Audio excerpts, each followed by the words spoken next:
Chapter 20. 9. Come, Joe, it's time. For what? You don't mean to say you have forgotten that you promised to make half a dozen calls with me today. I've done a good many rash and foolish things in my life, but I don't think I ever was mad enough to say I'd make 6 calls in one day when a single one upsets me for a week. Yes, you did it. Was a bargain between us. I was to finish the crayon of Beth for you, and you were to go properly with me and return our neighbor's visits. If it was fair, that was in the bond, and I stand to the letter of my bond. Shylock, there is a pile of clouds in the east. It's not fair, and I don't go. Now, that's shirking. It's a lovely day, no prospect of rain, and you pride yourself on keeping promises, so be honorable, come and do your duty, and then be at peace for another 6 months. At that minute Joe was particularly absorbed in dressmaking, for she was mantua, maker general to the family, and took especial credit to herself because she could use a needle as well as a pen.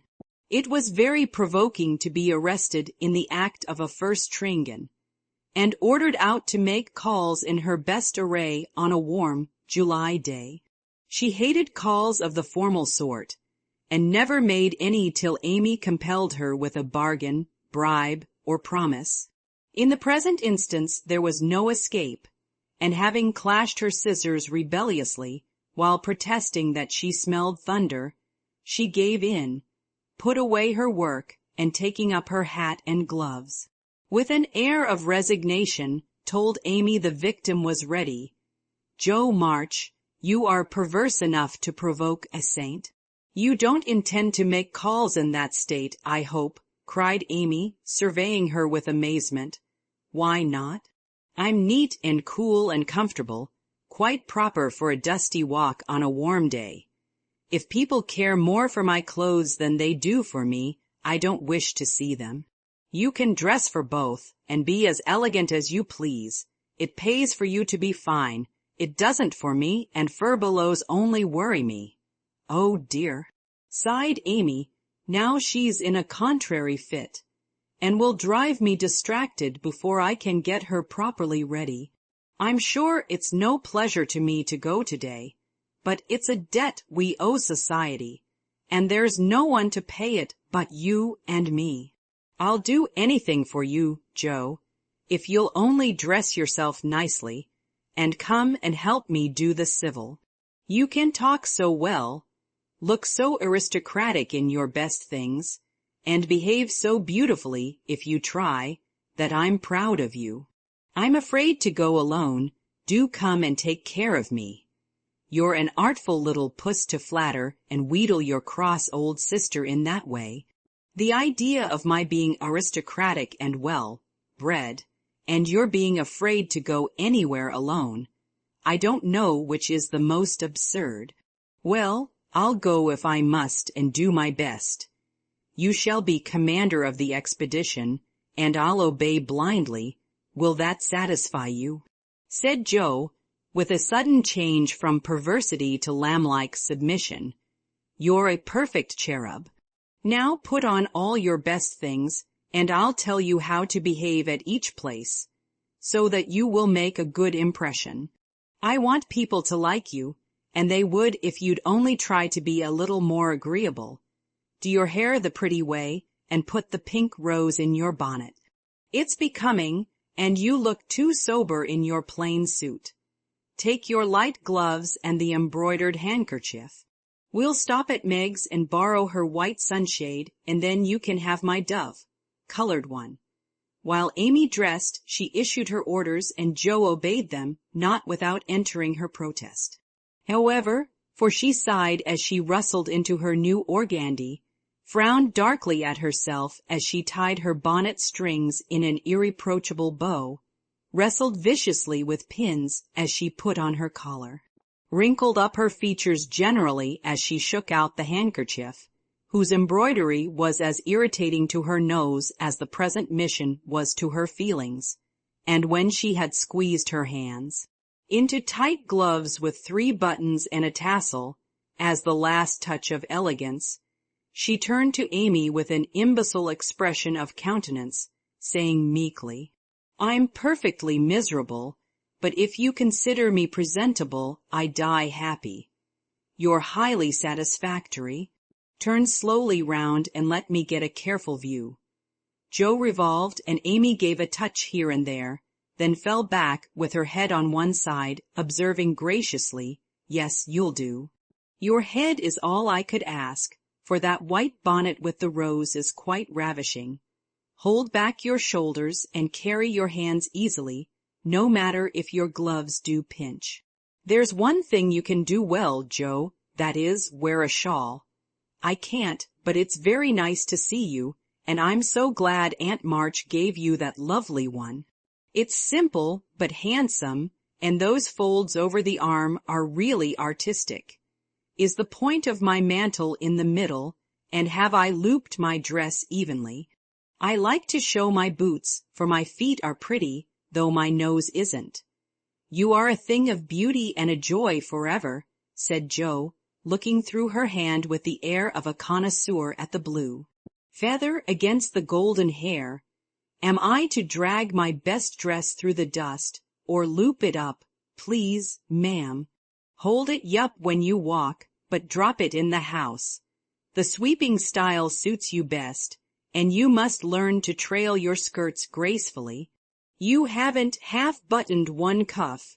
Do it at once. You'll never look finished if you are not careful about the little details, for they make yup the pleasing whole." Joe sighed and proceeded to burst the buttons off her glove in doing up her cuff. But at last both were ready and sailed away, looking as pretty as pictures, Hannah said, as she hung out of the upper window to watch them. "Now, Joe dear, the Chesters consider themselves very elegant people, so I want you to put on your best deportment. Don't make any of your abrupt remarks or do anything odd, will you? Just be calm, cool, and quiet. That's safe and ladylike, and you can easily do it for 15 minutes, said Amy as they approached the first place, having borrowed the white parasol and bin. Inspected by Meg with a baby on each arm. Let me see. Calm, cool, and quiet, yes, I think I can promise that. I've played the part of a prim young lady on the stage, and I'll try it off. My powers are great, as you shall see, so be easy in your mind, my child."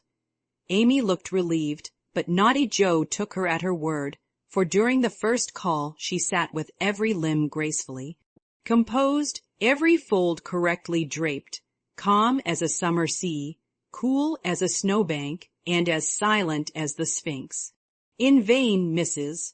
Chester alluded to her charming novel, and the Mrs. Chester introduced parties, picnics, the opera, and the fashions. Each and all were answered by a smile, a bow, and a demure yes or no with the chill on. In vain Amy telegraphed the word talk, tried to draw her out, and administered covert pokes with her foot. Joe sat as if blandly unconscious of it all, with deportment like Maud's face, icily regular, splendidly null. "What a haughty, uninteresting creature that oldest Miss March is," was the unfortunately audible remark of one of the ladies, as the door closed upon their guests. Joe laughed noiselessly all through the hall, but Amy looked disgusted at the failure of her instructions, and very naturally laid the blame upon Joe. "How could you mistake me so? I merely meant you to be properly dignified and composed, and you made yourself a perfect stock and stone. Try to be sociable at the Lambs. Gossip as other girls do, and be interested in dress and flirtations, and whatever nonsense comes up. They move in the best society, are valuable persons for us to know, and I wouldn't fail to make a good impression there for anything. I'll be agreeable. I'll gossip and giggle and have horrors and raptures over any trifle you like. I rather enjoy this, and now I'll imitate what is called a charming girl. I can do it, for I have made Chester as a model, and I'll improve upon her. See if the lambs don't say, "What a lively, nice creature that Joe March is." Amy felt anxious, as well she might. For when Joe turned freakish, there was no knowing where she would stop. Amy's face was a study when she saw her sister skim into the next drawing room, kiss all the young ladies with effusion, beam graciously upon the young gentlemen, and join in the chat with a spirit which amazed the beholder. Amy was taken possession of by Mrs. Lamb, with whom she was a favorite, and forced to hear a long account of Lucretia's last attack, while 3 delightful young gentlemen hovered near, waiting for a pause when they might rush in and rescue her.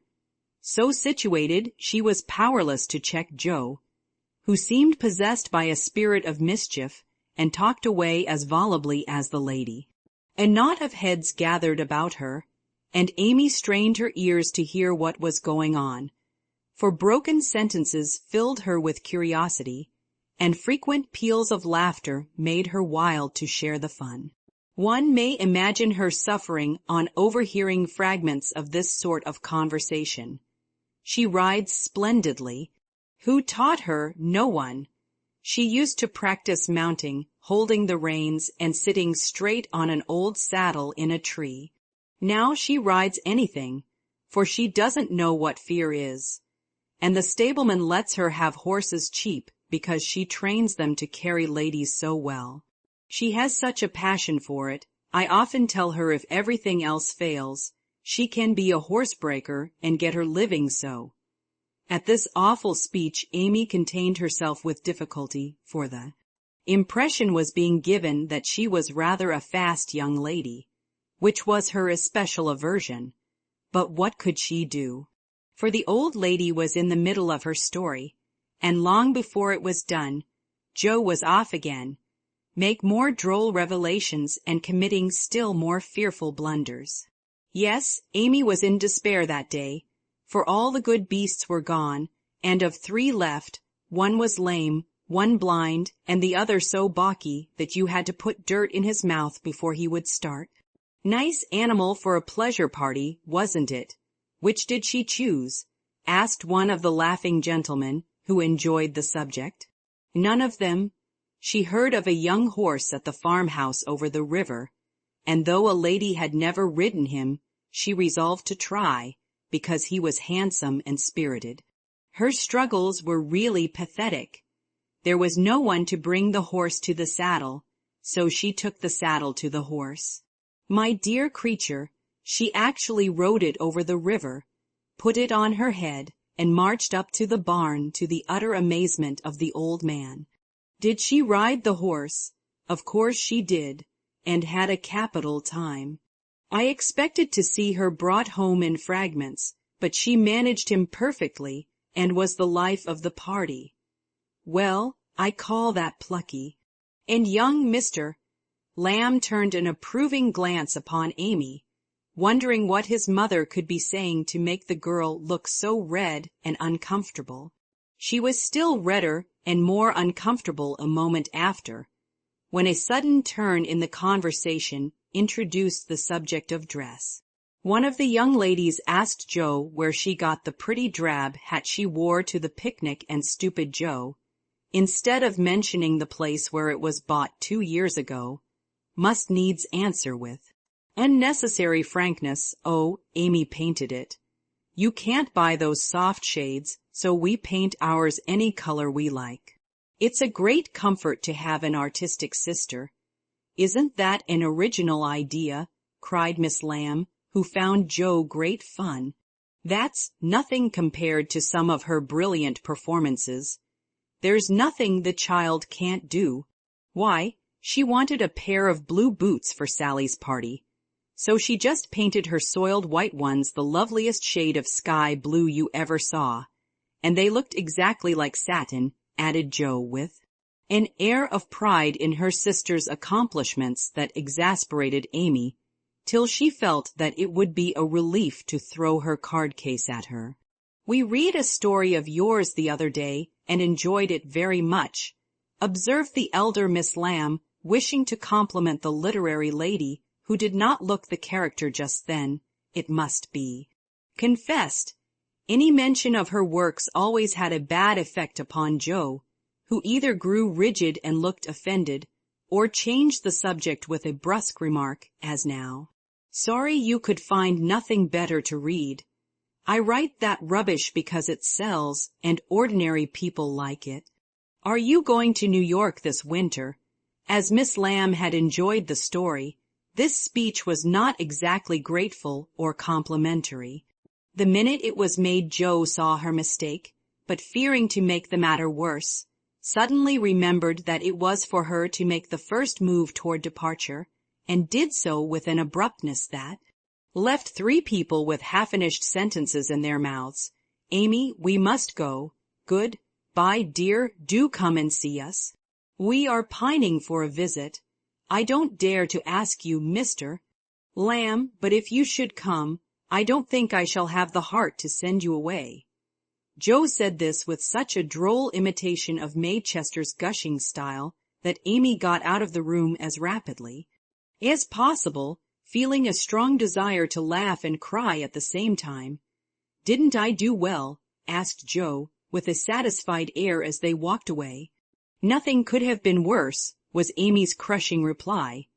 What possessed you to tell those stories about my saddle, and the hats and boots, and all the rest of it? Why, it's funny and amuses people. They know we are poor, so it's no use pretending that we have grooms, buy 3 or 4 hats a season, and have things as easy and fine as they do. You needn't go and tell them all our little shifts and expose our poverty in that perfectly unnecessary way. You haven't a bit of proper pride, and never will learn when to hold your tongue and when to speak, said Amy despairingly. Poor Joe looked abashed, and silently chafed the end of her nose with the stiff handkerchief, as if performing a penance for her misdemeanors. How shall I behave here? She asked as they approached the third mansion. Just as you please.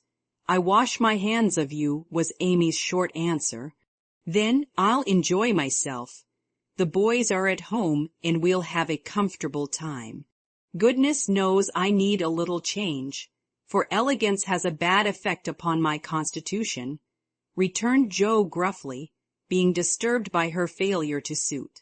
An enthusiastic welcome from 3 big boys and several pretty children speedily soothed her ruffled feelings, and leaving Amy to entertain the hostess and Mr. Tudor, who happened to be calling likewise, Joe devoted herself to the young folks and found the change refreshing. She listened to college stories with deep interest, caressed pointers and poodles without a murmur, agreed heartily that Tom Brown was a brick, regardless of the improper form of praise, and when one lad proposed a visit to his turtle tank, she went with an alacrity which caused Mamma to smile upon her, as that motherly lady settled the cap which was left in a ruinous condition by filial hugs, bear-like but affectionate, and dearer to her than the most faultless coiffure from the hands of an inspired Frenchwoman. Leaving her sister to her own devices, Amy proceeded to enjoy herself to her heart's content. Mr. Tudor's uncle had married an English lady who was third cousin to a living lord, and Amy regarded the whole family with great respect, for in spite of her American birth and breeding, she possessed that reverence for titles which haunts the best of us, that unacknowledged loyalty to the early faith in kings, which set the most democratic nation under the sun in ferment at the coming of a royal, yellow-haired laddie some years ago, and which still has something to do with the love the young country bears the old, like that of a big son for an imperious little mother, who held him while she could, and let him go with a farewell scolding when he rebelled.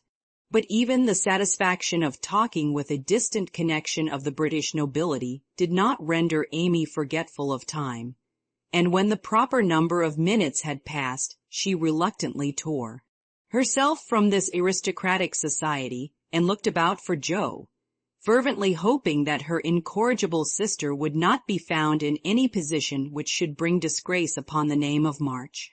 It might have been worse, but Amy considered it bad. For Jo sat on the grass with an encampment of boys about her and a dirty, footed dog reposing on the skirt of her state and festival dress, as she related one of Laurie's pranks to her admiring audience. One small child was poking turtles with Amy's cherished parasol. A second was eating gingerbread over Jo's best bonnet, and a third playing ball with her gloves. But all were enjoying themselves, and when Jo collected her damaged property to go, her escort accompanied her, begging her to come again. It was such fun to hear about Laurie's larks. Capital boys, aren't they? I feel quite young and brisk again after that, said Jo, strolling along with her hands behind her, partly from habit, partly to conceal the bespattered parasol. Why do you always avoid Mr. Tutor? Asked Amy, wisely refraining from any comment upon Jo's dilapidated appearance. Don't like him, he puts on airs, snubs his sisters, worries his father.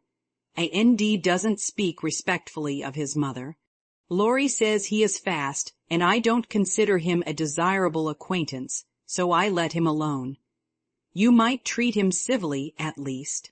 You gave him a cool nod, and just now you bowed and smiled in the politest way to Tommy Chamberlain, whose father keeps a grocery store. If you had just reversed the nod and the bow, it would have been right, said Amy reprovingly. No, it wouldn't, returned Jo. I neither like, respect, nor admire Tudor, though his grandfather's uncle's nephew's niece was a third cousin to a lord. Tommy is poor and bashful, and good and very clever. I think well of him, and like to show that I do, for he is a gentleman in spite of the brown paper parcels. It's no use trying to argue with you, began Amy. Not the least, my dear, interrupted Jo, so let us look amiable, and drop a card here, as the Kings are evidently out, for which I'm deeply grateful. The family card case having done its duty, the girls walked on, and Jo uttered another thanksgiving on reaching the 5th house, and being told that the young ladies were engaged. Now, let us go home, and never mind Aunt March today. We can run down there any time, and it's really a pity to trail through the dust in our best bibs and tuckers, when we are tired and cross. Speak for yourself, if you please. Aunt March likes to have us pay her the compliment of coming in style, and making a formal call. It's a little thing to do, but it gives her pleasure, and I don't believe it will hurt your things half so much as letting dirty dogs and clumping boys spoil them. Stoop down and let me take the crumbs off of your bonnet. What a good girl you are, Amy, said Jo, with a repentant glance from her own damaged costume to that of her sister, which was fresh and spotless still. I wish it was as easy for me to do little things to please people as it is for you. I think of them, but it takes too much time to do them, so I wait for a chance to confer a great favor and let the small ones slip, but they tell best in the end, I fancy. Amy smiled and was mollified at once, saying with a maternal air, women should learn to be agreeable, particularly poor ones, for they have no other way of repaying the kindnesses they receive. If you'd remember that and practice it, you'd be better liked than I am, because there is more of you. I'm a crotchety old thing, and always shall be, but I'm willing to own that you are right. Only it's easier for me to risk my life for a person than to be pleasant to him when I don't feel like it. It's a great misfortune to have such strong likes and dislikes, isn't it? It's a greater not to be able to hide them. I don't mind saying that I don't approve of Tudor any more than you do, but I'm not called upon to tell him so. Neither are you, and there is no use in making yourself disagreeable because he is. But I think girls ought to show when they disapprove of young men, and how can they do it except by their manners? Preaching does not do any good, as I know to my sorrow, since I've had Teddy to manage. But there are many little ways in which I can influence him without a word, and I say we ought to do it to others if we can. Teddy is a remarkable boy, and can't be taken as a sample of other boys, said Amy, in a tone of solemn conviction, which would have convulsed the remarkable boy if he had heard it. If we were belles or women of wealth and position, we might do something, perhaps, but for us to frown at one set of young gentlemen because we don't approve of them, and smile upon another set, because we do, wouldn't have a particle of effect, and we should only be considered odd and puritanical. So we are to countenance things and people which we detest, merely because we are not belles. And millionaires are we. That's a nice sort of morality. I can't argue about it. I only know that it's the way of the world, and people who set themselves against it only get laughed at for their pains. I don't like reformers, and I hope you never try to be one. I do like them, and I shall be one if I can, for in spite of the laughing the world would never get on without them. We can't agree about that, for you belong to the old set and I to the new. You will get on the best, but I shall have the liveliest time of it. I should rather enjoy the brickbats and hooting, I think. Well, compose yourself now, and don't worry Aunt with your new ideas. I'll try not to, but I'm always possessed to burst out with some, particularly blunt speech or revolutionary sentiment before her. It's my doom, and I can't help it.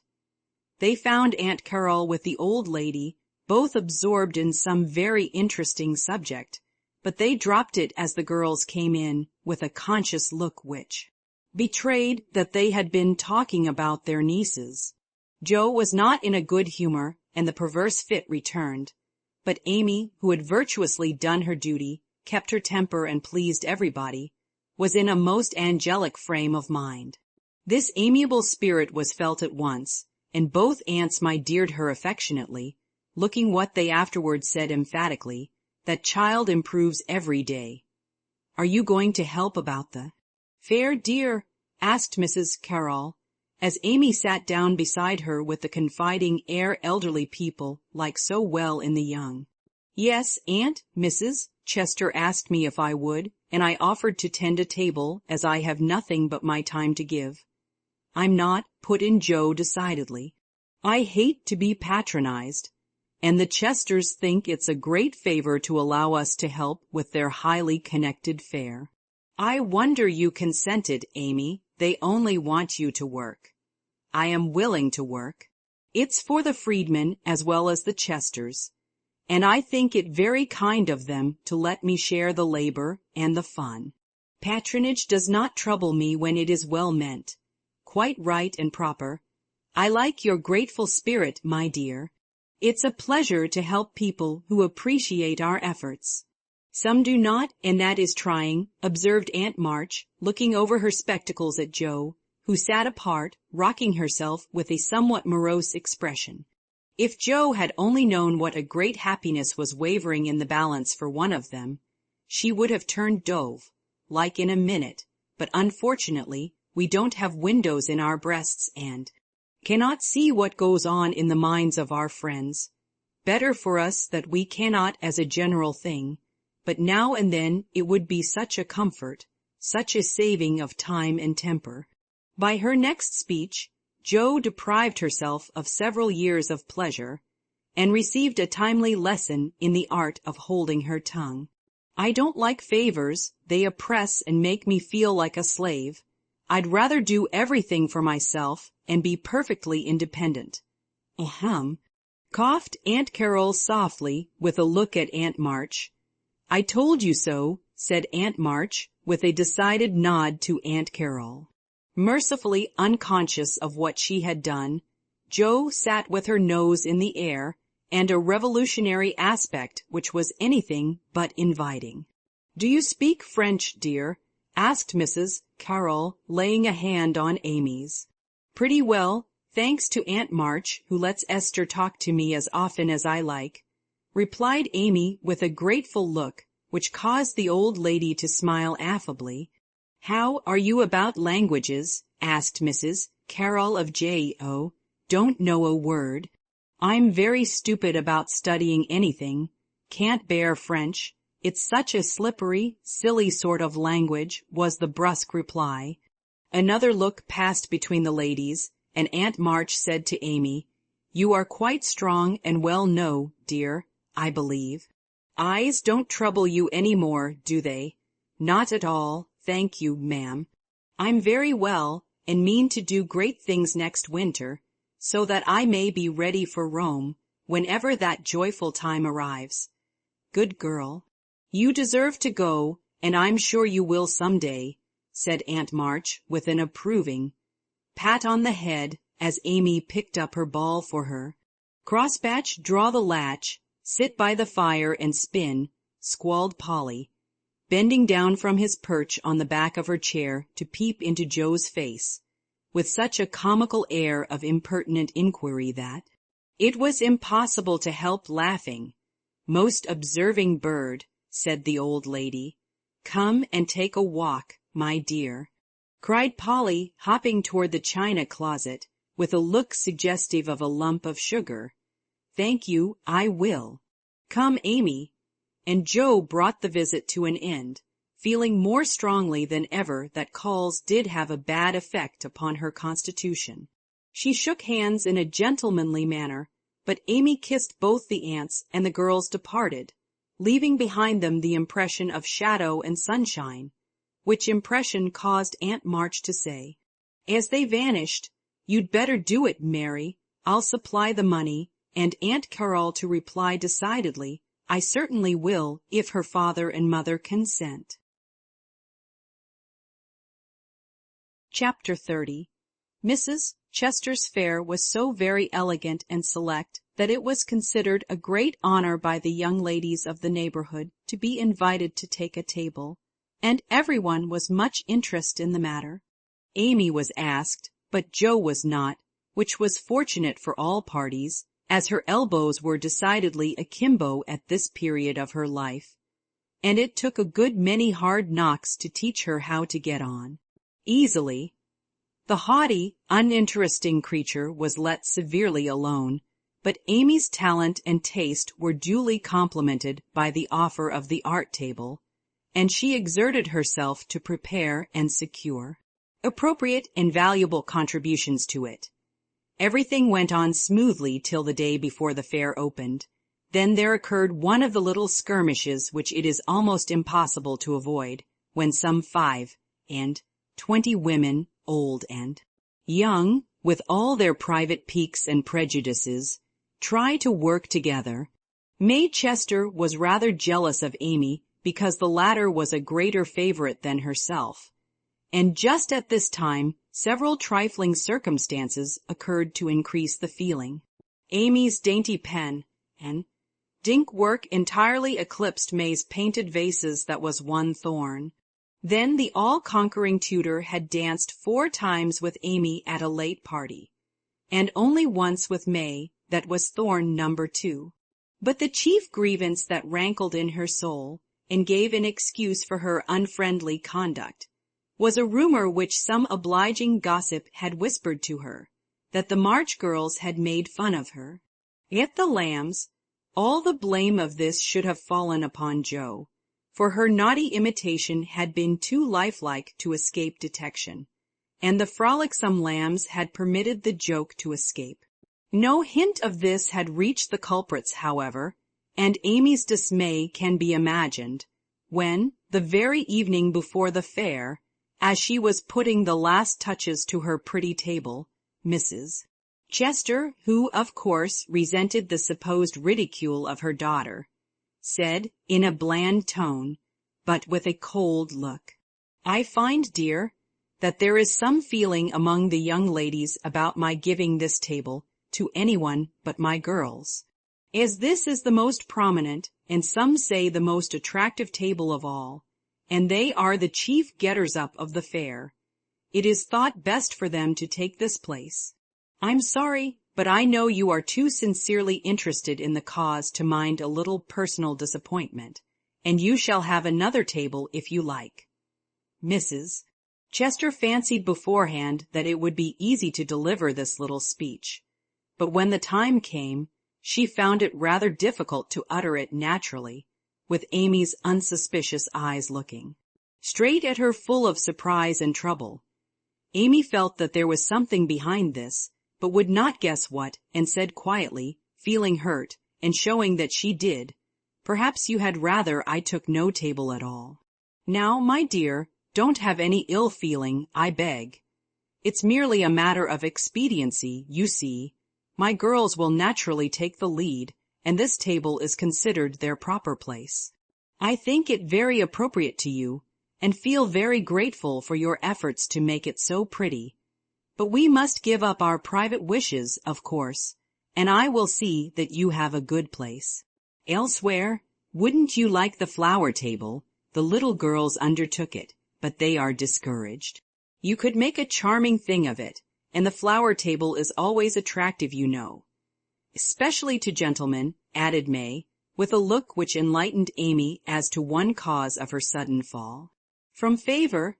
She colored angrily, but took no other notice of that girlish sarcasm, and answered with unexpected amiability. "It shall be as you please, Mrs. Chester. I'll give up my place here at once and attend to the flowers if you like."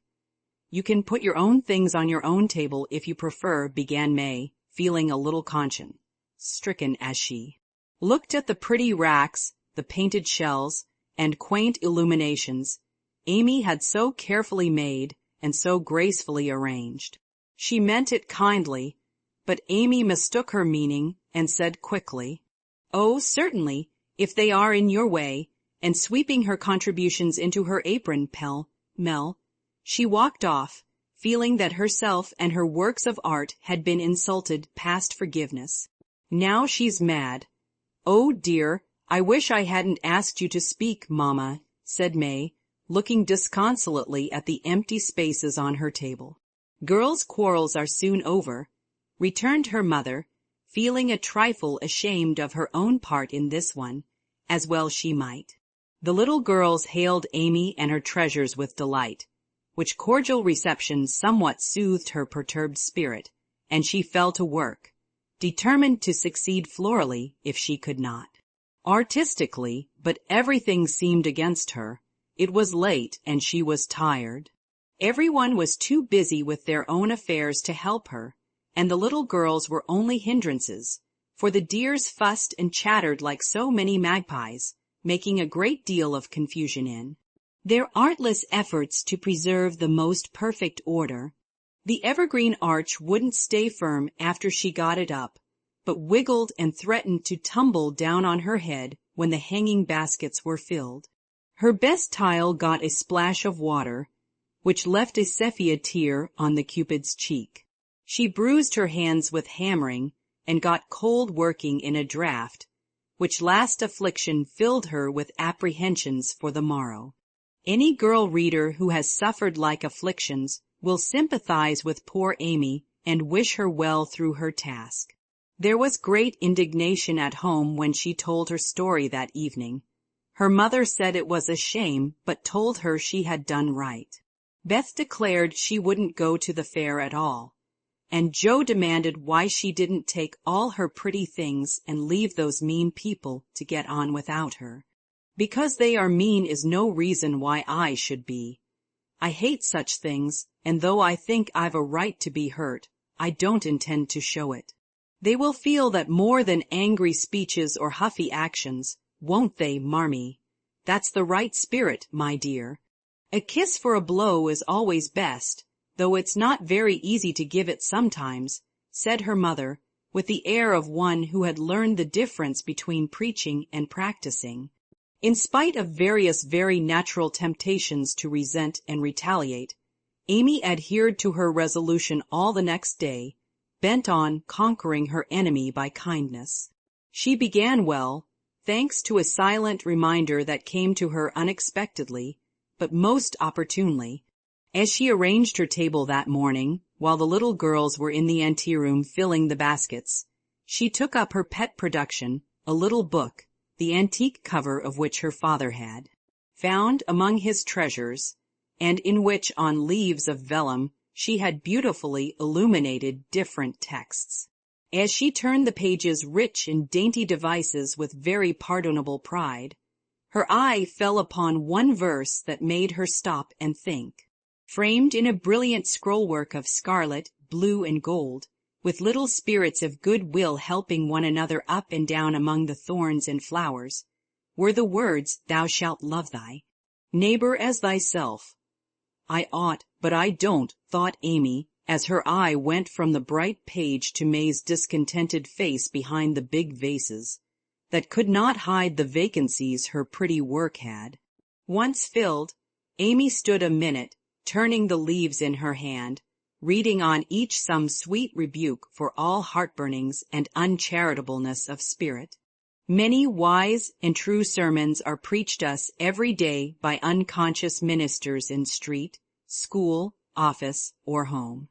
Even a fair table may become a pulpit, if it can offer the good and helpful words which are never out of season. Amy's conscience preached her a little sermon from that text, then and there, and she did what many of us do not always do, took the sermon to heart and straightway put it in practice. A group of girls were standing about May's table, admiring the pretty things and talking over the change of saleswomen. They dropped their voices, but Amy knew they were speaking of her, hearing one side of the story and judging accordingly. It was not pleasant, but a better spirit had come over her, and presently a chance offered for proving it. She heard May say sorrowfully, "It's too bad, for there is no time to make other things, and I don't want to fill up with odds and ends." The table was just complete then, now it's spoiled. "I dare say she'd put them back if you asked her," suggested someone. "How could I after all the fuss?" began May, but she did not finish, for Amy's voice came across the hall, saying pleasantly, "You may have them and welcome without asking if you want them. I was just thinking I'd offer to put them back, for they belong to your table rather than mine. Here they are. Please take them and forgive me if I was hasty in carrying them away last night." As she spoke, Amy returned her contribution with a nod and a smile, and hurried away again, feeling that it was easier to do a friendly thing than it was to stay and be thanked for it. "Now, I call that lovely of her, don't you?" cried one girl. May's answer was inaudible, but another young lady, whose temper was evidently a little soured by making lemonade, added, with a disagreeable laugh, "Very lovely," for she knew she wouldn't sell them. At her own table, now that was hard. When we make little sacrifices we like to have them appreciated, at least, and for a minute Amy was sorry she had done it, feeling that virtue was not always its one reward. But it is, as she presently discovered, for her spirits began to rise and her table to blossom under her skillful hands. The girls were very kind, and that one little act seemed to have cleared the atmosphere amazingly. It was a very long day and a hard one for Amy, as she sat behind her table, often quite alone, for the little girls deserted very soon. Few cared to buy flowers in summer, and her bouquets began to droop long before night. The art table was the most attractive in the room. There was a crowd about it all day long, and the tenders were constantly flying to and fro with important faces and rattling money boxes. Amy often looked wistfully across, longing to be there, where she felt at home and happy, instead of in a corner with nothing to do. It might seem no hardship to some of us, but to a pretty, blithe young girl, it was not only tedious, but very trying, and the thought of Laurie and his friends made it a real martyrdom. She did not go home till night, and then she looked so pale and quiet that they knew the day had been a hard one, though she made no complaint and did not even tell what she had done. Her mother gave her an extra cordial cup of tea. Beth helped her dress and made a charming little wreath for her hair, while Jo astonished her family by getting herself up with unusual care and hinting darkly that the tables were about to be turned. "Don't do anything rude, pray, Jo. I won't have any fuss made, so let it all pass and behave yourself," begged Amy as she departed early, hoping to find a reinforcement of flowers to refresh her poor little table. "I merely intend to make myself entrancingly agreeable to everyone I know, and to keep them in your corner as long as possible. Teddy and his boys will lend a hand, and we'll have a good time yet," returned Joe, leaning over the gate to watch for Laurie. Presently the familiar tramp was heard in the dusk, and she ran out to meet him. "Is that my boy? As sure as this is my girl." And Laurie tucked her hand under his arm with the air of a man whose every wish was gratified. "Oh, Teddy, such doings." And Joe told Amy's wrongs with sisterly zeal. "A flock of our fellows are going to drive over and I'll be hanged if I don't make them buy every flower she's got and camp down before her table afterward," said Laurie, espousing her cause with warmth. "The flowers are not at all nice, Amy says, and the fresh ones may not arrive in time. I don't wish to be unjust or suspicious, but I shouldn't wonder if they never came at all. When people do one mean thing, they are very likely to do another," observed Joe in a disgusted tone. "Didn't Hayes give you the best out of our gardens?" "I told him to. I didn't know that, he forgot, I suppose, and as your grandpa was poorly, I didn't like to worry him by asking, though I did want some." "Now, Joe, how could you think there was any need of asking? They are just as much yours as mine. Don't we always go halves in everything?" began Laurie in the tone that always made Joe turn thorny. "Gracious, I hope not. Half of some of your things wouldn't suit me at all. But we mustn't stand philandering here. I've got to help Amy, so you go and make yourself splendid. And if you'll be so very kind as to let Hayes take a few nice flowers up to the hall, I'll bless you forever." "Couldn't you do it now?" asked Laurie, so suggestively that Joe shut the gate in his face with inhospitable haste and called through the bars, "Go away, Teddy, I'm busy." Thanks to the conspirators, the tables were turned that night, for Hayes sent up a wilderness of flowers, with a lovely basket arranged in his best manner for a centerpiece. Then the March family turned out en masse, and Joe exerted herself to some purpose, for people not only came but stayed, laughing at her nonsense, admiring Amy's taste, and apparently enjoying themselves very much. Laurie and his friends gallantly threw themselves into the breach, bought up the bouquets, encamped before the table, and made that corner the liveliest spot in the room. Amy was in her element now, and out of gratitude, if nothing more, was as sprightly and gracious as possible, coming to the conclusion about that time that virtue was its own reward after all. Joe behaved herself with exemplary propriety, and when Amy was happily surrounded by her guard of honor, Joe circulated about the hall, picking up various bits of gossip, which enlightened her upon the subject of the Chester change of base. She reproached herself for her share of the ill-feeling, and resolved to exonerate Amy as soon as possible. She also discovered what Amy had done about the things in the morning, and considered her a model of magnanimity.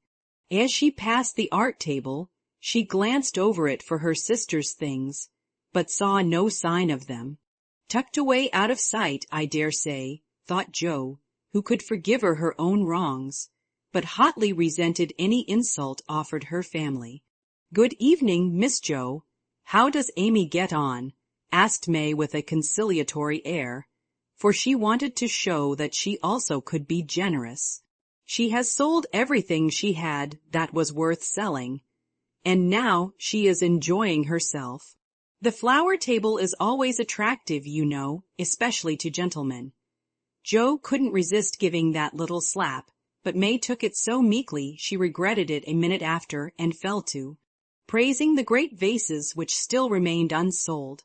"Is Amy's illumination anywhere about? I took a fancy to buy that for father," said Joe, very anxious to learn the fate of her sister's work. "Everything of Amy's sold long ago.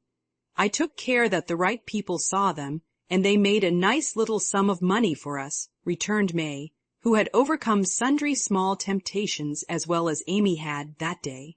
Much gratified, Joe rushed back to tell the good news. and Amy looked both touched and surprised by the report of May's word and manner. "Now, gentlemen, I want you to go and do your duty by the other tables as generously as you have by mine, especially the art table," she said, ordering out Teddy's own, as the girls called the college friends. "Charge, Chester, charge, is the motto for that table, but do your duty like men, and you'll get your money's worth of art in every sense of the word," said the irrepressible Joe, as the devoted phalanx prepared to take the field. "To hear is to obey, but March is fairer far than May," said little Parker, making a frantic effort to be both witty and tender, and getting promptly quenched by Laurie, who said, "Very well, my son, for a small boy," and walked him off with a paternal pat on the head. "By the vases," whispered Amy to Laurie, as a final heaping of coals of fire on her enemy's head. To May's great delight, Mr. Lawrence not only bought the vases, but pervaded the hall with one under each arm. The other gentlemen speculated with equal rashness in all sorts of frail trifles, and wandered helplessly about afterward, burdened with wax flowers, painted fans, filigree portfolios, and other useful and appropriate purchases. Aunt Carol was there, heard the story, looked pleased, and said something to Mrs. March in a corner, which made the latter lady beam with satisfaction, and watch Amy with a face full of mingled pride and anxiety, though she did not betray the cause of her pleasure till several days later. The fair was pronounced a success, and when May bade Amy good night, she did not gush as usual, but gave her an affectionate kiss, and a look which said forgive and forget. That satisfied Amy, and when she got home she found the vases paraded on the parlor chimney-piece with a great bouquet in each. The reward of merit for a magnanimous march, as Laurie announced with a flourish. "You've a deal more principle and generosity and nobleness of character than I ever gave you credit for, Amy. You've behaved sweetly, and I respect you with all my heart," said Joe warmly, as they brushed their hair together late that night. "Yes, we all do, and love her for being so ready to forgive. It must have been dreadfully hard, after working so long and setting your heart on selling your own pretty things." "I don't believe I could have done it as kindly as you did," added Beth from her pillow. "Why, girls, you needn't praise me so. I only did as I'd be done by. You laugh at me when I say I want to be a lady, but I mean a true gentlewoman in mind and manners, and I try to do it as far as I know how. I can't explain exactly, but I want to be above the little meannesses and follies and faults that spoil so many women. I'm far from it now, but I do my best and hope in time to be what Mother is." Amy spoke earnestly, and Joe said with a cordial hug, "I understand now what you mean, and I'll never laugh at you again. You are getting on faster than you think, and I'll take lessons of you in true politeness, for you've learned the secret, I believe. Try away, dearie, you'll get your reward some day, and no one will be more delighted than I shall." A week later Amy did get her reward, and poor Joe found it hard to be delighted. A letter came from Aunt Carol and Mrs. March's face was illuminated to such a degree when she read it that Joe and Beth, who were with her, demanded what the glad tidings were. "Aunt Carol is going abroad next month and wants me to go with her," burst in Joe, flying out of her chair in an uncontrollable rapture. "No, dear, not you, it's Amy." "Oh, Mother, she's too young, it's my turn first. I've wanted it so long. It would do me so much good, and be so altogether splendid. I must go. I'm afraid it's impossible, Joe." "Aunt," says Amy decidedly, "and it is not for us to dictate when she offers such a favor. It's always so. Amy has all the fun, and I have all the work. It isn't fair, oh, it isn't fair," cried Joe passionately. "I'm afraid it's partly your own fault, dear. When Aunt spoke to me the other day, She regretted your blunt manners and too independent spirit, and here she writes, as if quoting something you had said. I planned at first to ask Joe, but as favors burden her, and she hates French, I think I won't venture to invite her. Amy is more docile, will make a good companion for Flo, and receive gratefully any help the trip may give her. Oh, my tongue, my abominable tongue. Why can't I learn to keep it quiet?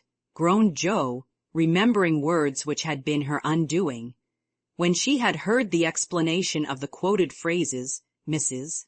March said sorrowfully, I wish you could have gone, but there is no hope of it this time, so try to bear it cheerfully, and don't sadden Amy's pleasure by reproaches or regrets.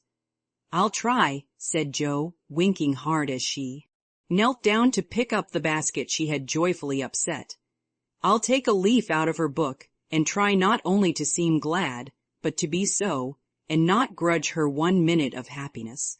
But it won't be easy, for it is a dreadful disappointment. And poor Joe bedewed the little fat pincushion she held with several very bitter tears. Joe, dear, I'm very selfish, but I couldn't spare you, and I'm glad you are not going quite yet, whispered Beth, embracing her, basket and all, with such a clinging touch and loving face that Joe felt comforted in spite of the sharp regret that made her want to box her own ears, and humbly beg Aunt Carol to burden her with this favor, and see how gratefully she would bear it. By the time Amy came in, Joe was able to take her part in the family jubilation, not quite as heartily as usual, perhaps, but without repinings at Amy's good fortune. The young lady herself received the news as tidings of great joy, went about in a solemn sort of rapture, and began to sort her colors and pack her pencils that evening, leaving such trifles as clothes, money, and passports to those less absorbed in visions of art than herself. It isn't a mere pleasure trip to me, girls, she said impressively, as she scraped her best palette. It will decide my career, for if I have any genius, I shall find it out in Rome, and will do something to prove it. Suppose you haven't, said Joe, sewing away with red eyes at the new collars which were to be handed over to Amy. Then I shall come home and teach drawing for my living, replied the aspirant for fame with philosophic composure. But she made a wry face at the prospect, and scratched away at her palette as if bent on vigorous measures before she gave up her hopes. No, you won't. You hate hard work, and you'll marry some rich man, and come home to sit in the lap of luxury all your days, said Joe. Your predictions sometimes come to pass, but I don't believe that one will.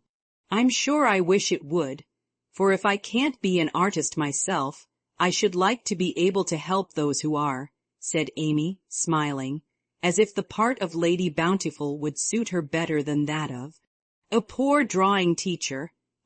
Said Joe with a sigh. If you wish it, you'll have it, for your wishes are always granted, mine never. Would you like to go? Asked Amy, thoughtfully patting her nose with her knife. Rather. Well, in a year or two I'll send for you, and we'll dig in the forum for relics, and carry out all the plans we've made so many times. Thank you. I'll remind you of your promise when that joyful day comes, if it ever does, returned Joe, accepting the vague but magnificent offer as gratefully as she could. There was not much time for preparation, and the house was in a ferment till Amy was off. Joe bore up very well till the last flutter of blue ribbon vanished, when she retired to her refuge, the garret, and cried till she couldn't cry any more. Amy likewise bore up stoutly till the steamer sailed. Then, just as the gangway was about to be withdrawn, it suddenly came over her that a whole ocean was soon to roll between her and those who loved her best, and she clung to Laurie the last lingerer, saying with a sob, "Oh, take care of them for me, and if anything should happen." "I will, dear, I will, and if anything happens I'll come and comfort you," whispered Laurie, little dreaming that he would be called upon to keep his word. So Amy sailed away to find the old world, which is always new and beautiful to young eyes, while her father and friend watched her from the shore, fervently hoping that none but gentle fortunes would befall the happy-hearted girl who waved her hand to them till they could see nothing but the summer sunshine dazzling on the sea. Chapter 31. London. Dearest people, here I really sit at a front window of the Bath Hotel, Piccadilly. It's not a fashionable place, but Uncle stopped here years ago and won't go anywhere else. However, we don't mean to stay long, so it's no great matter. Oh, I can't begin to tell you how I enjoy it all. I never can, so I'll only give you bits out of my notebook, for I've done nothing but sketch and scribble since I started. I sent a line from Halifax when I felt pretty miserable, but after that I got on delightfully, seldom ill, on deck all day, with plenty of pleasant people to amuse me. Everyone was very kind to me, especially the officers. Don't laugh, Joe, gentlemen really are very necessary aboard ship, to hold on to or to wait upon one, and as they have nothing to do, it's a mercy to make them useful, otherwise they would smoke themselves to death, I'm afraid. Aunt and Flo were poorly all the way and liked to be let alone, so when I had done what I could for them, I went and enjoyed myself. Such walks on deck, such sunsets, such splendid air and waves. It was almost as exciting as riding a fast horse when we went rushing on so grandly. I wish Beth could have come. It would have done her so much good. As for Joe, she would have gone up and sat on the maintop jib, or whatever the high thing is called, made friends with the engineers, and tooted on the captain's speaking trumpet. She'd have been in such a state of rapture. It was all heavenly, but I was glad to see the Irish coast, and found it very lovely, so green and sunny, with brown cabins here and there, ruins on some of the hills, and gentlemen's countrysets in the valleys, with deer feeding in the parks. It was early in the morning, but I didn't regret getting up to see it, for the bay was full of little boats, the shore so picturesque, and a rosy sky overhead. I never shall forget it. At Queenstown, one of my new acquaintances left us, Mr. Lennox, and when I said something about the lakes of Killarney, he sighed and with a look at me. Oh, have you e'er heard of Kate Kearney? She lives on the banks of Killarney. From the glance of her eye, shun danger and fly, for fatal's the glance of Kate Kearney. Wasn't that nonsensical? We only stopped at Liverpool a few hours. It's a dirty, noisy place, and I was glad to leave it. Uncle rushed out and bought a pair of dogskin gloves, some ugly, thick shoes, and an umbrella, and got shaved all a mutton chop, the first thing. Then he flattered himself that he looked like a true Briton. But the first time he had the mud cleaned off his shoes, the little bootblack knew that an American stood in them, and said, with a grin, "There you are, sir. I've given 'em the latest Yankee shine." It amused Uncle immensely. Oh, I must tell you what that absurd Lennox did.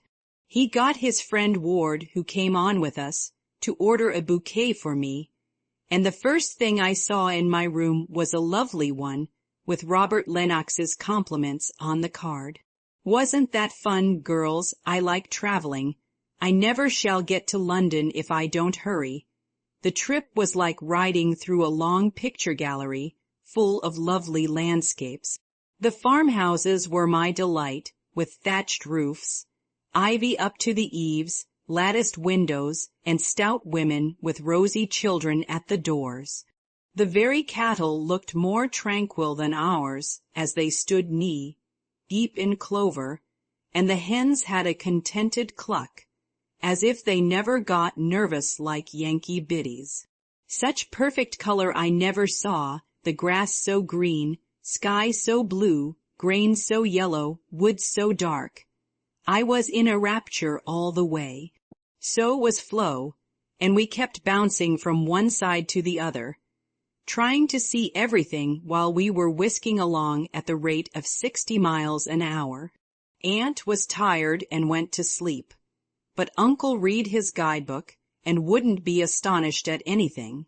This is the way we went on.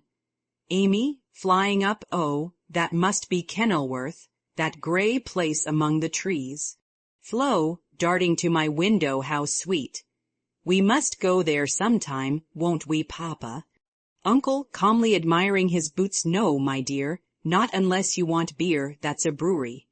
A pause, then Flo cried out, bless me, there's a gallows and a man going up. Where?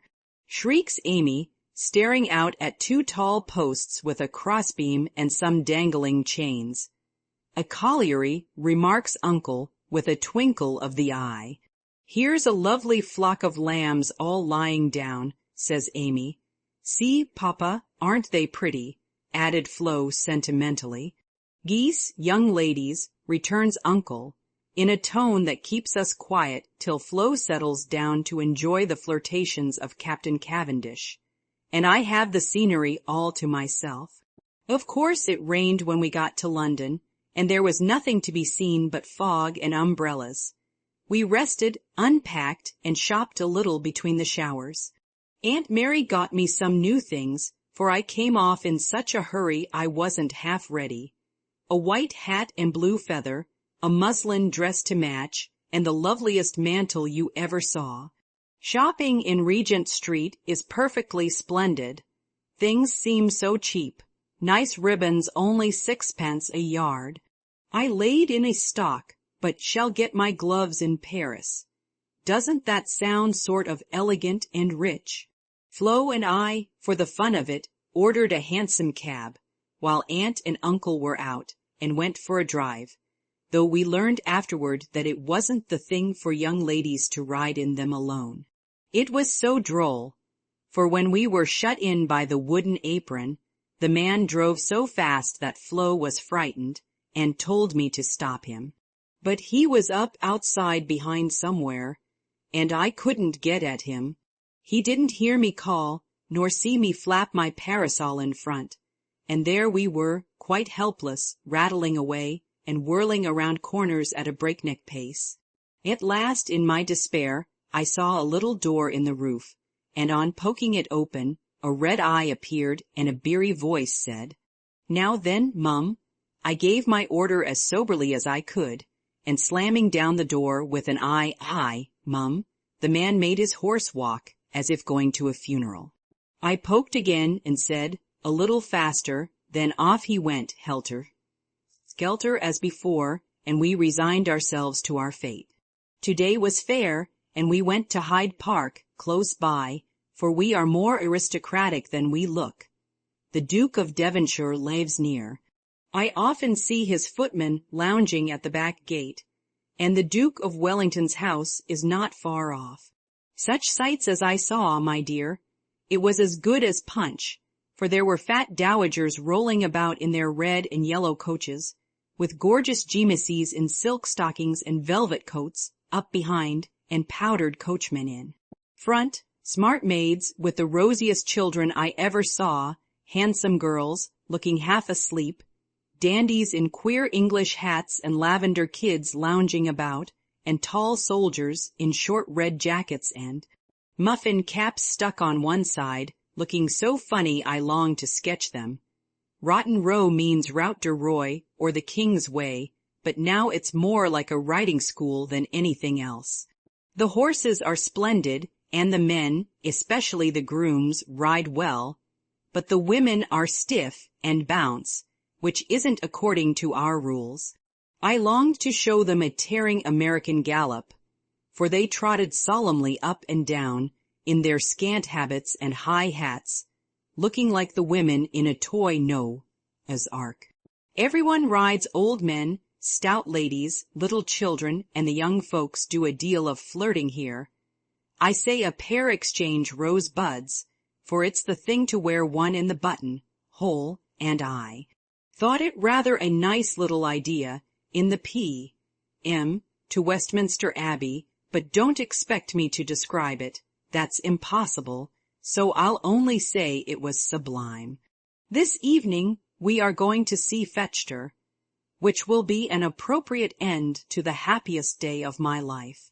It's very late, but I can't let my letter go in the morning without telling you what happened last evening. Who do you think came in as we were at tea? Laurie's English friends, Fred and Frank Vaughan.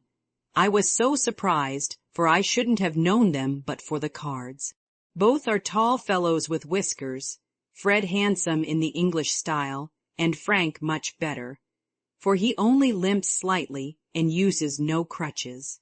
They had heard from Laurie where we were to be, and came to ask us to their house, but Uncle won't go, so we shall return the call and see them as we can. They went to the theater with us, and we did have such a good time, for Frank devoted himself to Flo, and Fred and I talked over past, present, and future fun, as if we had known each other all our days. Tell Beth Frank asked for her, and was sorry to hear of her ill health. Fred laughed when I spoke of Joe, and sent his respectful compliments to the big hat. Neither of them had forgotten Camp Lawrence or the fun we had there. What ages ago it seems, doesn't it? Aunt is tapping on the wall for the third time, so I must stop. I really feel like a dissipated London fine lady, writing here so late, with my room full of pretty things, and my head a jumble of parks, theatres, new gowns, and gallant creatures who say ah, and twirl their blonde moustaches with the true English lordliness. I long to see you all, and in spite of my nonsense am, as ever, your loving Amy. Paris, dear girls, in my last I told you about our London visit, how kind the Vaughans were, and what pleasant parties they made for us. I enjoyed the trips to Hampton Court and the Kensington Museum more than anything else, for at Hampton I saw Raphael's cartoons, and at the museum rooms full of pictures by Turner, Lawrence, Reynolds, Hogarth, and the other great creatures. The day in Richmond Park was charming, for we had a regular English picnic, and I had more splendid oaks and groups of deer than I could copy, also heard a nightingale and saw larks go up. We did London to our heart's content, thanks to Fred and Frank, and were sorry to go away, for though English people are slow to take you in, when they once make up their minds to do it they cannot be outdone in hospitality, I think.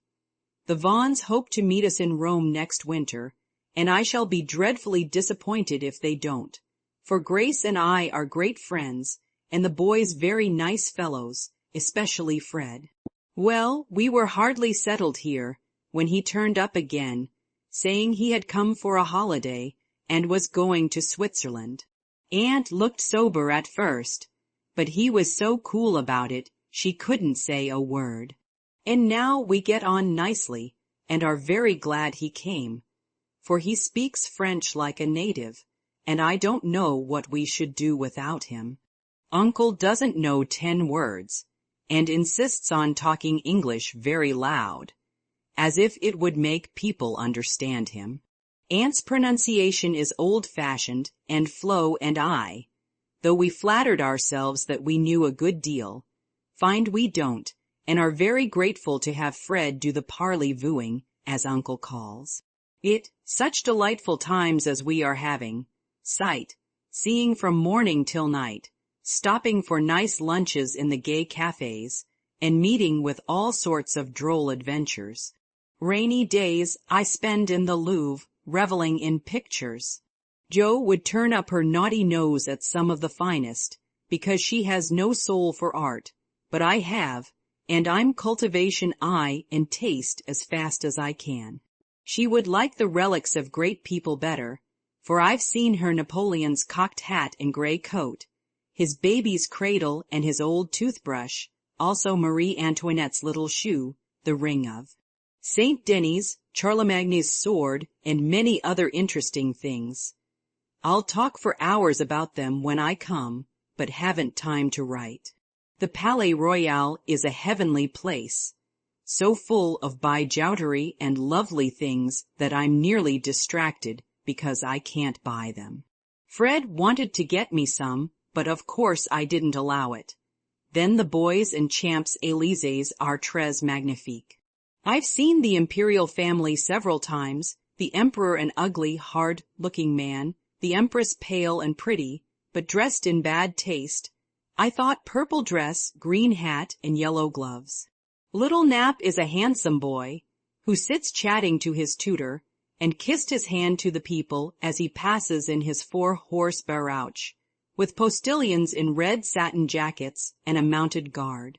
Before and behind, we often walk in the Tuileries gardens, for they are lovely, though the antique Luxembourg gardens suit me better.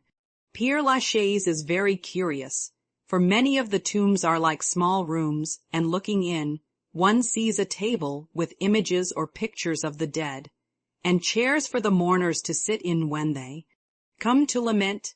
That is so Frenchy. Our rooms are on the Rue de Rivoli, and sitting on the balcony, we look up and down the long, brilliant street. It is so pleasant that we spend our evenings talking there, when too tired with our day's work to go out. Fred is very entertaining, and is altogether the most agreeable young man I ever knew except Laurie, whose manners are more charming. I wish Fred was dark, for I don't fancy light men, however. The Vaughns are very rich and come of an excellent family, so I won't find fault with their yellow hair, as my own is yellower. Next week we are off to Germany and Switzerland, and as we shall travel fast, I shall only be able to give you hasty letters. I keep my diary and try to remember correctly and describe clearly all that I see and admire, as Father advised. It is good practice for me, and with my sketchbook will give you a better idea of my tour than these scribbles. Adieu, I embrace you tenderly. Vater Amy, Heidelberg. My dear Mamma, having a quiet hour before we leave for Bern, I'll try to tell you what has happened, for some of it is very important, as you will see. The sail up the Rhine was perfect, and I just sat and enjoyed it with all my might. Get Father's old guidebooks and read about it. I haven't words beautiful enough to describe it. At Koblenz we had a lovely time, for some students from Bonn, with whom Fred got acquainted on the boat, gave us a serenade. It was a moonlight night, and about 1 o'clock Flo and I were waked by the most delicious music under our windows. We flew up and hid behind the curtains, but sly peeps showed us Fred and the students singing away down below. It was the most romantic thing I ever saw. The river, the bridge of boats, the great fortress opposite, moonlight everywhere, and music fit to melt a heart of stone. When they were done, we threw down some flowers and saw them scramble for them, kiss their hands to the invisible ladies, and go laughing away, to smoke and drink beer, I suppose. Next morning, Fred showed me one of the crumpled flowers in his vest pocket, and looked very sentimental. I laughed at him and said I didn't throw it, but Flo, which seemed to disgust him, for he tossed it out of the window and turned sensible again. I'm afraid I'm going to have trouble with that boy. It begins to look like it. The baths at Nassau were very gay, so was Baden, where Fred lost some money and I scolded him. He needs someone to look after him when Frank is not with him. Kate said once she hoped he'd marry soon, and I quite agree with her that it would be well for him. Frankfurt was delightful. I saw Goethe's house, Schiller's statue, and Danneker's famous Ariadne. It was very lovely, but I should have enjoyed it more if I had known the story better. I didn't like to ask, as everyone knew it or pretended they did. I wish Joe would tell me all about it. I ought to have read more, for I find I don't know anything, and it mortifies me. Now comes the serious part, for it happened here, and Fred has just gone. He has been so kind and jolly that we all got quite fond of him. I never thought of anything but a traveling friendship till the serenade night. Since then, I've begun to feel that the moonlight walks, balcony talks, and daily adventures were something more to him than fun. I haven't flirted, Mother, truly, but remembered what you said to me and have done my very best. I can't help it if people like me. I don't try to make them, and it worries me if I don't care for them, though Joe says I haven't got any heart.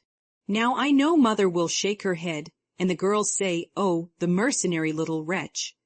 But I've made up my mind, and if Fred asks me, I shall accept him, though I'm not madly in love.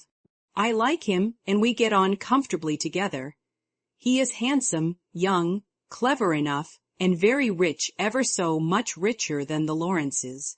I don't think his family would object, and I should be very happy, for they are all kind, well-bred, generous people, and they like me. Fred, as the eldest twin, will have the estate, I suppose, and such a splendid one it is. A city house in a fashionable street, not so showy as our big houses, but twice as comfortable and full of solid luxury, such as English people believe in. I like it, for it's genuine. I've seen the plate, the family jewels, the old servants, and pictures of the country place, with its park, great house, lovely grounds, and fine horses. Oh, it would be all I should ask, and I'd rather have it than any title such as girls snap up so readily, and find nothing behind. I may be mercenary, but I hate poverty, and don't mean to bear it a minute longer than I can help. One of us must marry well. Meg didn't, Joe won't, Beth can't yet, so I shall, and make everything okay all round. I wouldn't marry a man I hated or despised. You may be sure of that, and though Fred is not my model hero, he does very well, and in time I should get fond enough of him if he was very fond of me, and let me do just as I liked. So I've been turning the matter over in my mind the last week, for it was impossible to help seeing that Fred liked me. He said nothing, but little things showed it. He never goes with Flo, always gets on my side of the carriage, table, or promenade, looks sentimental when we are alone, and frowns at anyone else who ventures to speak to him. Yesterday at dinner, when an Austrian officer stared at us and then said something to his friend, a rake, ish-looking baron, about ein Wunderskoensblondchen, Fred looked as fierce as a lion and cut his meat so savagely it nearly flew off his plate. He isn't one of the cool, stiff Englishmen, but is rather peppery, for he has Scotch blood in him, as one might guess from his bonny blue eyes. Well, last evening we went up to the castle about sunset, at least all of us but Fred, who was to meet us there after going to the poste restante for letters. We had a charming time poking about the ruins, the vaults where the monster tun is, and the beautiful gardens made by the Elector long ago for his English wife. I liked the great terrace best, for the view was divine, so while the rest went to see the rooms inside, I sat there trying to sketch the gray stone lion's head on the wall with scarlet woodbine, sprays hanging round it. I felt as if I'd got into a romance, sitting there, watching the Mechar rolling through the valley, listening to the music of the Austrian band below, and waiting for my lover, like a real storybook. Girl, I had a feeling that something was going to happen, and I was ready for it. I didn't feel blushy or quaky, but quite cool and only a little excited. By and by I heard Fred's voice, and then he came hurrying through the great arch to find me. He looked so troubled that I forgot all about myself, and asked what the matter was. He said he'd just got a letter begging him to come home, for Frank was very ill. So he was going at once on the night train, and only had time to say good-bye. I was very sorry for him, and disappointed for myself, but only for a minute, because he said, as he shook hands, and said it in a way that I could not mistake, I shall soon come back, you won't. Forget me, Amy. I didn't promise, but I looked at him, and he seemed satisfied, and there was no time for anything but messages and good-byes, for he was off in an hour, and we all miss him very much. I know he wanted to speak, but I think, from something he once hinted, that he had promised his father not to do anything of the sort yet a while, for is a rash boy, and the old gentleman dreads a foreign daughter-in-law. We shall soon meet in Rome, and then, if I don't change my mind, I'll say yes, thank you, when he says, will you, please? Of course, this is all very private, but I wished you to know what was going on. Don't be anxious about me. Remember I am your prudent Amy, and be sure I will do nothing rashly. Send me as much advice as you like. I'll use it if I can. I wish I could see you for a good talk, Marmee. Love and trust me. Ever your Amy. Chapter 32. Joe, I'm anxious about Beth. Why, Mother, she has seemed unusually well since the babies came. It's not her health that troubles me now, it's her spirits. I'm sure there is something on her mind, and I want you to discover what it is. What makes you think so, Mother? She sits alone a good deal, and doesn't talk to her father as much as she used. I found her crying over the babies the other day. When she sings, the songs are always sad ones, and now and then I see a look in her face that I don't understand. This isn't like Beth, and it worries me. Have you asked her about it? I have tried once or twice, but she either evaded my questions or looked so distressed that I stopped. I never force my children's confidence, and I seldom have to wait for long. Mrs. March glanced at Joe as she spoke, but the face opposite seemed quite unconscious of any secret disquietude but Beth's, and after sewing thoughtfully for a minute, Joe said, I think she is growing up, and so begins to dream dreams, and have hopes and fears and fidgets, without knowing why or being able to explain them. Why, Mother, Beth's 18, but we don't realize it and treat her like a child, forgetting she's a woman. So she is. Dear heart, how fast you do grow up, returned her mother with a sigh and a smile. Can't be helped, Marmee, so you must resign yourself to all sorts of worries, and let your birds hop out of the nest, one by one. I promise never to hop very far, if that is any comfort to you. It's a great comfort, Joe. I always feel strong when you are at home, now Meg is gone. Beth is too feeble and Amy too young to depend upon, but when the tug comes, you are always ready. Why, you know I don't mind hard jobs much, and there must always be one scrub in a family. Amy is splendid in fine works, and I'm not, but I feel in my element when all the carpets are to be taken up, or half the family fall sick at once. Amy is distinguishing herself abroad, but if anything is amiss at home, I'm your man. I leave Beth to your hands, then, for she will open her tender little heart to her Joe sooner than to anyone. Else be very kind, and don't let her think anyone watches or talks about her. If she only would get quite strong and cheerful again, I shouldn't have a wish in the world. Happy woman. I've got heaps. My dear, what are they? I'll settle Bethy's troubles, and then I'll tell you mine. They are not very wearing, so they'll keep. And Joe stitched away, with a wise nod which set her mother's heart at rest about her, for the present at least. While apparently absorbed in her own affairs, Joe watched Beth, and after many conflicting conjectures, finally settled upon one which seemed to explain the change in her. A slight incident gave Joe the clue to the mystery, she thought, and lively fancy, loving heart did the rest. She was affecting to write busily one Saturday afternoon, when she and Beth were alone together. Yet as she scribbled, she kept her eye on her sister, who seemed unusually quiet. Sitting at the window, Beth's work often dropped into her lap, and she leaned her head upon her hand in a dejected attitude, while her eyes rested on the dull, autumnal landscape. Suddenly someone passed below, whistling like an operatic blackbird, and a voice called out, all serene, "Coming in tonight." Beth started, leaned forward, smiled and nodded, watched the passer by till his quick tramp died away, then said softly as if to herself, "How strong and well and happy that dear boy looks." Said Jo, still intent upon her sister's face, for the bright color faded as quickly as it came, the smile vanished, and presently a tear lay shining on the window ledge. Beth whisked it off, and in her half-averted face read a tender sorrow that made her own eyes fill. Fearing to betray herself, she slipped away, murmuring something about needing more paper.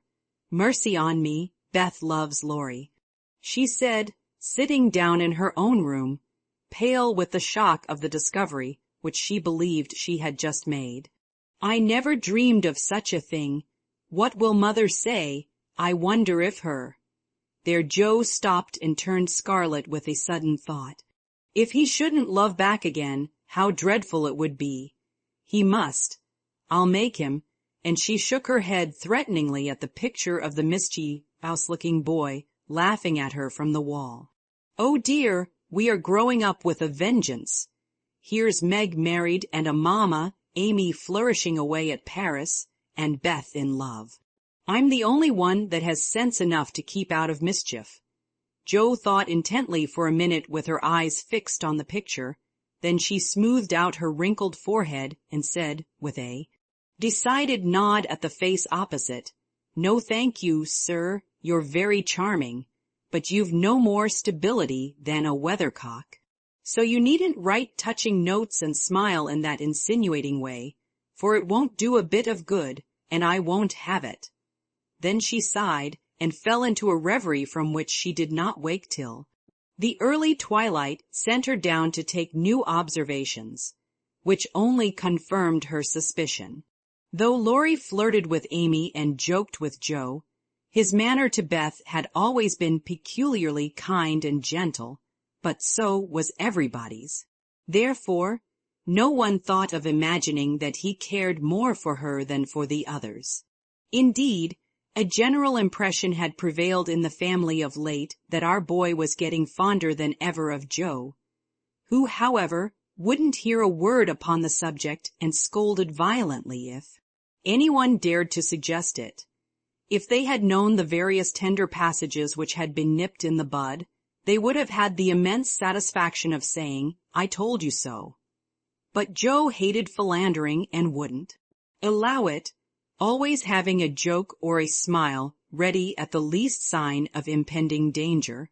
When Laurie first went to college, he fell in love about once a month, but these small flames were as brief as ardent, did no damage, and much amused Jo, who took great interest in the alternations of hope, despair, and resignation, which were confided to her in their weekly conferences. But there came a time when Laurie ceased to worship at many shrines, hinted darkly at one all-absorbing passion, and indulged occasionally in Byronic fits of gloom. Then he avoided the tender subject altogether, wrote philosophical notes to Jo, turned studious, and gave out that he was going to dig, intending to graduate in a blaze of glory. This suited the young lady better than twilight confidences, tender pressures of the hand, and eloquent glances of the eye, for with Jo, brain developed earlier than heart, and she preferred imaginary heroes to real ones, because when tired of them, the former could be shut up in the tin kitchen till called for, and the latter were less manageable. Things were in this state when the grand discovery was made, and Jo watched Laurie that night as she had never done before. If she had not got the new idea into her head, she would have seen nothing unusual in the fact that Beth was very quiet, and Laurie very kind to her.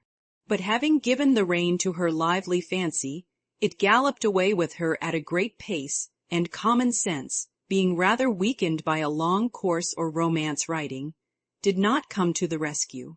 As usual, Beth lay on the sofa and Laurie sat in a low chair close by, amusing her with all sorts of gossip, for she depended on her weekly spin, and he never disappointed her. But that evening, Joe fancied that Beth's eyes rested on the lively, dark face beside her with peculiar pleasure, and that she listened with intense interest to an account of some exciting cricket match, though the phrases "caught off a tice," "stumped off his ground," and "the leg hit for 3" were as intelligible to her as Sanskrit.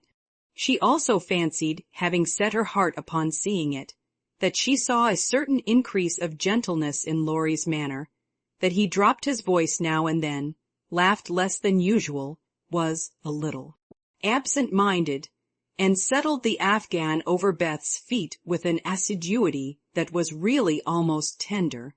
Who knows, stranger things have happened, thought Joe, as she fussed about the room. She will make quite an angel of him, and he will make life delightfully easy and pleasant for the dear, if they only love each other. I don't see how he can help it, and I do believe he would if the rest of us were out of the way. As everyone was out of the way but herself, Joe began to feel that she ought to dispose of herself with all speed. But where should she go? And burning to lay herself upon the shrine of sisterly devotion, she sat down to settle that point. Now the old sofa was a regular patriarch of a sofa, long, broad, well, cushioned and low, a trifle shabby, as well it might be, for the girls had slept and sprawled on it as babies, fished over the back, rode on the arms, and had menageries under it as children, and rested tired heads, dreamed dreams, and listened to tender talk on it as young women. They all loved it, for it was a family refuge, and one corner had always been Joe's favorite lounging place. Among the many pillows that adorned the venerable couch was one, hard, round, covered with prickly horsehair, and furnished with a knobby button at each end. This repulsive pillow was her especial property, being used as a weapon of defense, a barricade, or a stern preventive of too much slumber. Laurie knew this pillow well, and had cause to regard it with deep aversion, having been unmercifully pummeled with it in former days when romping was allowed, and now frequently debarred by it from the seat he most coveted next ought Joe, in the sofa corner. If the sausage, as they called it, stood on end, it was a sign that he might approach and repose, but if it lay flat across the sofa, woe to man, woman, or child who dared disturb it.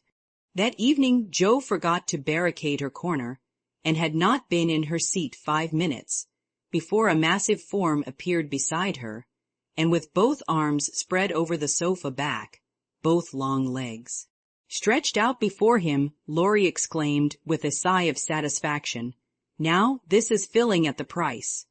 "No slangs," snapped Joe, slamming down the pillow. But it was too late. There was no room for it, and coasting onto the floor, it disappeared in a most mysterious manner. "Come, Joe, don't be thorny. After studying himself to a skeleton all the week, a fellow deserves petting and ought to get it. Beth will pet you." "I'm busy." "No, she's not to be bothered with me, but you like that sort of thing, unless you've suddenly lost your taste for it." "Have you? Do you hate your boy, and want to fire pillows at him?" Anything more wheedlesome than that touching appeal was seldom heard. But Joe quenched her boy by turning on him with a stern query. "How many bouquets have you sent Miss Randall this week?" "Not one, upon my word. She's engaged." "Now then." "I'm glad of it. That's one of your foolish extravagances, sending flowers and things to girls for whom you don't care 2 pins, continued Joe reprovingly. "Sensible girls for whom I do care whole papers of pins won't let me send them flowers and things. So what can I do? My feelings need a vent. Mother doesn't approve of flirting even in fun, and you do flirt desperately, Teddy. I'd give anything if I could answer, so do you.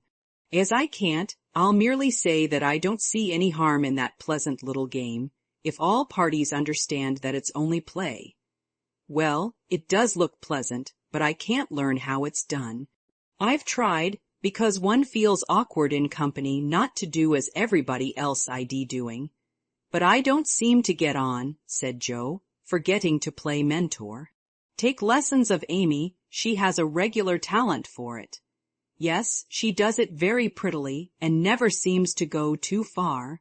I suppose it's natural to some people to please without trying, and others to always say and do the wrong thing in the wrong place. I'm glad you can't flirt. It's really refreshing to see a sensible, straightforward girl, who can be jolly and kind without making a fool of herself. Between ourselves, Joe, some of the girls I know really do go on at such a rate I'm ashamed of them. They don't mean any harm, I'm sure, but if they knew how we fellows talked about them afterward, they'd mend their ways, I fancy. They do the same, and as their tongues are the sharpest, you fellows get the worst of it, for you are as silly as they, every bit. If you behaved properly, they would, but knowing you like their nonsense, they keep it up, and then you blame them. Much you know about it, ma'am, said Laurie in a superior tone. We don't like romps and flirts, though we may act as if we did sometimes. The pretty, modest girls are never talked about, except respectfully, among gentlemen. Bless your innocent soul. If you could be in my place for a month, you'd see things that would astonish you a trifle. Upon my word, when I see one of those scarum girls, I always want to say with our friend Cock Robin, out upon you, fie upon you, bold-faced jig. It was impossible to help laughing at the funny conflict between Laurie's chivalrous reluctance to speak ill of womankind and his very natural dislike of the unfeminine folly of which fashionable society showed him many samples. Joe knew that young Lawrence was regarded as a most eligible party by worldly mammas, was much smiled upon by their daughters, and flattered enough by ladies of all ages to make a coxcomb of him, so she watched him rather jealously, fearing he would be spoiled, and rejoiced more than she confessed to find that he still believed in modest girls. Returning suddenly to her admonitory tone, she said, dropping her voice, if you must have a went, Teddy, go and devote yourself to one of the pretty, modest girls whom you do respect, and not waste your time with the silly ones. You really advise it. And Laurie looked at her with an odd mixture of anxiety and merriment in his face. Yes, I do, but you'd better wait till you are through college on the whole, and be fitting yourself for the place meantime. You're not half good enough for whoever the modest girl may be. And Joe looked a little queer likewise, for a name had almost escaped her. That I'm not, acquiesced Laurie, with an expression of humility quite new to him, as he dropped his eyes and absently wound Joe's apron tassel round his finger. Mercy on us, this will never do, thought Joe, adding aloud, go and sing to me. I'm dying for some music and always like yours. I'd rather stay here, thank you. Well, you can't, there isn't room. Go and make yourself useful, since you are too big to be ornamental. I thought you hated to be tied to a woman's apron string, retorted Joe, quoting certain rebellious words of his own. Ah, that depends on who wears the apron. And Laurie gave an audacious tweak at the tassel. Are you going? Demanded Joe, diving for the pillow. He fled at once, and the minute it was well, up with the bonnets of Bonnie Dundee. She slipped away to return no more till the young gentleman departed in high dudgeon. Joe lay long awake that night, and was just dropping off when the sound of a stifled sob made her fly to Beth's bedside, with the anxious inquiry, "What is it, dear?" "I thought you were asleep," sobbed Beth. "Is it the old pain, my precious?" "No, it's a new one, but I can bear it." And Beth tried to check her tears. "Tell me all about it, and let me cure it as I often did the other." "You can't, there is no cure." There Beth's voice gave way, and clinging to her sister, she cried so despairingly that Joe was Frightened, where is it? Shall I call Mother? No, no, don't call her, don't tell her. I shall be better soon. Lie down here and pour my head. I'll be quiet and go to sleep, indeed I will. Jo obeyed, but as her hand went softly to and fro across Beth's hot forehead and wet eyelids, her heart was very full and she longed to speak. But young as she was, Jo had learned that hearts, like flowers, cannot be rudely handled, but must open naturally. So though she believed she knew the cause of Beth's new pain, she only said in her tenderest tone, "Does anything trouble you, dearie?" "Yes, Jo," after a long pause. "Wouldn't it comfort you to tell me what it is?" "Not now, not yet." "Then I won't ask, but remember, Bethy, that Mother and Jo are always glad to hear and help you if they can." "I know it." "I'll tell you by and by. Is the pain better now?" "Oh, yes, much better. You are so comfortable, Jo." "Go to sleep, dear. I'll stay with you." So cheek to cheek they fell asleep, and on the morrow Beth seemed quite herself again, for at 18 neither heads nor hearts ache long, and a loving word can medicine most ills. But Jo had made up her mind, and after pondering over a project for some days, she confided it to her mother. "You asked me the other day what my wishes were. I'll tell you one of them, Marmee," she began, as they sat along together. "I want to go away somewhere this winter for a change." "Why, Jo?" and her mother looked up quickly, as if the words suggested a double meaning. With her eyes on her work, Jo answered soberly, "I want something new. I feel restless and anxious to be seeing, doing, and learning more than I am. I brood too much over my own small affairs and need stirring up, so as I can be spared this winter, I'd like to hop a little way and try my wings." "Where will you hop?"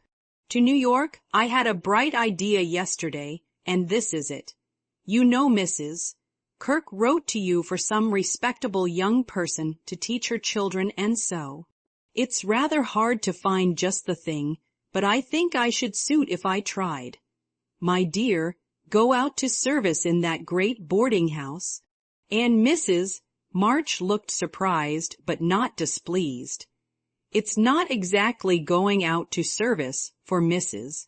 Kirk is your friend, the kindest soul that ever lived, and would make things pleasant for me, I know. Her family is separate from the rest, and no one knows me there. Don't care if they do. It's honest work, and I'm not ashamed of it. Nor I. But you're writing. All the better for the change.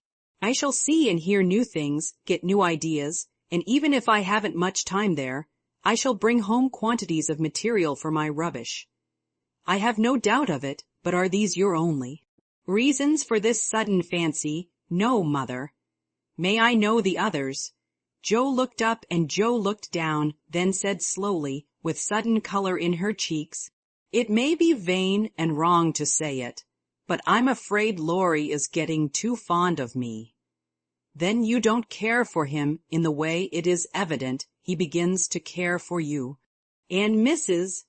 March looked anxious as she put the question. "Mercy, no.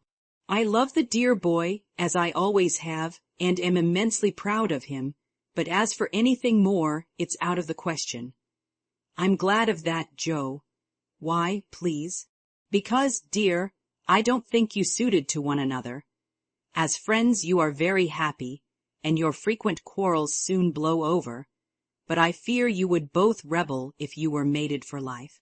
You are too much alike and too fond of freedom, not to mention hot tempers and strong wills, to get on happily together in a relation which needs infinite patience and forbearance, as well as love. That's just the feeling I had, though I couldn't express it. I'm glad you think he is only beginning to care for me.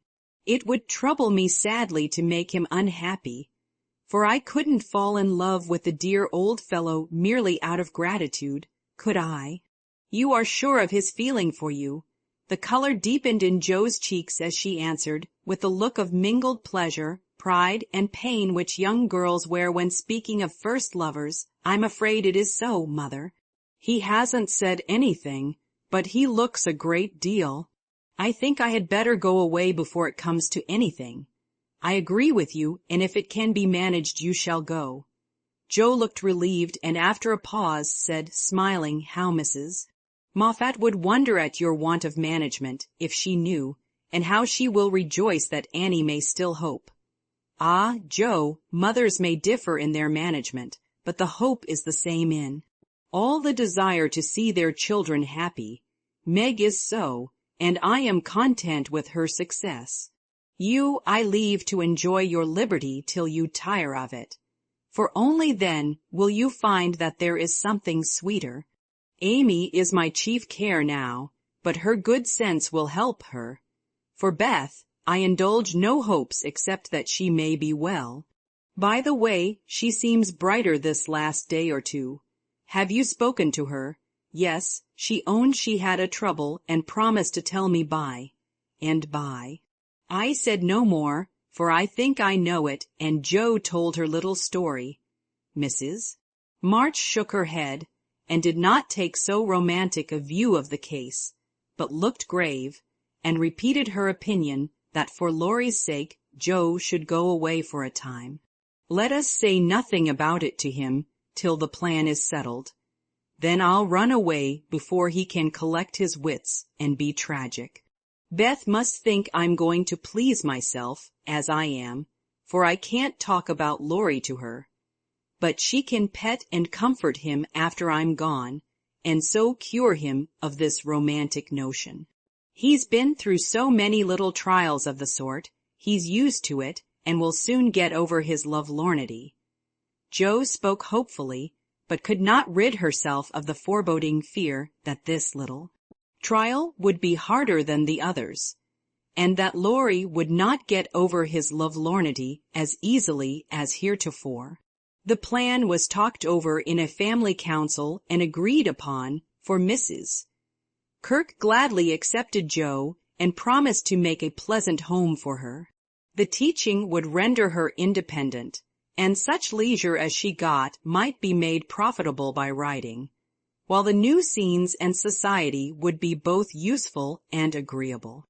Joe liked the prospect and was eager to be gone, for the home nest was growing too narrow for her restless nature and adventurous spirit. When all was settled, with fear and trembling she told Laurie, but to her surprise he took it very quietly. He had been graver than usual of late, but very pleasant, and when jokingly accused of turning over a new leaf, he answered soberly, "So I am, and I mean this one shall stay turned." Joe was very much relieved that one of his virtuous fits should come on just then, and made her preparations with a lightened heart, for Beth seemed more cheerful, and hoped she was doing the best for all. "One thing I leave in your especial care," she said, the night before she left. "You mean your papers?"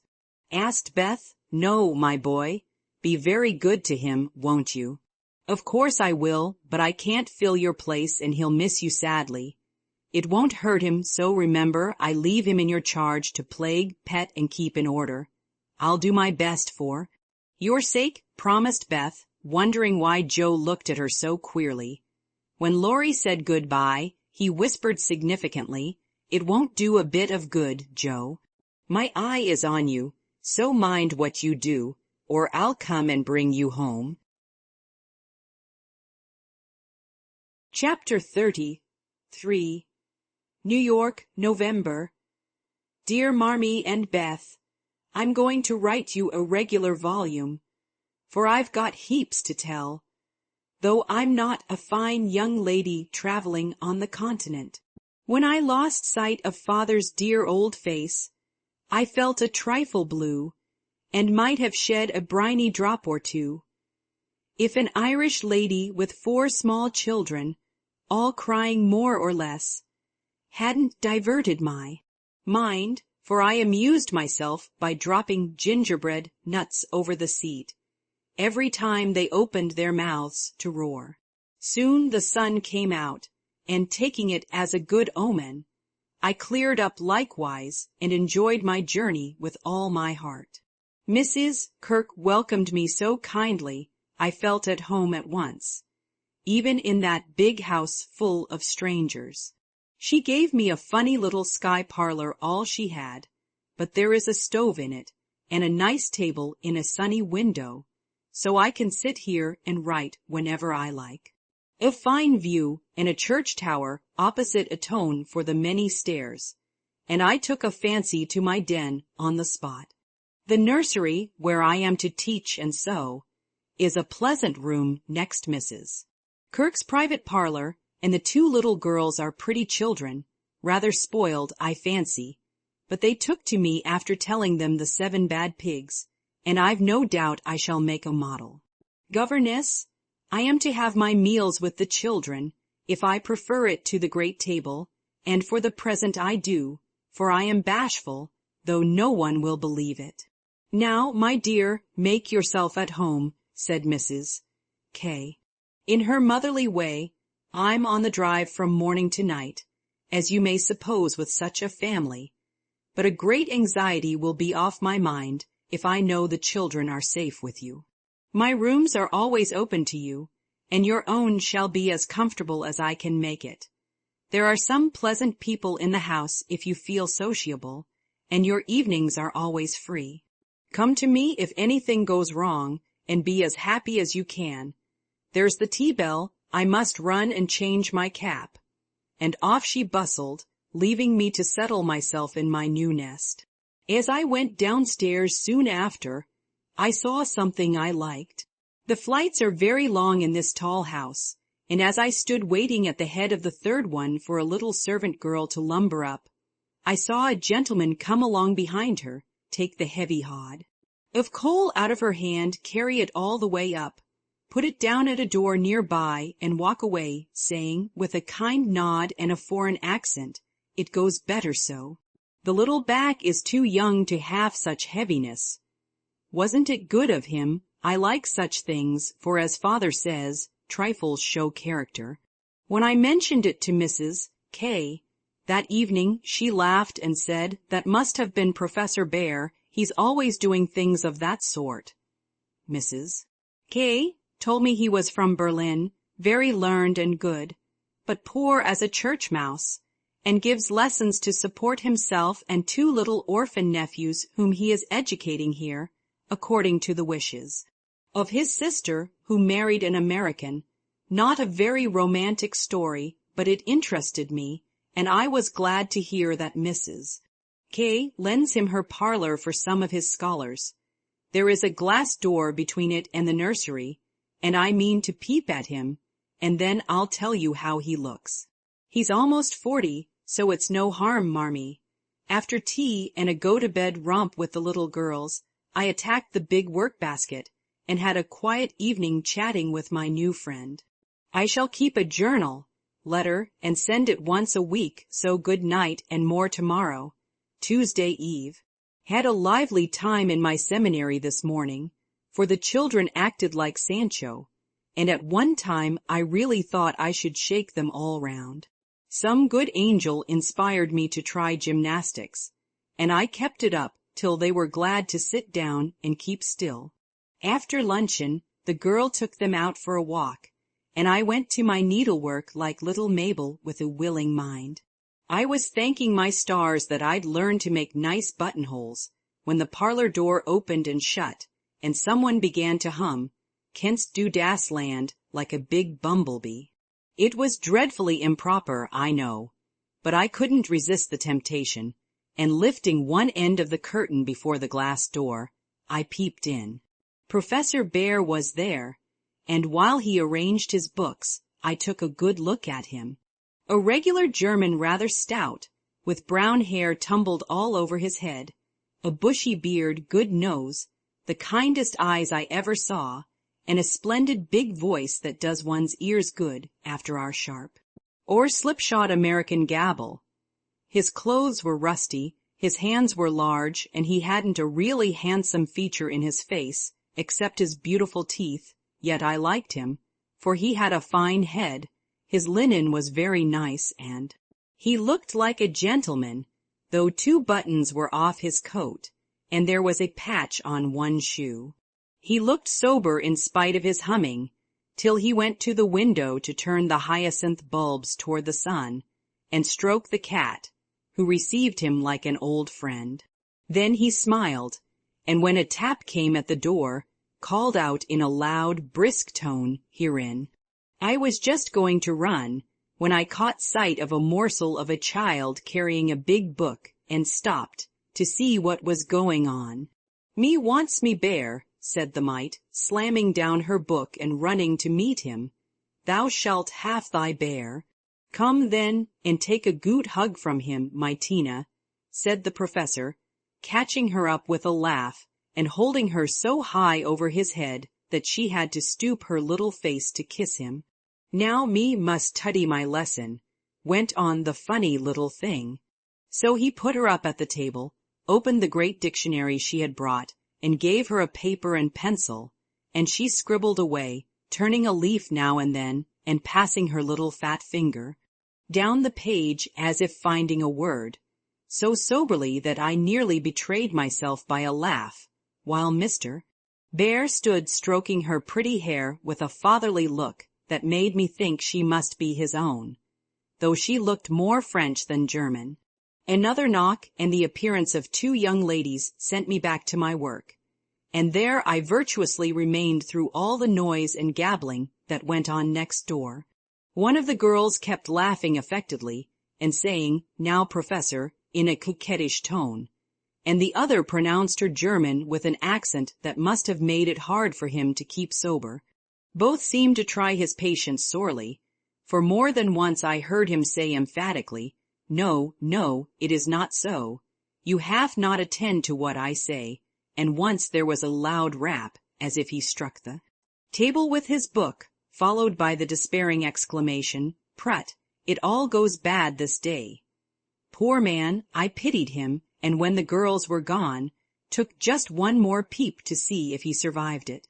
He seemed to have thrown himself back in his chair, tired out, and sat there with his eyes shut till the clock struck 2, when he jumped up, put his books in his pocket, as if ready for another lesson, and taking little Tina, who had fallen asleep on the sofa, in his arms, he carried her quietly away. I fancy he has a hard life of it. Mrs. Kirk asked me if I wouldn't go down to the 5 o'clock dinner, and feeling a little bit homesick, I thought I would, just to see what sort of people are under the same roof with me. So I made myself respectable and tried to slip in behind Mrs. Kirk, but as she is short and I'm tall, my efforts at concealment were rather a failure. She gave me a seat by her, and after my face cooled off, I plucked up courage and looked about me. The long table was full, and every one intent on getting their dinner, the gentlemen especially, who seemed to be eating on time, for they bolted in every sense of the word, vanishing as soon as they were done. There was the usual assortment of young men absorbed in themselves, young couples absorbed in each other, married ladies in their babies, and old gentlemen in politics. I don't think I shall care to have much to do with any of them, except one sweet-faced maiden lady, who looks as if she had something in her. Cast away at the very bottom of the table was the professor, shouting answers to the questions of a very inquisitive, deaf old gentleman on one side, and talking philosophy with a Frenchman on the other. If Amy had been here, she'd have turned her back on him forever because, sad to relate, he had a great appetite, and shovelled in his dinner in a manner which would have horrified her ladyship. I didn't mind, for I like to see folks eat with a relish, as Hannah says, and the poor man must have needed a deal of food after teaching idiots all day.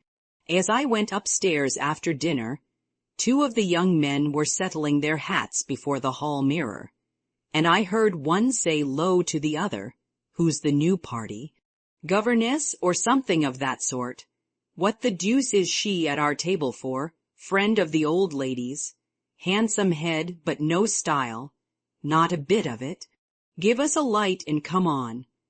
I felt angry at first, and then I didn't care, for a governess is as good as a clerk, and I've got sense, if I haven't style, which is more than some people have. Judging from the remarks of the elegant beings who clattered away, smoking like bad chimneys. I hate ordinary people. Thursday? Yesterday was a quiet day spent in teaching, sewing, and writing in my little room, which is very cozy, with a light and fire. I picked up a few bits of news and was introduced to the professor. It seems that Tina is the child of the Frenchwoman who does the fine ironing in the laundry here. The little thing has lost her heart to Mr. Bear, and follows him about the house like a dog whenever he is at home, which delights him, as he is very fond of children, though a bacheldor. Kitty and Minnie Kirk likewise regard him with affection, and tell all sorts of stories about the plays he invents, the presents he brings, and the splendid tales he tells. The younger men quiz him, it seems, call him Old Fritz, Lagerbier, Ursa Major, and make all manner of jokes on his name. But he enjoys it like a boy, Mrs. Kirk says, and takes it so good-naturedly that they all like him in spite of his foreign ways. The maiden lady is a Miss Norton, rich, cultivated, and kind. She spoke to me at dinner today, for I went to table again. It's such fun to watch people, and asked me to come and see her at her room. She has fine books and pictures, knows interesting persons, and seems friendly, so I shall make myself agreeable, for I do want to get into good society, only it isn't the same sort that Amy likes. I was in our parlor last evening when Mr. Bear came in with some newspapers for Mrs. Kirk. She wasn't there, but Minnie, who is a little old woman, introduced me very prettily. This is Mamma's friend, Miss March. Yes, and she's jolly and we like her lots, added Kitty, who is an enfant terrible. We both bowed, and then we laughed, for the prim introduction and the blunt addition were rather a comical contrast. Ah, yes, I hear these naughty ones go to vex you, Mies Marsh. If so again, call at me and I come, he said, with a threatening frown that delighted the little wretches. I promised I would, and he departed, but it seems as if I was doomed to see a good deal of him, for today as I passed his door on my way out, by accident I knocked against it with my umbrella. It flew open, and there he stood in his dressing gown, with a big blue sock on one hand and a darning needle in the other.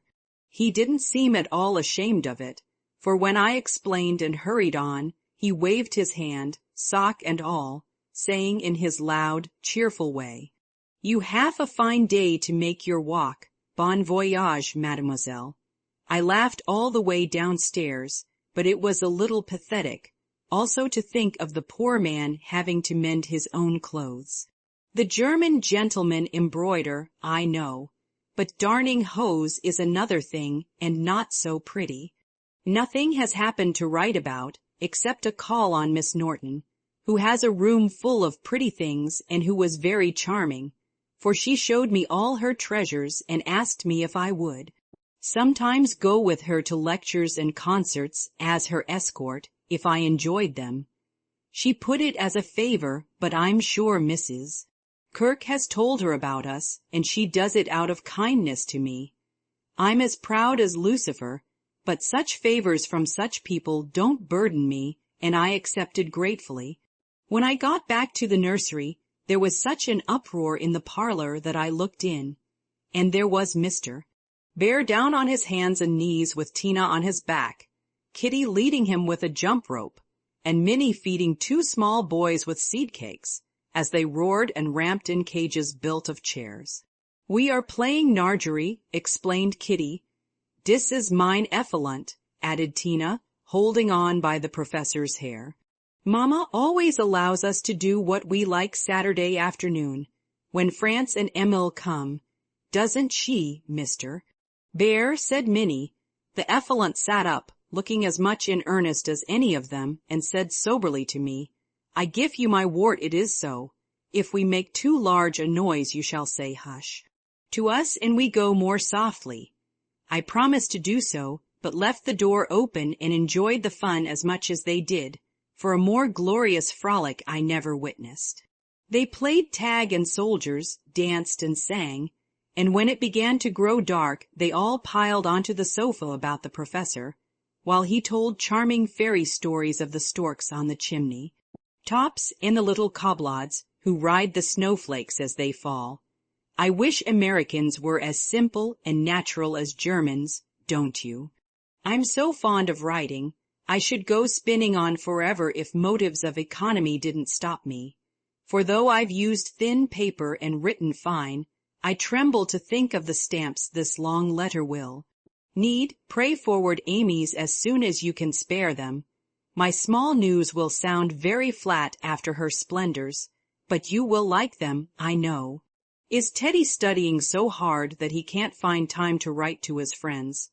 Take good care of him for me, Beth, and tell me all about the babies, and give heaps of love to everyone. From your faithful Joe. P.S. On reading over my letter, it strikes me as rather bary, but I am always interested in odd people, and I really had nothing else to write about. Bless you, December. My precious Betsy, as this is to be a Scrabble letter, I direct it to you, for it may amuse you and give you some idea of my goings-on, for though quiet, they are rather amusing for which, oh, be joyful. After what Amy would call Herculaneum efforts, in the way of mental and moral agriculture, my young ideas begin to shoot and my little twigs to bend as I could wish. They are not so interesting tome as Tina and the boys, but I do my duty by them, and they are fond of me. France and Emil are jolly little lads, quite after my own heart, for the mixture of German and American spirit in the produces a constant state of effervescence. Saturday afternoons are riotous times, whether spent in the house or out, for on pleasant days they all go to walk, like a seminary, with the professor and myself to keep order, and then such fun. We are very good friends now, and I've begun to take lessons. I really couldn't help it, and it all came about in such a droll way that I must tell you. To begin at the beginning, Mrs. Kirk called to me one day as I passed Mr. Bear's room where she was rummaging. "Did you ever see such a den, my dear? Just come and help me put these books to rights, for I've turned everything upside down, trying to discover what he has done with the 6 new handkerchiefs I gave him not long ago." I went in and, while we worked, I looked about me, for it was a den to be sure. Books and papers everywhere, a broken meerschaum, and an old flute over the mantelpiece as if done with. A ragged bird without any tail chirped on one window-seat, and a box of white mice adorned. The other, half-finished boats and bits of string lay among the manuscripts. Dirty little boots stood drying before the fire, and traces of the dearly beloved boys, for whom he makes a slave of himself, were to be seen all over the room. After a grand rummage, 3 of the missing articles were found, one over the bird cage, one covered with ink, and a third burned brown, having been used as a holder. Such a man, laughed good-natured Mrs. K., as she put the relics in the rag bay. I suppose the others are torn up to rig ships, bandage cut fingers, or make kite-tails. It's dreadful, but I can't scold him. He's so absent-minded and good-natured, he lets those boys ride over him roughshod. I agreed to do his washing and mending, but he forgets to give out his things and I forget to look them over, so he comes to a sad pass sometimes. "Let me mend them," said I. "I don't mind it, and he needn't know. I'd like to, he's so kind to me about bringing my letters and lending books. So I have got his things in order and knit heels into 2 pairs of the socks, for they were boggled out of shape with his queer darns. Nothing was said, and I hoped he wouldn't find it out, but one day last week he caught me at it. Hearing the lessons he gives to others has interested and amused me so much that I took a fancy to leer. For Tina runs in and out, leaving the door open, and I can hear. I had been sitting near this door, finishing off the last sock, and trying to understand what he said to a new scholar, who is as stupid as I am. The girl had gone, and I thought he had also. It was so still, and I was busily gabbling over a verb and rocking to and fro in a most absurd way, when a little crow made me look up, and there was Mr. Bear looking and laughing quietly, while he made signs to Tina not to betray him.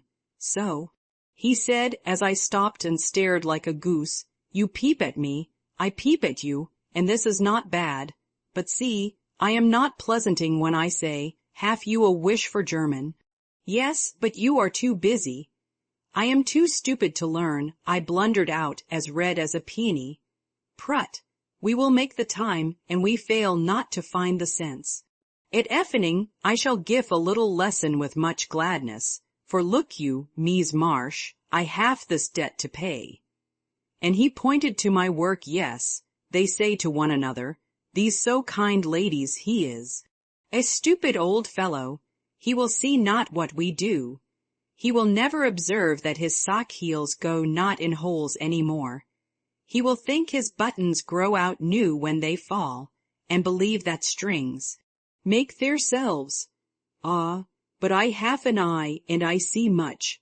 I have a heart, and I feel thanks for this. Come, a little lesson then and now, or no more good fairy works for me and mine. Of course I couldn't say anything after that, and as it really is a splendid opportunity, I made the bargain, and we began.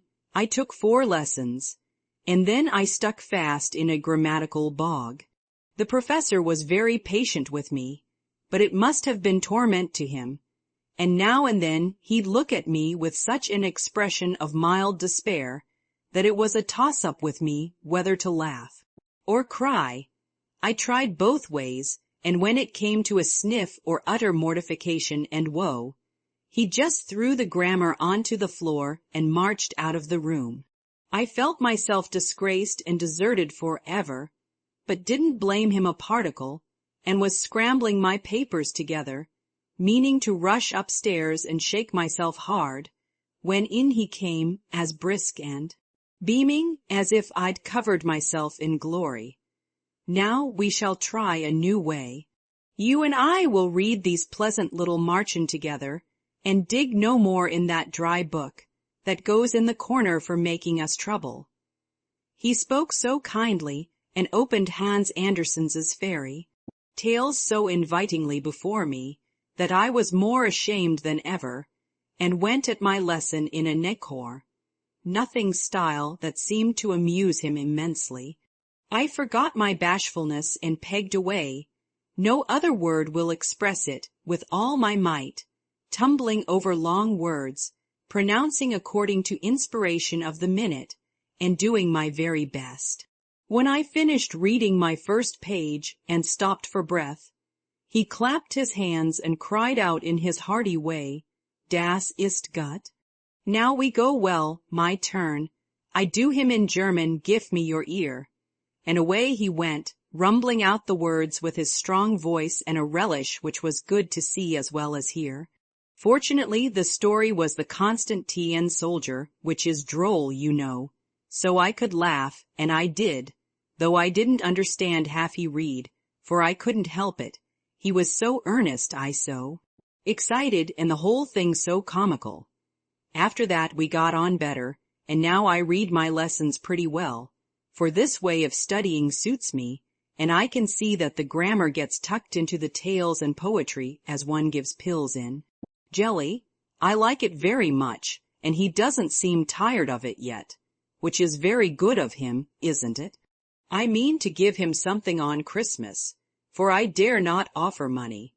Tell me something nice, Marmee. I'm glad Laurie seems so happy and busy that he has given up smoking and lets his hair grow. You see, Beth manages him better than I did. I'm not jealous, dear. Do your best, only don't make a saint of him. I'm afraid I couldn't like him without a spice of human naughtiness. Read him bits of my letters. I haven't time to write much, and that will do just as well. Thank heaven Beth continues so comfortable. January, a happy new year to you all, my dearest family, which of course includes Mr. L. and a young man by the name of Teddy. I can't tell you how much I enjoyed your Christmas bundle, for I didn't get it till night and had given up hoping. Your letter came in the morning, but you said nothing about a parcel, meaning it for a surprise, so I was disappointed, for I'd had a kind of feeling that you wouldn't forget me. I felt a little low in my mind as I sat up in my room after tea, and when the big, muddy, battered-looking bundle was brought to me, I just hugged it and pranced. It was so homey and refreshing that I sat down on the floor and read and looked and ate and laughed and cried, in my usual absurd way. The things were just what I wanted, and all the better for being made instead of bought. Beth's new ink bib was capital, and Hannah's box of hard gingerbread will be a treasure. I'll be sure and wear the nice flannels you sent, Marmee, and read carefully the books Father has marked. Thank you all, heaps and heaps.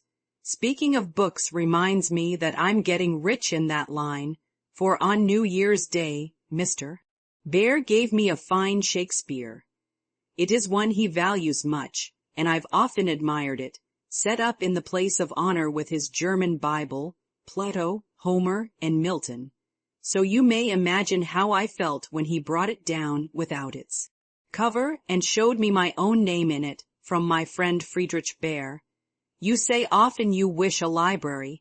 Here I give you one, for between these lids he meant covers is many books in one. Read him well, and he will help you much, for the study of character in this book will help you to read it in the world and paint it with your pen. I thanked him as well as I could, and talk now about my library as if I had 100 books. I never knew how much there was in Shakespeare before, but then I never had a bear to explain it to me. Now don't laugh at his horrid name, it isn't pronounced either bear or beer, as people will say it, but something between the two, as only Germans can give it. I'm glad you both like what I tell you about him, and hope you will know him some day. Mother would admire his warm heart, Father his wise head. I admire both, and feel rich in my new friend Friedrich Bear. Not having much money, or knowing what he'd like, I got several little things and put them about the room where he would find them unexpectedly. They were useful, pretty, or funny, a new standish on his table, a little vase for his flower, he always has one or a bit of green in a glass, to keep him fresh, he says, and a holder for his blower, so that he needn't burn up what Amy calls moukwires. I made it like those Beth invented, a big butterfly with a fat body and black and yellow wings, worsted feelers and bead eyes. It took his fancy immensely, and he put it on his mantelpiece as an article of virtue, so it was rather a failure after all. Poor as he is, he didn't forget a servant or a child in the house, and not a soul here, from the French laundrywoman to Miss Norton, forgot him. I was so glad of that. They got up a masquerade and had a gay time New Year's Eve. I didn't mean to go down having no dress, but at the last minute Mrs. Kirk remembered some old brocades, and Miss Norton lent me lace and feathers. So I dressed up as Mrs. Malaprop and sailed in with a mask on. No one knew me, for I disguised my voice, and no one dreamed of the silent, haughty Miss March, for they think I am very stiff and cool, most of them, and so I am to whippersnappers, could dance and dress, and burst out into a nice derangement of epitaphs, like an allegory on the banks of the Nile. I enjoyed it very much, and when we unmasked it was fun to see them stare at me. I heard one of the young men tell another that he knew I'd been an actress. In fact, he thought he remembered seeing me at one of the minor theaters. Meg will relish that. Joke, Mr. Bear was Nick Bottom, and Tina was Titania, a perfect little fairy in his arms. To see them dance was quite a landscape, to use a Teddyism.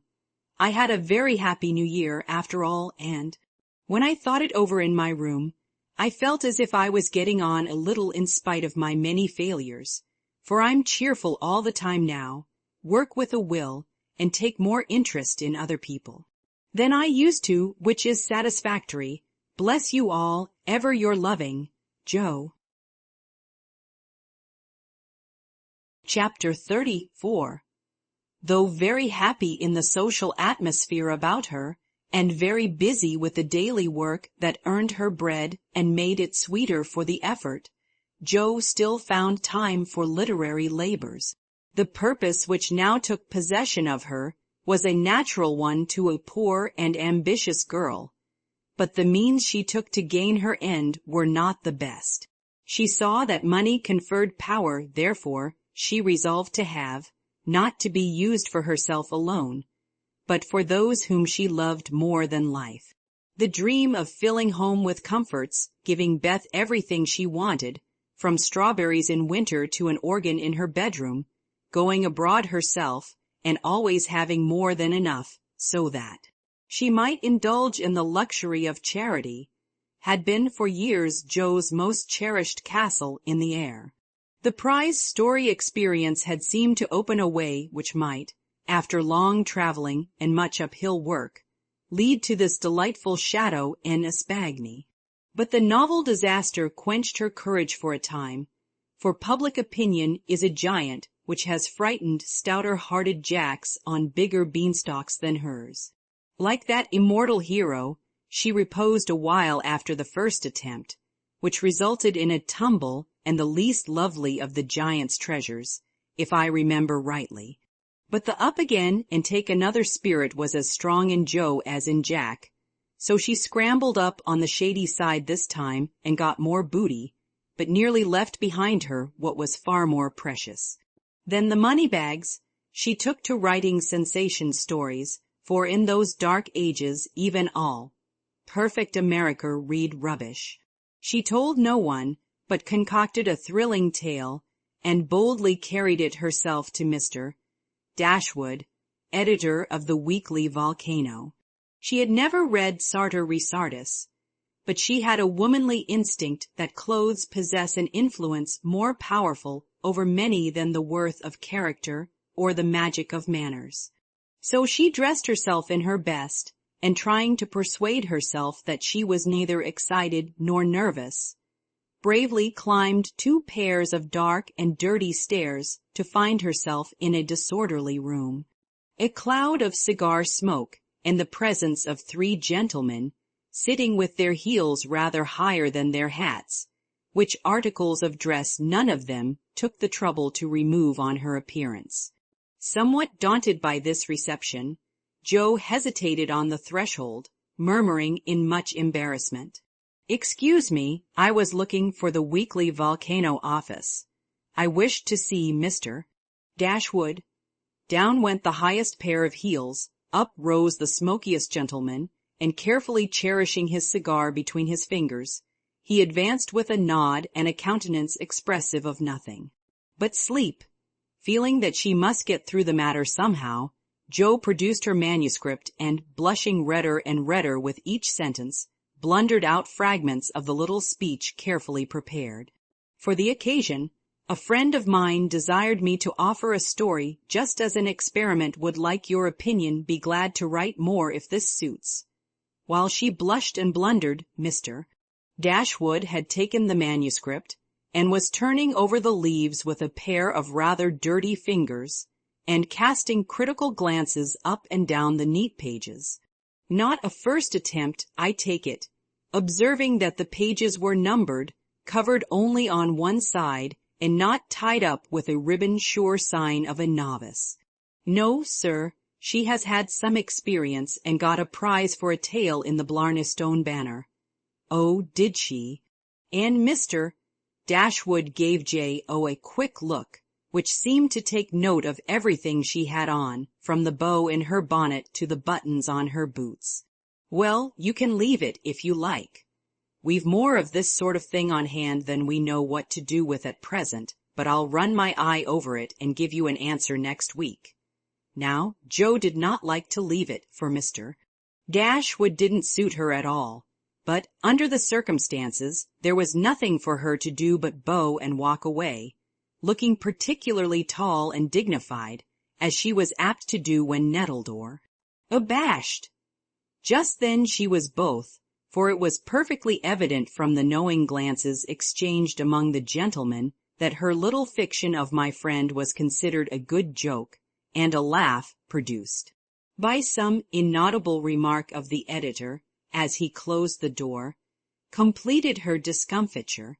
Half resolving never to return, she went home and worked off her irritation by stitching pinafores vigorously, and in an hour or two was cool enough to laugh over the scene and long for next week. When she went again, Mr. Dashwood was alone, whereat she rejoiced.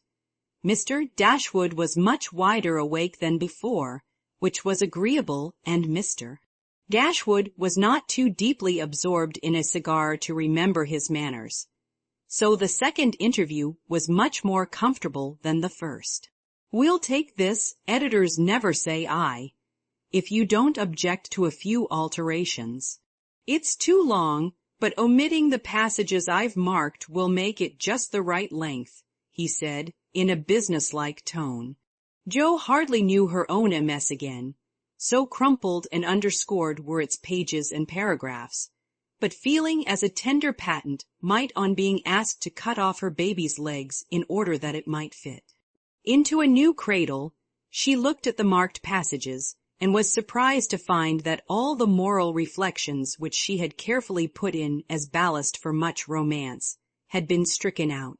But, sir, I thought every story should have some sort of a moral, so I took care to have a few of my sinners repent. Mr. Dashwood's editorial gravity relaxed into a smile, for Jo had forgotten her friend and spoken as only an author could. People want to be amused, not preached at, you know. Morals don't sell nowadays, which was not quite a correct statement, by the way. You think it would do with these alterations, then? Yes, it's a new plot, and pretty well worked up language good, and so on, was Mr. Dashwood's affable reply. What do you, that is, what compensation, began Jo, not exactly knowing how to express herself. Oh, yes, well, we give from 25 to 30 for things of this sort. Pay when it comes out, returned Mr. Dashwood, as if that point had escaped him. Such trifles do escape the editorial mind, it is said. Very well, you can have it, said Jo, handing back the story with a satisfied air, for after the $1 a column work, even 25 seemed good pay. Shall I tell my friend you will take another if she has one better than this? Asked Jo, unconscious of her little slip of the tongue, and emboldened by her success. Well, we'll look at it. Can't promise to take it. Tell her to make it short and spicy, and never mind the moral. What name would your friend like to put on it? In a careless tone. None at all, if you please. She doesn't wish her name to appear and has no nom de plume, said Jo, blushing in spite of herself. Just as she likes, of course. The tale will be out next week. Will you call for the money, or shall I send it? Asked Mr. Dashwood, who felt a natural desire to know who his new contributor might be. I'll call. Good morning, sir. As she departed, Mr. Dashwood put up his feet with the graceful remark, poor and proud as usual, but she'll do. Following Mr. Dashwood's directions and making Mrs. Northberry her model, Jo rashly took a plunge into the frothy sea of sensational literature, but thanks to the life-preserver thrown her by a friend, she came up again not much the worse for her. Ducking, like most young scribblers, she went abroad for her characters and scenery, and banditti, counts, gypsies, nuns, and duchesses appeared upon her stage, and played their parts with as much accuracy and spirit as could be expected. Her readers were not particular about such trifles as grammar, punctuation, and probability, and Mr. Dashwood graciously permitted her to fill his columns at the lowest prices, not thinking it necessary to tell her that the real cause of his hospitality was the fact that one of his hacks, on being offered higher wages, had basely left him in the lurch. She soon became interested in her work, for her emaciated purse grew stout, and the little hoard she was making to take Beth to the mountains next summer grew slowly but surely as the weeks passed.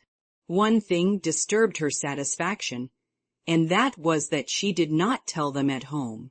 She had a feeling that father and mother would not approve, and preferred to have her own way first, and beg pardon afterward. It was easy to keep her secret, for no name appeared with her stories. Mr. Dashwood had of course found it out very soon, but promised to be dumb, and for a wonder kept his word. She thought it would do her no harm, for she sincerely meant to write nothing of which she would be ashamed, and quieted all pricks of conscience by anticipations of the happy minute when she should show her earnings and laugh over her well-kept secret. But Mr.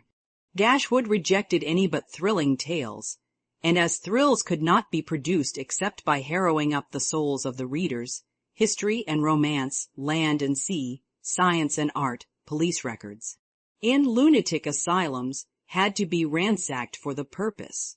Jo soon found that her innocent experience had given her but few glimpses of the tragic world which underlies society, so regarding it in a business light, she set about supplying her deficiencies. With characteristic energy, eager to find material for stories and bent on making them original in plot, if not masterly in execution, she searched newspapers for accidents, incidents, and crimes. She excited the suspicions of public librarians by asking for works on poisons. She studied faces in the street and characters, good, bad, and indifferent, all about her. She delved in the dust of ancient times for facts or fictions so old that they were as good as new, and introduced herself to folly, sin, and misery, as well as her limited opportunities allowed. She thought she was prospering finely, but unconsciously she was beginning to desecrate some of the womanliest attributes of a woman's character. She was living in bad society, and imaginary though it was, its influence affected her, for she was feeding heart and fancy on dangerous and unsubstantial food, and was fast brushing the innocent bloom from her nature by a premature acquaintance with the darker side of life, which comes soon enough to all of us. She was beginning to feel rather than see this, for much describing of other people's passions and feelings set her to studying and speculating about her own. A morbid amusement in which healthy young minds do not voluntarily indulge. Wrongdoing always brings its own punishment, and when Jo most needed hers, she got it. I don't know whether the study of Shakespeare helped her to read character, or the natural instinct of a woman for what was honest, brave, and strong, but while endowing her imaginary heroes with every perfection under the sun, Jo was discovering a live hero, who interested her in spite of many human imperfections. Mr. Bear, in one of their conversations, had advised her to study simple, true, and lovely characters, wherever she found them, as good training for a writer. Jo took him at his word, for she coolly turned round and studied him a proceeding which would have much surprised him, had he known it, for the worthy professor was very humble in his own conceit. Why everybody liked him was what puzzled Jo at first. He was neither rich nor great, young nor handsome, in no respect what is called fascinating, imposing, or brilliant, and yet he was as attractive as a genial fire, and people seemed to gather about him as naturally as about a warm hearth. He was poor, yet always appeared to be giving something away, a stranger, yet everyone was his friend, no longer young, but as happy, hearted as a boy, plain and peculiar, yet his face looked beautiful to many, and his oddities were freely forgiven for his sake. Joe often watched him, trying to discover the charm, and at last decided that it was benevolence which worked the miracle. If he had any sorrow, it sat with its head under its wing, and he turned only his sunny side to the world. There were lines upon his forehead, but time seemed to have touched him gently, remembering how kind he was to others. The pleasant curves about his mouth were the memorials of many friendly words and cheery laughs. His eyes were never cold or hard, and his big hand had a warm, strong grasp that was more expressive than words. His very clothes seemed to partake of the hospitable nature of the wearer. They looked as if they were at ease, and liked to make him comfortable. His capacious waistcoat was suggestive of a large heart underneath.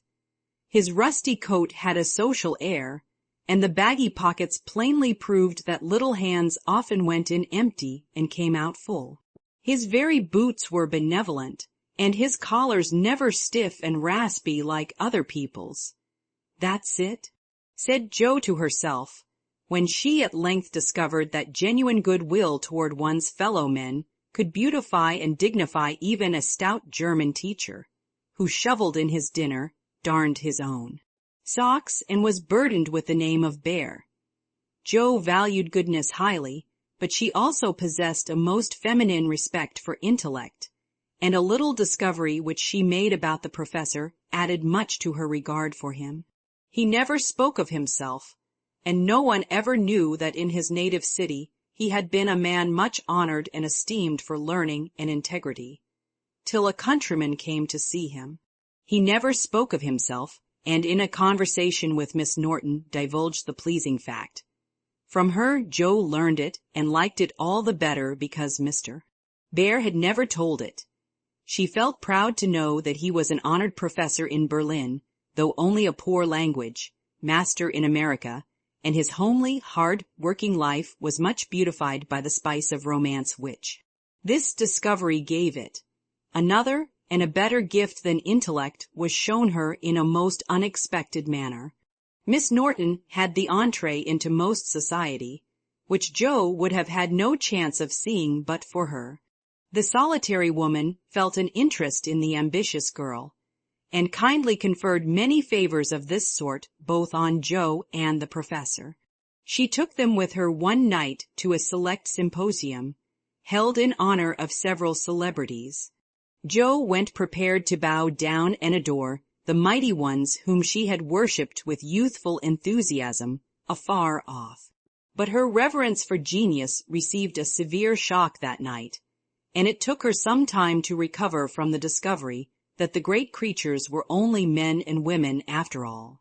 Imagine her dismay on stealing a glance of timid admiration at the poet whose lines suggested an ethereal being fed on spirit, fire, and dew, to behold him devouring his supper with an ardor which flushed his intellectual countenance. Turning as from a fallen idol, she made other discoveries which rapidly dispelled her romantic illusions. The great novelist vibrated between two decanters with the regularity of a pendulum. The famous divine flirted openly with one of the Madame de Staëls of the age, who looked daggers at another. Corinne, who was amiably satirizing her, after out, maneuvering her in efforts to absorb the profound philosopher, who imbibed tea Johnsonianly and appeared to slumber the loquacity of the lady, rendering speech impossible. The scientific celebrities, forgetting their mollusks and glacial periods, gossiped about art, while devoting themselves to oysters and ices with characteristic energy.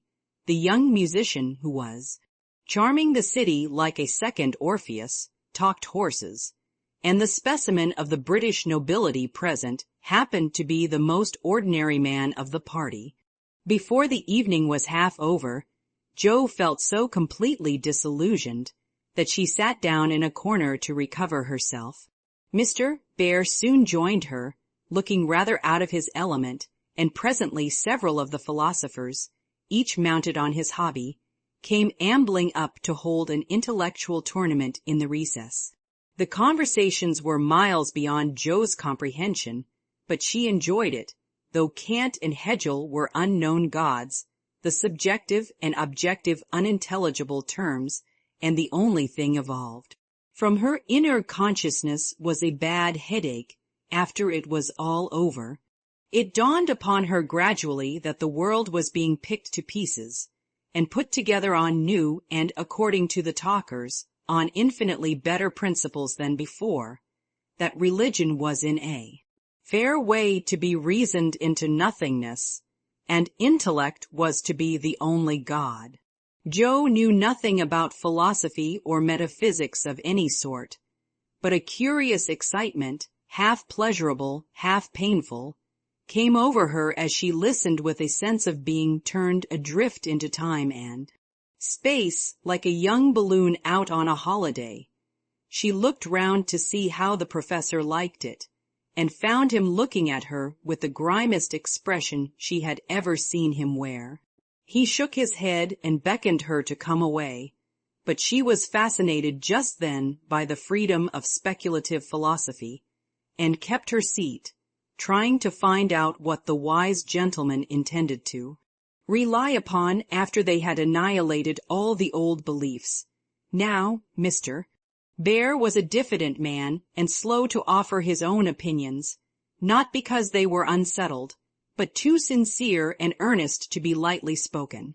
As he glanced from Jo to several other young people, attracted by the brilliancy of the philosophic pyrotechnics, he knit his brows and longed to speak, fearing that some inflammable young soul would be led astray by the rockets, to find when the display was over that they had only an empty stick or a scorched hand.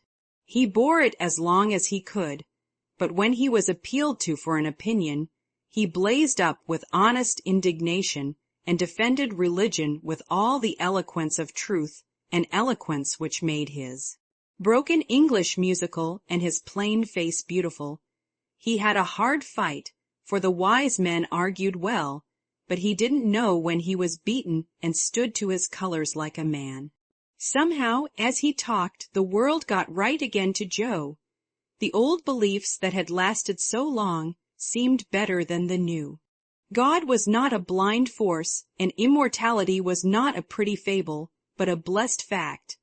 She felt as if she had solid ground under her feet again, and when Mr.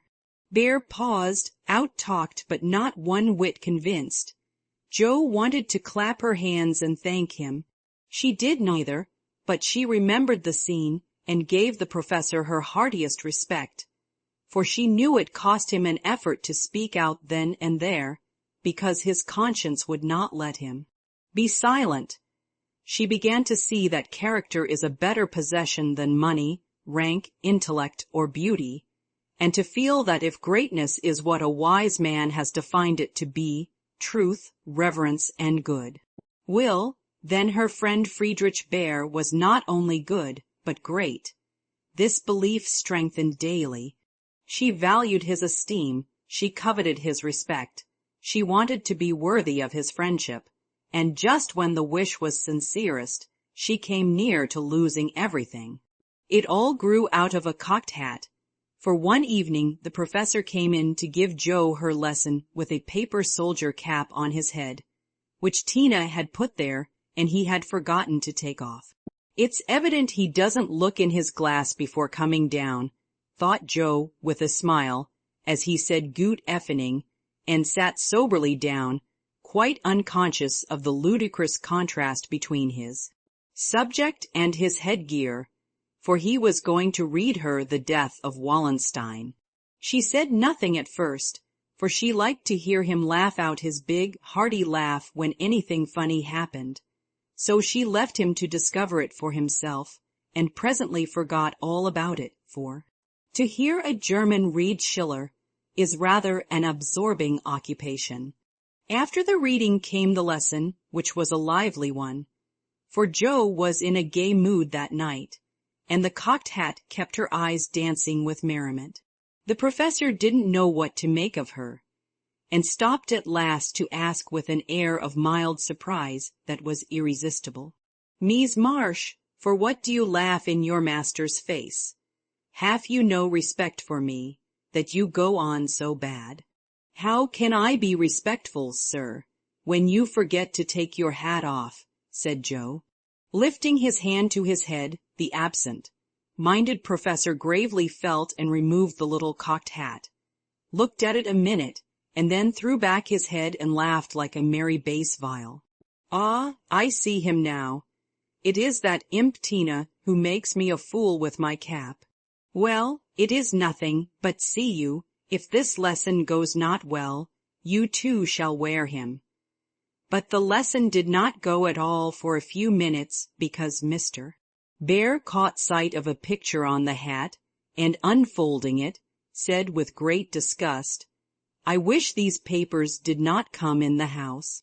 They are not for children to see, nor young people to read. It is not well, and I have no patience with those who make this harm." Joe glanced at the sheet and saw a pleasing illustration composed of a lunatic, a corpse, a villain, and a viper. She did not like it, but the impulse that made her turn it over was not one of displeasure but fear, because for a minute she fancied the paper was the volcano. It was not, however, and her panic subsided as she remembered that even if it had been and one of her own tales in it, there would have been no name to betray her. She had betrayed herself, however, by a look and a blush, for though an absent man, the professor saw a good deal more than people fancied. He knew that Joe wrote, and had met her down among the newspaper offices more than once, but as she never spoke of it, he asked no questions in spite of a strong desire to see her work. Now it occurred to him that she was doing what she was ashamed to own, and it troubled him. He did not say to himself, "It is none of my business. I've no right to say anything," as many people would have done. He only remembered that she was young and poor, a girl far away from mother's love and father's care, and he was moved to help her with an impulse as quick and natural as that which would prompt him to put out his hand to save a baby from a puddle. All this flashed through his mind in a minute, but not a trace of it appeared in his face, and by the time the paper was turned and Joe's needle threaded, he was ready to say quite naturally, but very gravely, "Yes, you are right to put it from you. I do not think that good young girls should see such things. They are made pleasant to some, but I would more rather give my boys gunpowder to play with than this bad trash.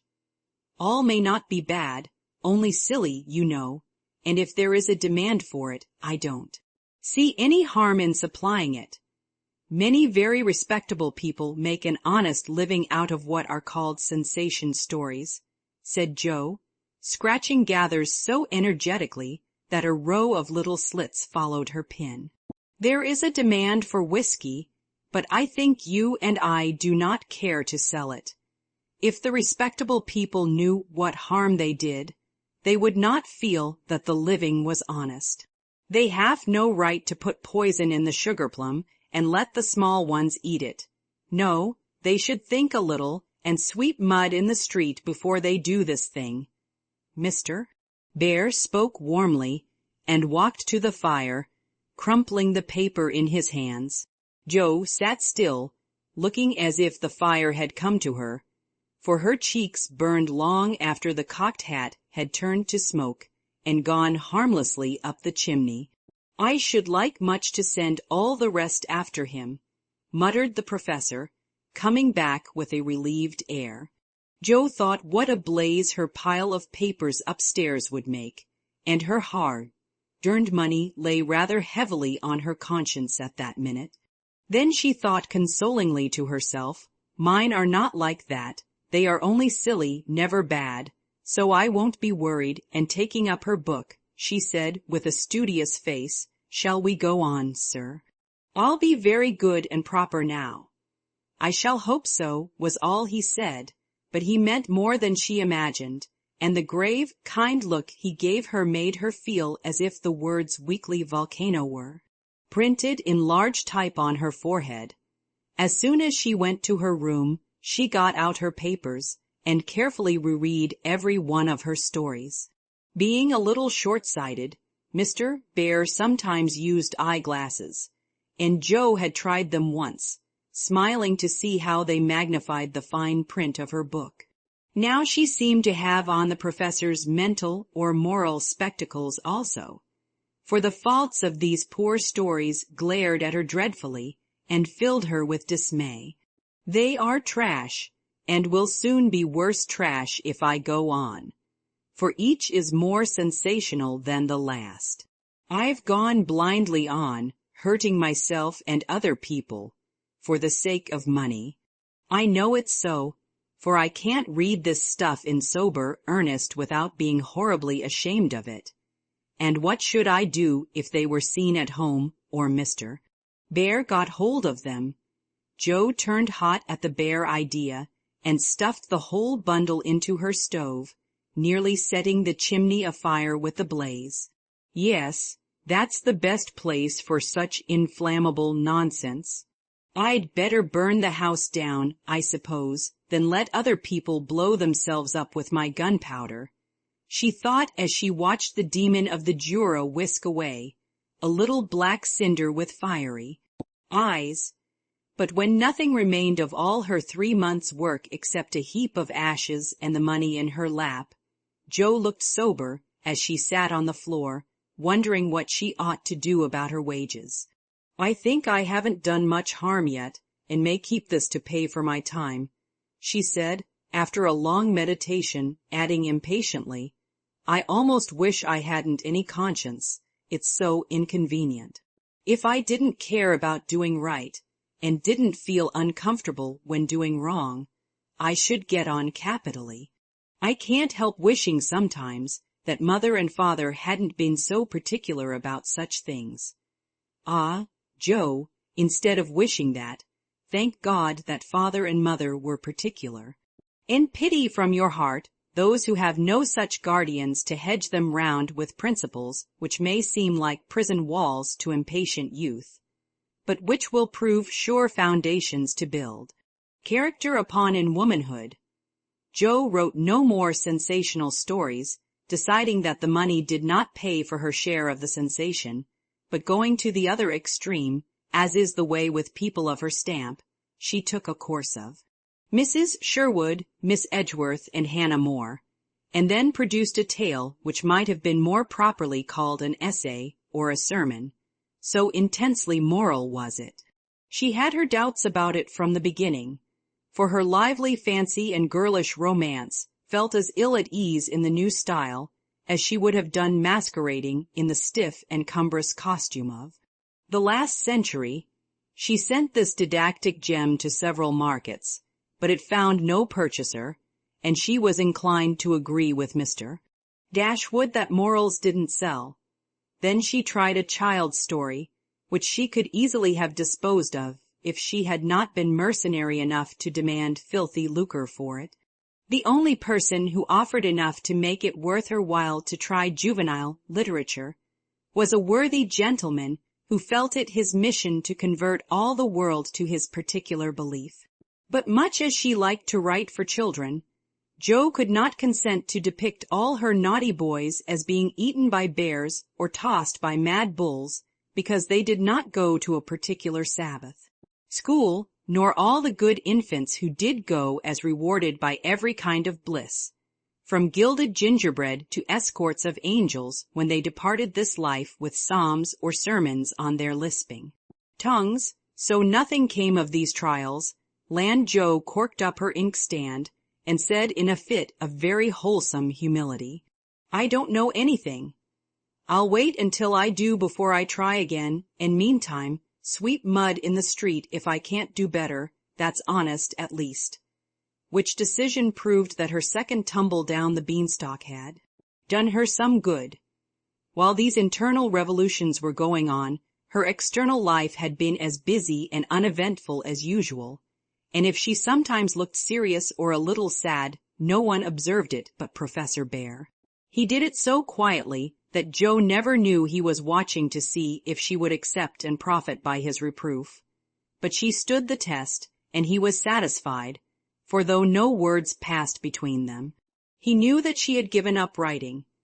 Not only did he guess it by the fact that the second finger of her right hand was no longer in Chi, but she spent her evenings downstairs now, was met no more among newspaper offices, and studied with a dogged patience, which assured him that she was bent on occupying her mind with something useful, if not pleasant. He helped her in many ways, proving himself a true friend, and Joe was happy, for while her pen lay idle, she was learning other lessons besides German, and laying a foundation for the sensation. Story of her own life.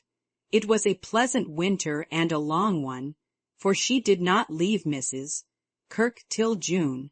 Everyone seemed sorry when the time came. The children were inconsolable, and Mr. Bear's hair stuck straight up all over his head, for he always rumpled it wildly when disturbed in mind. Going home, "Ah, you are happy that you have a home to go in," he said when she told him, and sat silently pulling his beard in the corner, while she held a little levee on that last evening. She was going early, so she bade them all good bye overnight, and when his turn came, she said warmly, "Now, sir, you won't forget to come and see us, if you ever travel our way, will you?" "I'll never forgive you if you do, for I want them all to know my friend." "Do you? Shall I come?" he asked, looking down at her with an eager expression which she did not see. "Yes, come next month. Laurie graduates then, and you'd enjoy commencement as something new. That is your best friend of whom you speak?" He said in an altered tone, "Yes, my boy Teddy. I'm very proud of him and should like you to see him." Joe looked up then, quite unconscious of anything but her own pleasure in the prospect of showing them to one another. Something in Mr. Bear's face suddenly recalled the fact that she might find Laurie more than a best friend, and simply because she particularly wished not to look as if anything was the matter, she involuntarily began to blush, and the more she tried not to, the redder she grew. If it had not been for Tina on her knee, she didn't know what would have become of her. Fortunately, the child was moved to hug her, so she managed to hide her face an instant, hoping the professor did not see it. But he did, and his own changed again from that momentary anxiety to its usual expression, as he said cordially, "I fear I shall not make the time for that, but I wish the friend much success, and you all happiness. God bless you," and with that he shook hands warmly, shouldered Tina, and went away. But after the boys were abed, he sat long before his fire with the tired look on his face and the heimweh, or homesickness, lying heavy at his heart. Once, when he remembered Joe as she sat with the little child in her lap and that new softness in her face, he leaned his head on his hands a minute and then roamed about the room as if in search of something that he could not find. "It is not for me. I must not hope it now," he said to himself with a sigh that was almost a groan.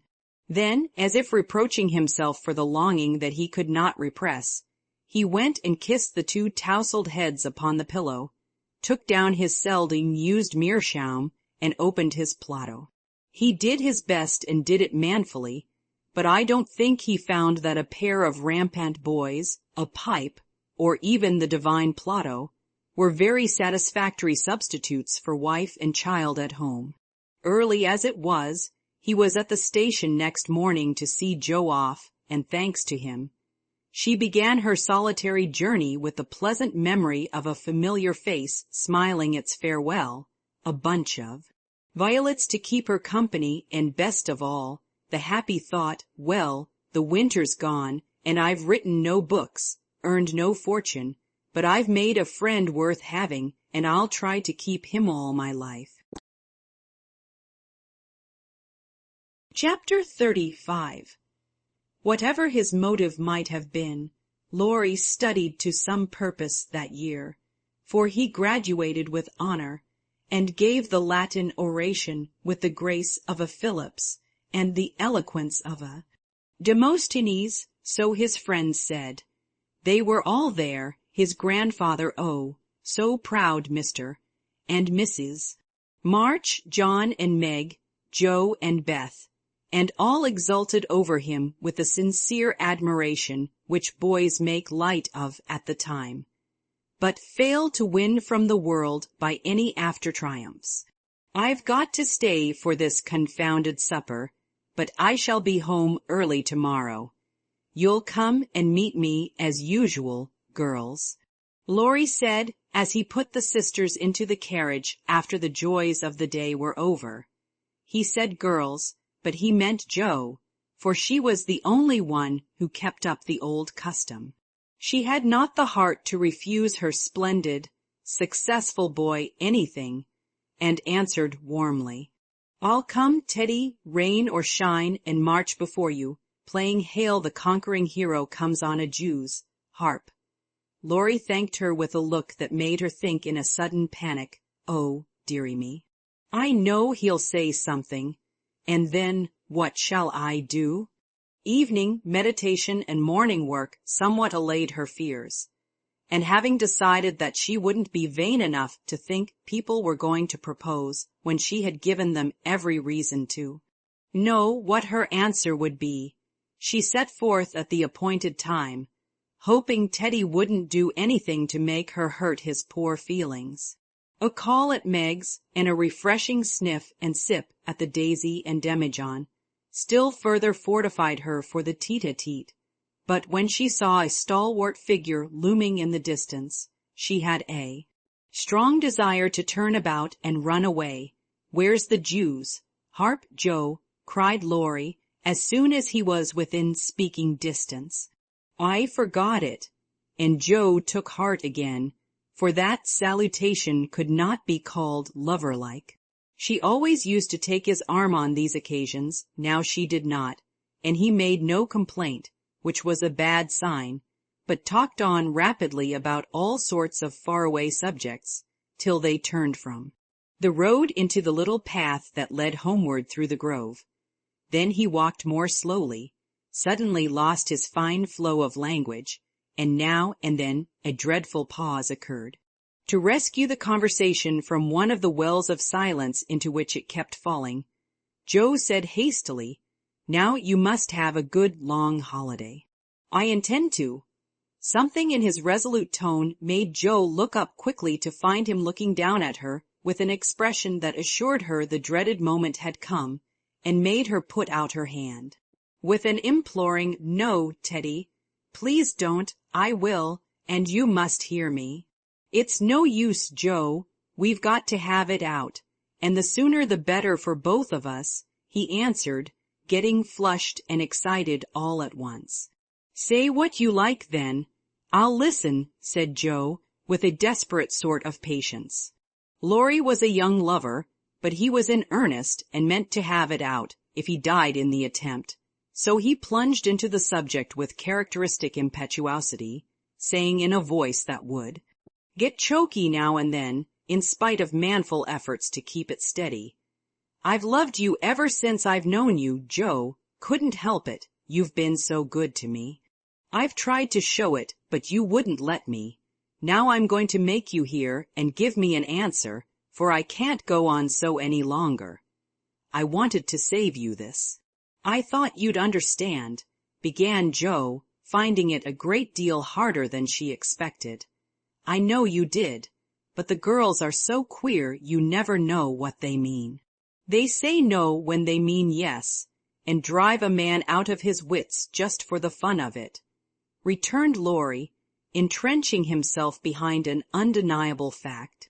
I never wanted to make you care for me so, and I went away to keep you from it if I could. I thought so. It was like you, but it was no use. I only loved you all the more, and I worked hard to please you, and I gave up billiards and everything you didn't like, and waited and never complained, for I hoped you'd love me, though I'm not half good enough. Here there was a choke that couldn't be controlled, so he decapitated buttercups while he cleared his confounded throat. You're a great deal too good for me, and I'm so grateful to you, and so proud and fond of you. I don't know why I can't love you as you want me to. I've tried, but I can't change the feeling, and it would be a lie to say I do when I don't. Really, truly, Joe." He stopped short and caught both her hands as he put his question with a look that she did not soon forget. "Really, truly, dear."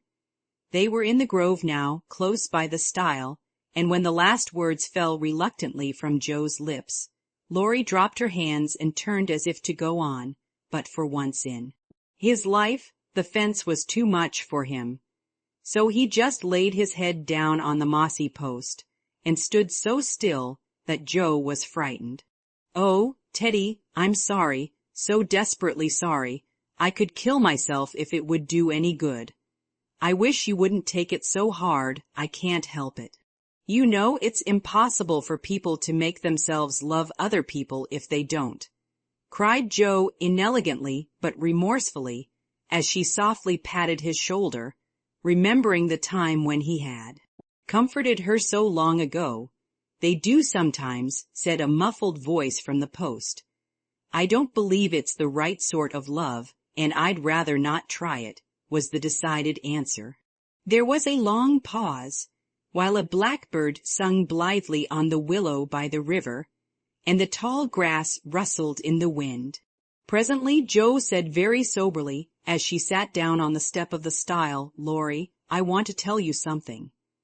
He started as if he had been shot, threw up his head, and cried out in a fierce tone, "Don't tell me that, Joe. I can't bear it now."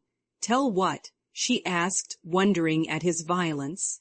"That you love that old man." "What old man?" demanded Joe, thinking he must mean his grandfather. "That devilish professor you were always writing about. If you say you love him, I know I shall do something desperate." And he looked as if he would keep his word, as he clenched his hands with a wrathful spark in his eyes. Joe wanted to laugh, but restrained herself and said warmly, for she, too, was getting excited with all this, "Don't swear, Teddy. He isn't old, nor anything bad, but good and kind, and the best friend I've got next to you. Pray, don't fly into a passion. I want to be kind, but I know I shall get angry if you abuse my professor. I haven't the least idea of loving him or anybody else. But you will after a while, and then what will become of me? You'll love someone else too, like a sensible boy, and forget all this trouble. I can't love anyone else, and I'll never forget you, Joe, never." "Never," with a stamp to emphasize his passionate words. "What shall I do with him?" sighed Joe, finding that emotions were more unmanageable than she expected. "You haven't heard what I wanted to tell you. Sit down and listen, for indeed I want to do right and make you happy," she said, hoping to soothe him with a little reason, which proved that she knew nothing about love. Seeing a ray of hope in that last speech, Laurie threw himself down on the grass at her feet, leaned his arm on the lower step of the stile, and looked up at her with an expectant face. Now that arrangement was not conducive to calm speech or clear thought on Joe's part, for how could she say hard things to her boy while he watched her with eyes full of love and longing, and lashes still wet with the bitter drop or two her hardness of heart had wrung from him? She gently turned his head away, saying, as she stroked the wavy hair which had been allowed to grow for her sake, "How touching that was, to be sure.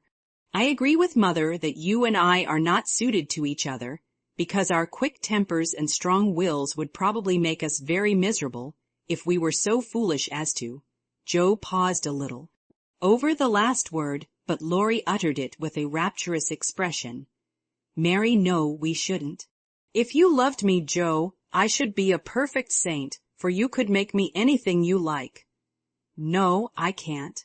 I've tried and failed, and I won't risk our happiness by such a serious experiment. We don't agree, and we never shall, so we'll be good friends all our lives, but we won't go and do anything rash." "Yes, we will if we get the chance," muttered Laurie rebelliously. Now do be reasonable and take a sensible view of the case, implored Joe, almost at her wit's end. I won't be reasonable. I don't want to take what you call a sensible view. It won't help me, and it only makes it harder. I don't believe you've got any heart. I wish I hadn't. There was a little quiver in Joe's voice, and thinking it a good omen, Laurie turned round, bringing all his persuasive powers to bear as he said, in the wheedlesome tone that had never been so dangerously wheedlesome before, "Don't disappoint us, dear. Everyone expects it. Grandpa has set his heart upon it, your people like it, and I can't get on without you. Say you will, and let's be happy. Do. Not until months afterward did Joe understand how she had the strength of mind to hold fast to the resolution she had made when she decided that she did not love her boy, and never could. It was very hard to do, but she did it, knowing that delay was both useless and cruel. I can't say yes truly, so I won't say it at all. You'll see that I'm right by and thank me for it, she began solemnly. I'll be hanged if I do. And Laurie bounced up off the grass, burning with indignation at the very idea. Yes, you will, persisted Joe.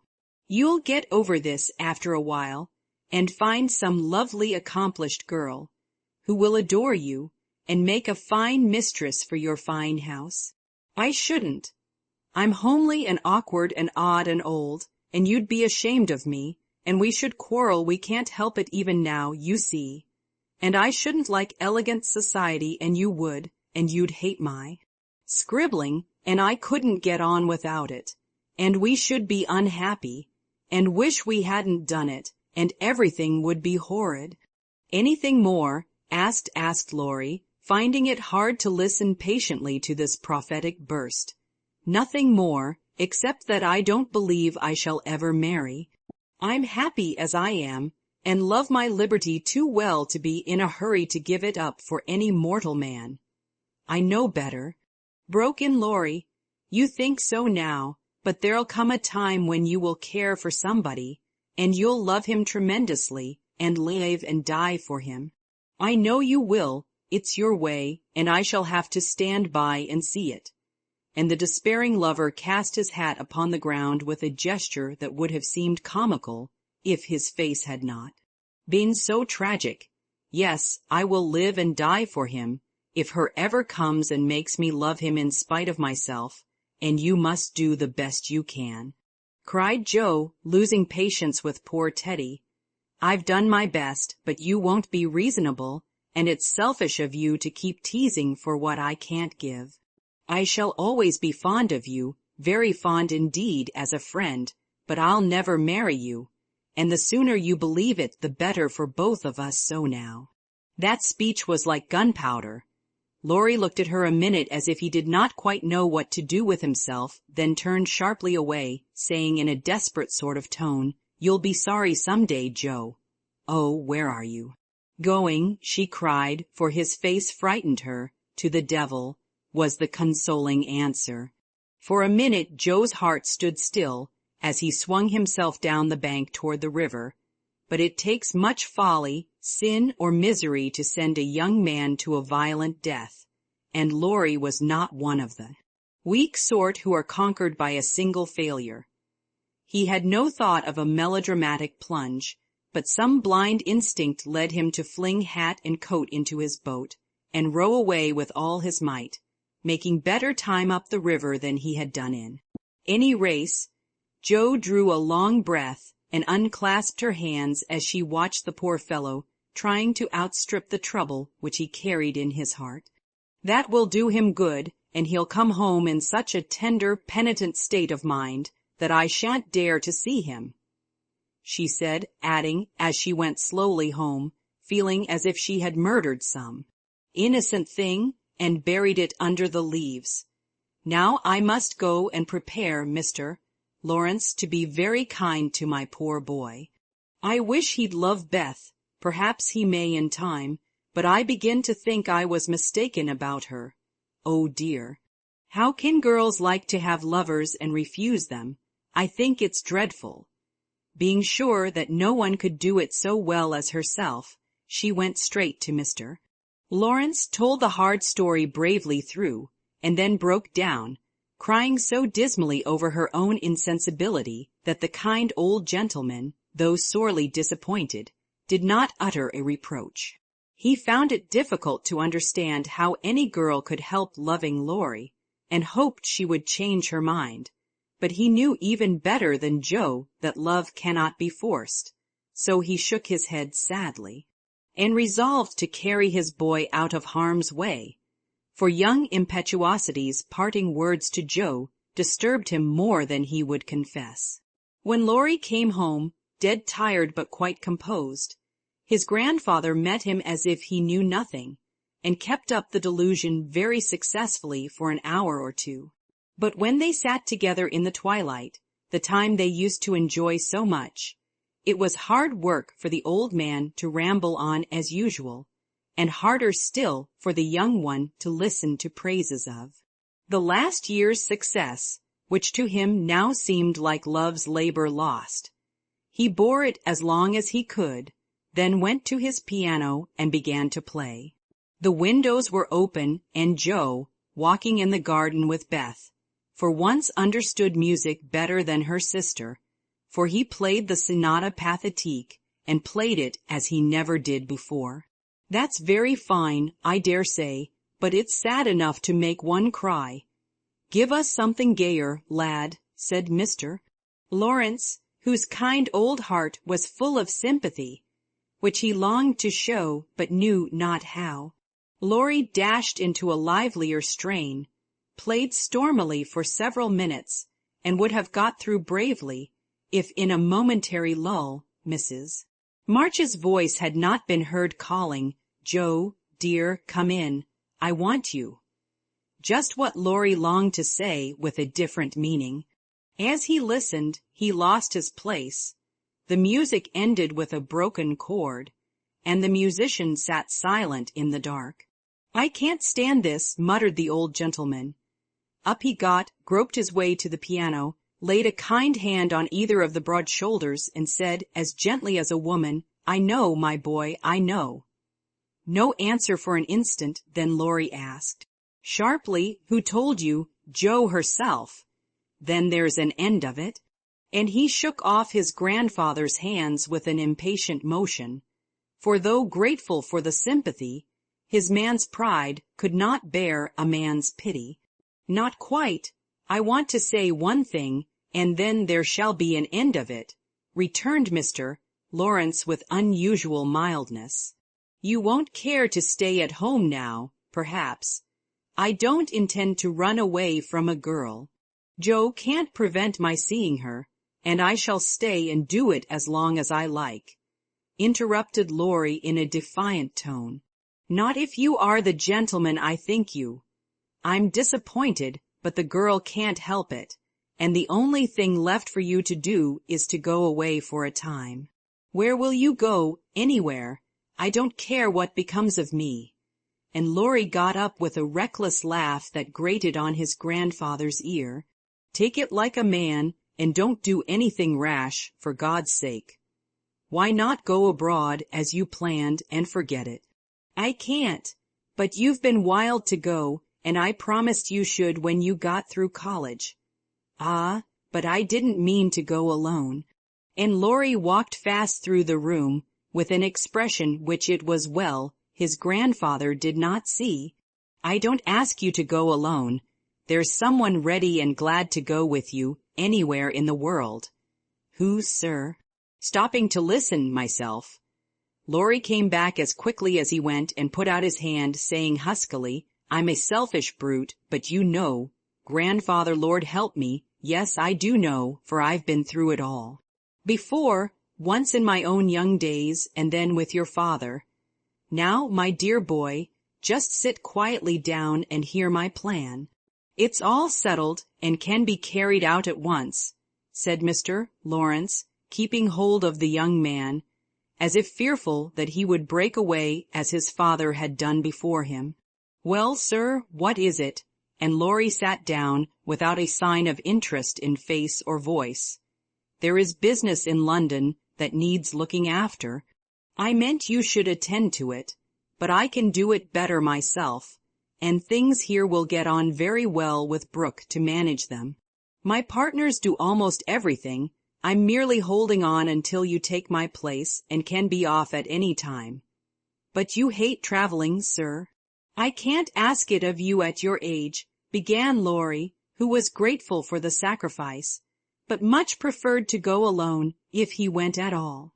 The old gentleman knew that perfectly well, and particularly desired to prevent it, for the mood in which he found his grandson assured him that it would not be wise to leave him to his own devices. So, stifling a natural regret at the thought of the home comforts he would leave behind him, he said stoutly, "Bless your soul, I'm not superannuated yet. I quite enjoy the idea. It will do me good and my old bones won't suffer, for traveling nowadays is almost as easy as sitting in a chair." A restless movement from Laurie suggested that his chair was not easy or that he did not like the plan, and made the old man add hastily, "I don't mean to be a marplot or a burden. I go because I think you'd feel happier than if I was left behind. I don't intend to gad about with you, but leave you free to go where you like, while I amuse myself in my own way. I've friends in London and Paris, and should like to visit them. Meantime, you can go to Italy, Germany, Switzerland, where you will, and enjoy pictures, music, scenery, and adventures to your heart's content." Now, Laurie felt just then that his heart was entirely broken and the world a howling wilderness, but at the sound of certain words which the old gentleman artfully introduced into his closing sentence, the broken heart gave an unexpected leap, and a green oasis or two suddenly appeared in the howling wilderness. He sighed, and then said, in a spiritless tone, "Just as you like, sir. It doesn't matter where I go or what I do. It does to me. Remember that, my lad. I give you entire liberty, but I trust you to make an honest use of it. Promise me that, Laurie." "Anything you like, sir." "Good," thought the old gentleman. "You don't care now, but there'll come a time when that promise will keep you out of mischief, or I'm much mistaken. Being an energetic individual, Mr.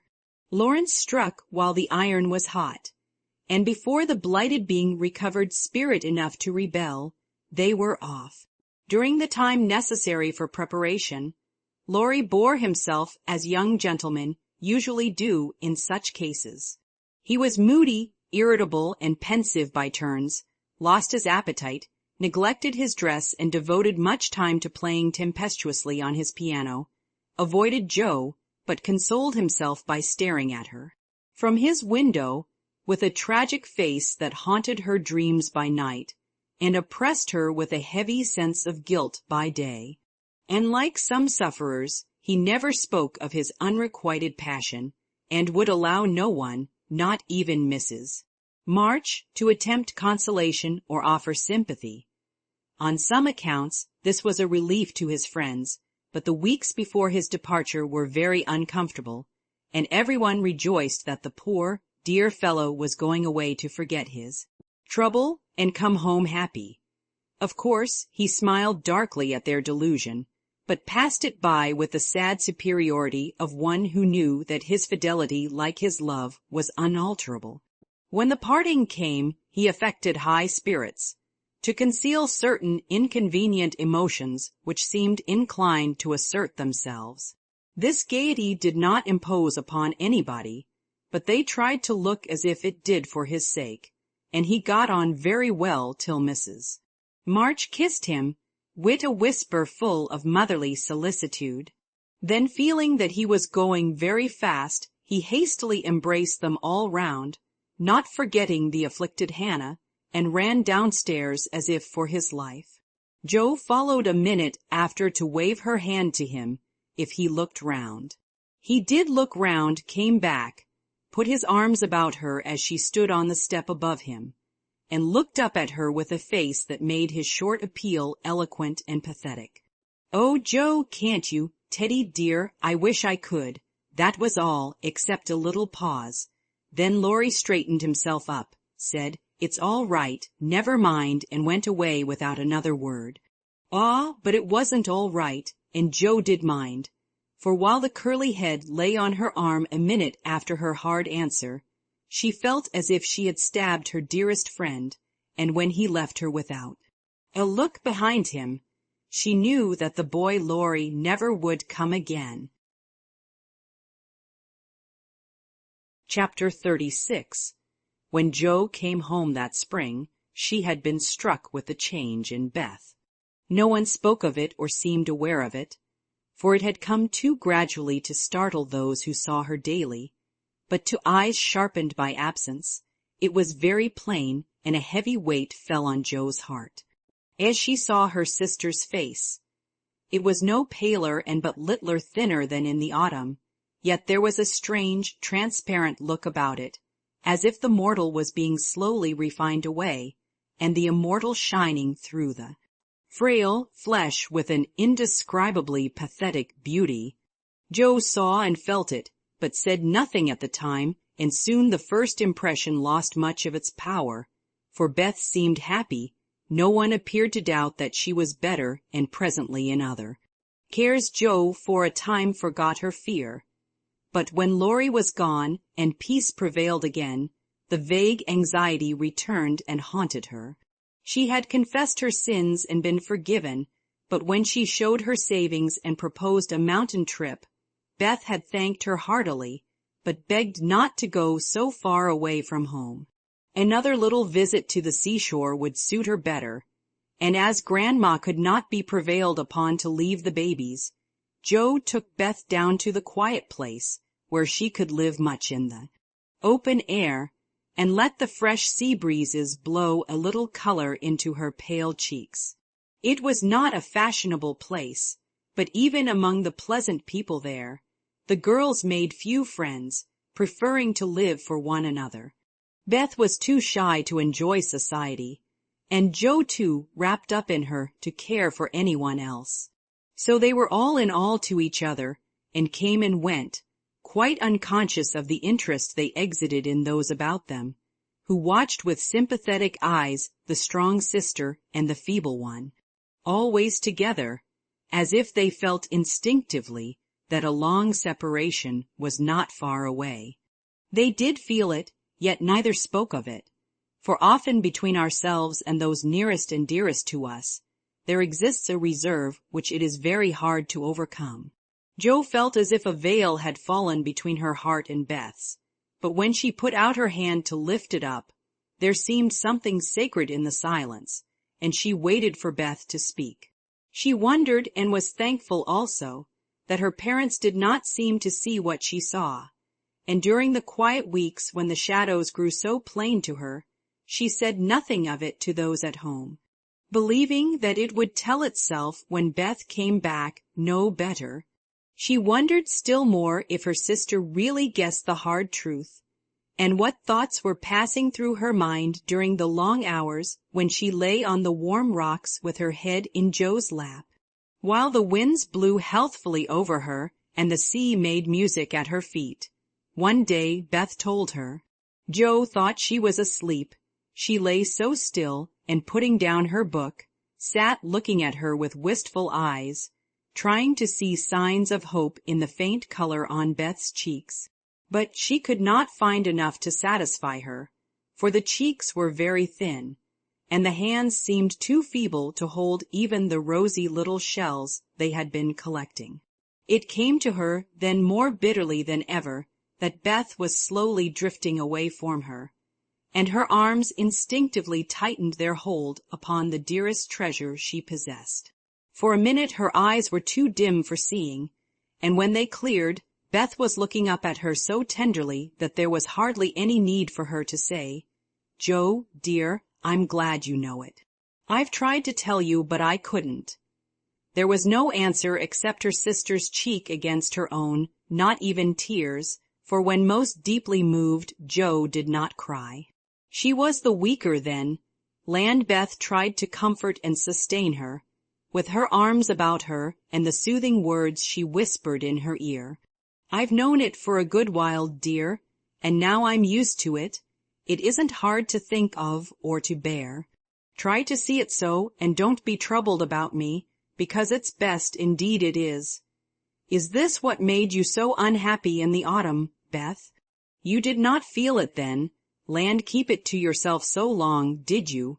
Asked Joe, refusing to see or say that it was best, but glad to know that Laurie had no part in Beth's trouble.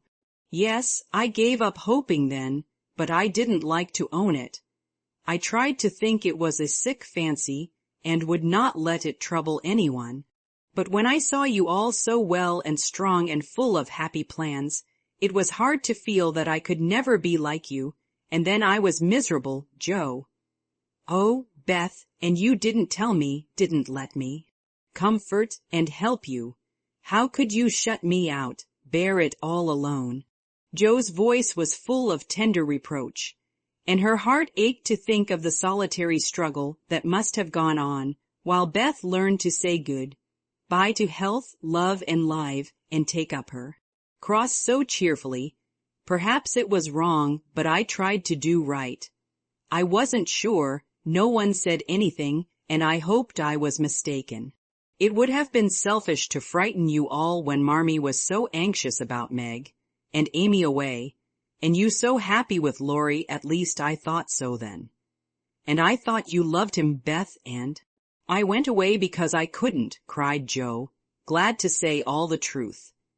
Beth looked so amazed at the idea that Joe smiled in spite of her pain, and added softly, Then you didn't, dearie. I was afraid it was so, and imagined your poor little heart full of lovelornity all that while. Why, Joe, how could I, when he was so fond of you? Asked Beth as innocently as a child. I do love him dearly. He is so good to me, how can I help it? But he could never be anything to me but my brother. I hope he truly will be, sometime. Not through me, said Joe decidedly. Amy is left for him, and they would suit excellently, but I have no heart for such things now. I don't care what becomes of anybody but you, Beth. You must get well. I want to so much, I try, but every day I lose a little, and feel more sure that I shall never gain it back.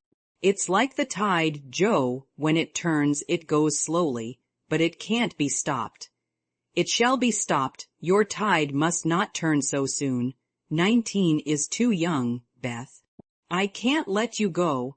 I'll work and pray and fight against it. I'll keep you in spite of everything. There must be ways. It can't be too late. God won't be so cruel as to take you from me, cried poor Joe rebelliously, for her spirit was far less piously submissive than Beth's. Simple, sincere people seldom speak much of their piety. It shows itself in acts rather than in words, and has more influence than homilies or protestations. Beth could not reason upon or explain the faith that gave her courage and patience to give up life, and cheerfully wait for death. Like a confiding child, she asked no questions, but left everything to God and nature, Father and Mother of us all, feeling sure that they, and they only, could teach and strengthen heart and spirit, for this life and the life to come. She did not rebuke Joe with saintly speeches, only loved her better for her passionate affection, and clung more closely to the dear human love, from which our Father never means us to be weaned, but through which he draws us closer to himself. She could not say, I'm glad to go, for life was very sweet for her. She could only sob out, I try to be willing, while she held fast to Joe, as the first bitter wave of this great sorrow broke over them together. By and by Beth said, with recovered serenity, You'll tell them this when we go home. I think they will see it without words, sighed Joe, for now it seemed to her that Beth changed every day. Perhaps not, I've heard that the people who love best are often blindest to such things. If they don't see it, you will tell them for me. I don't want any secrets, and it's kinder to prepare them. Meg has John and the babies to comfort her, but you must stand by father and mother, won't you, Joe? If I can, but, Beth, I don't give up yet. I'm going to believe that it is a sick fancy and not let you think it's true, said Joe, trying to speak cheerfully. Beth lay a minute thinking, and then said in her quiet way, I don't know how to express myself, and shouldn't try to anyone but you, because I can't speak out except to my Joe. I only mean to say that I have a feeling that it never was intended I should live long. I'm not like the rest of you. I never made any plans about what I'd do when I grew up. I never thought of being married, as you all did. I couldn't seem to imagine myself anything but stupid little Beth, trotting about at home, of no use anywhere but there. I never wanted to go away, and the hard part now is the leaving you all. I'm not afraid, but it seems as if I should be homesick for you even in heaven. Joe could not speak, and for several minutes there was no sound but the sigh of the wind and the lapping of the tide. A white-winged gull flew by, with the flash of sunshine on its silvery breast. Beth watched it till it vanished, and her eyes were full of sadness. A little gray-coated sandbird came tripping over the beach, peeping softly to itself, as if enjoying the sun and sea. It came quite close to Beth, and looked at her with a friendly eye, and sat upon a warm stone, dressing its wet feathers quite at home. Beth smiled and felt comforted, for the tiny thing seemed to offer its small friendship and remind her that a pleasant world was still to be enjoyed. Dear little bird, see, Joe, how tame it is. I like Peeps better than the gulls. They are not so wild and handsome, but they seem happy, confiding little things. I used to call them my birds last summer, and Mother said they reminded her of me, busy, Quaker, colored creatures, always near the shore, and always chirping that contented little song of theirs. You are the gull, Joe, strong and wild, fond of the storm and the wind, flying far out to sea, and happy all alone. Meg is the turtle dove, and Amy is like the lark she write about, trying to get up among the clouds, but always dropping down into its nest again. Dear little girl, she's so ambitious, but her heart is good and tender, and no matter how high she flies, she never will forget home. I hope I shall see her again, but she seems so far away. She is coming in the spring, and I mean that you shall be all ready to see and enjoy her. I'm going to have you well and rosy by that time, began Joe, feeling that of all the changes in Beth, the talking change was the greatest, for it seemed to cost no effort now, and she thought aloud, in a way quite unlike bashful Beth. Joe, dear, don't hope any more. It won't do any good, I'm sure of that.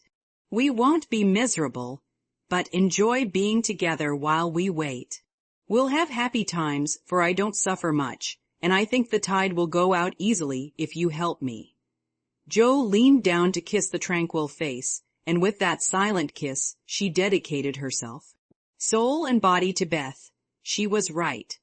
There was no need of any words when they got home, for father and mother saw plainly now what they had prayed to be saved from seeing.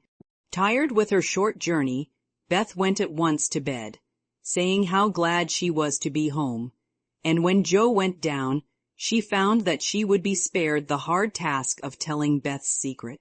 Her father stood leaning his head on the mantelpiece and did not turn as she came in, but her mother stretched out her arms as if for help, and Joe went to comfort her without a word. Chapter 37.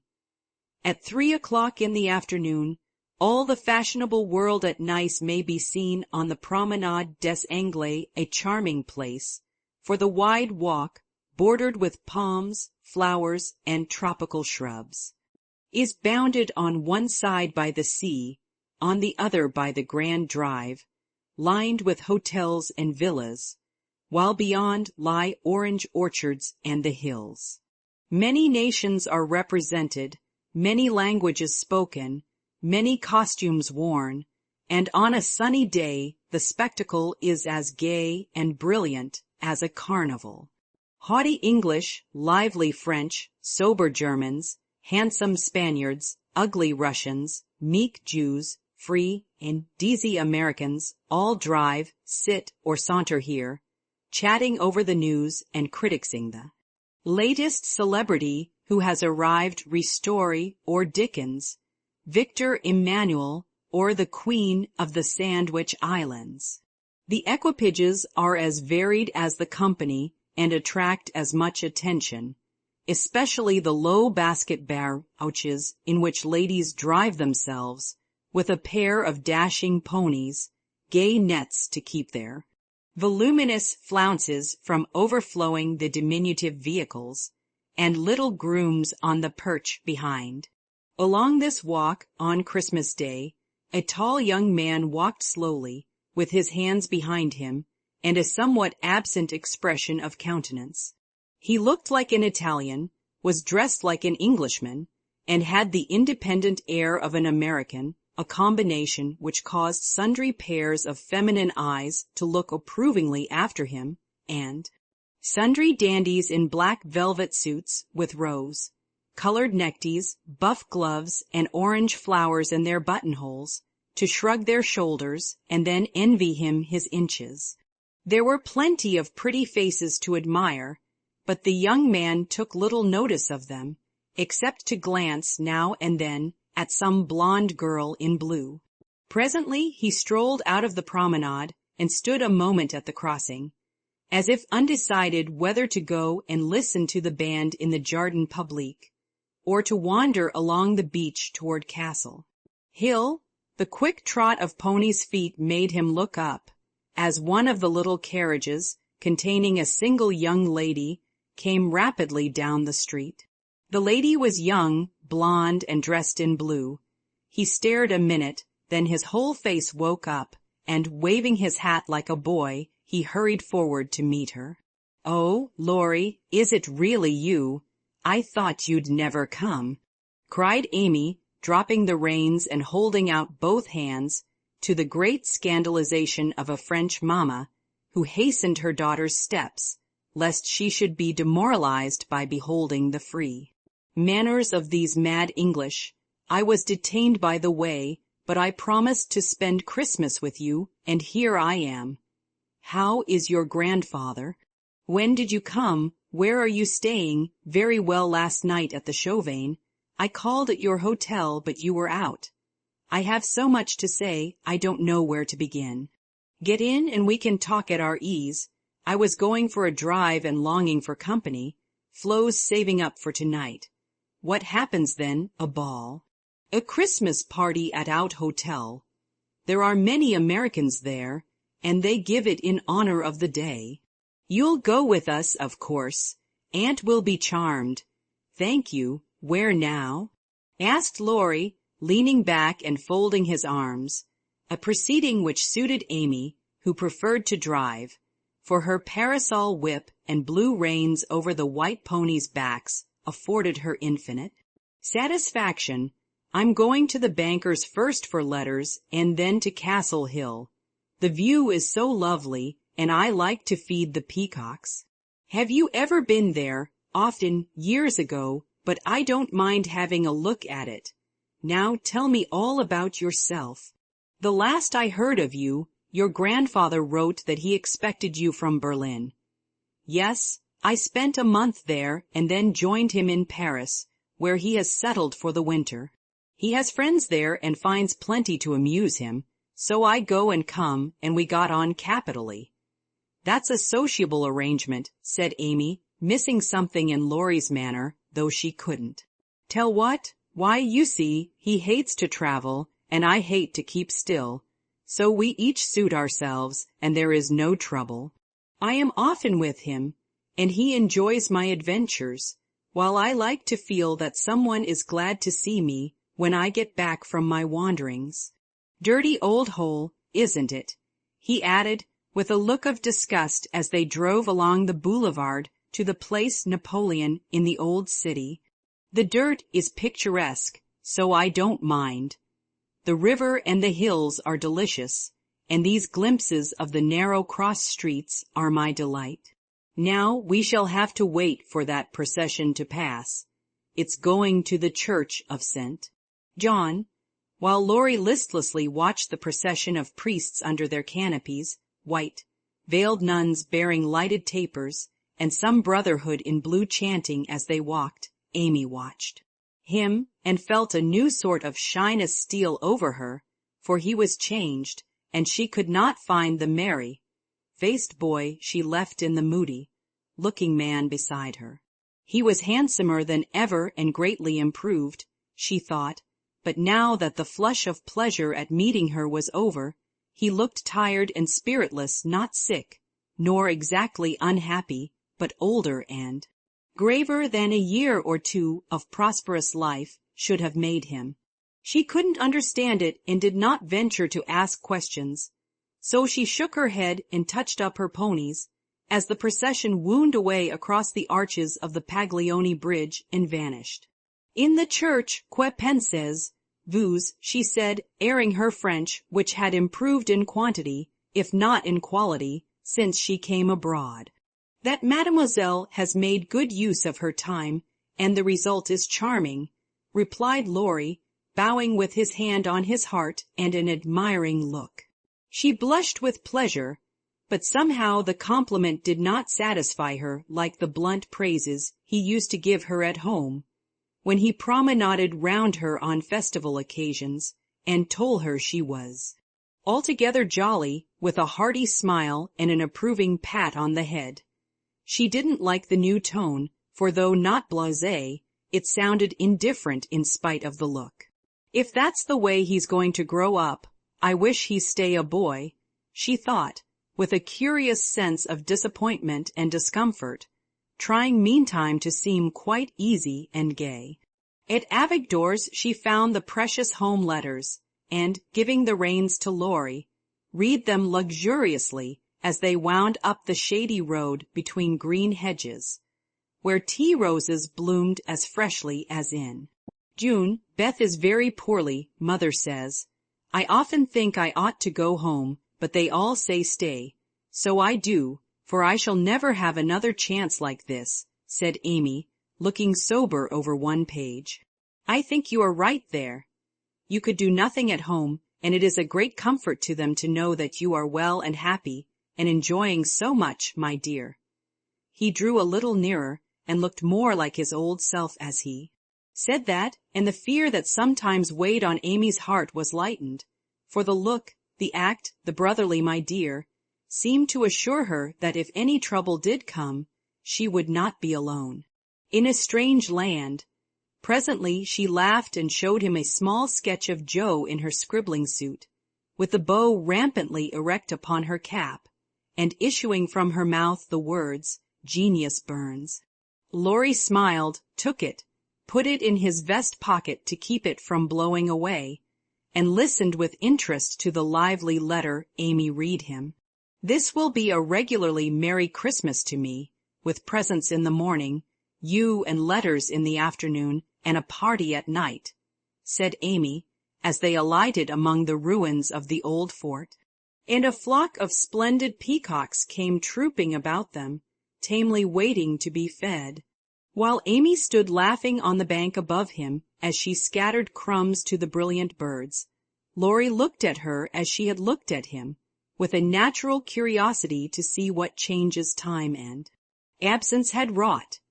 He found nothing to perplex or disappoint, much to admire and approve, for overlooking a few little affectations of speech and manner, she was as sprightly and graceful as ever, with the addition of that indescribable something in dress and bearing which we call elegance.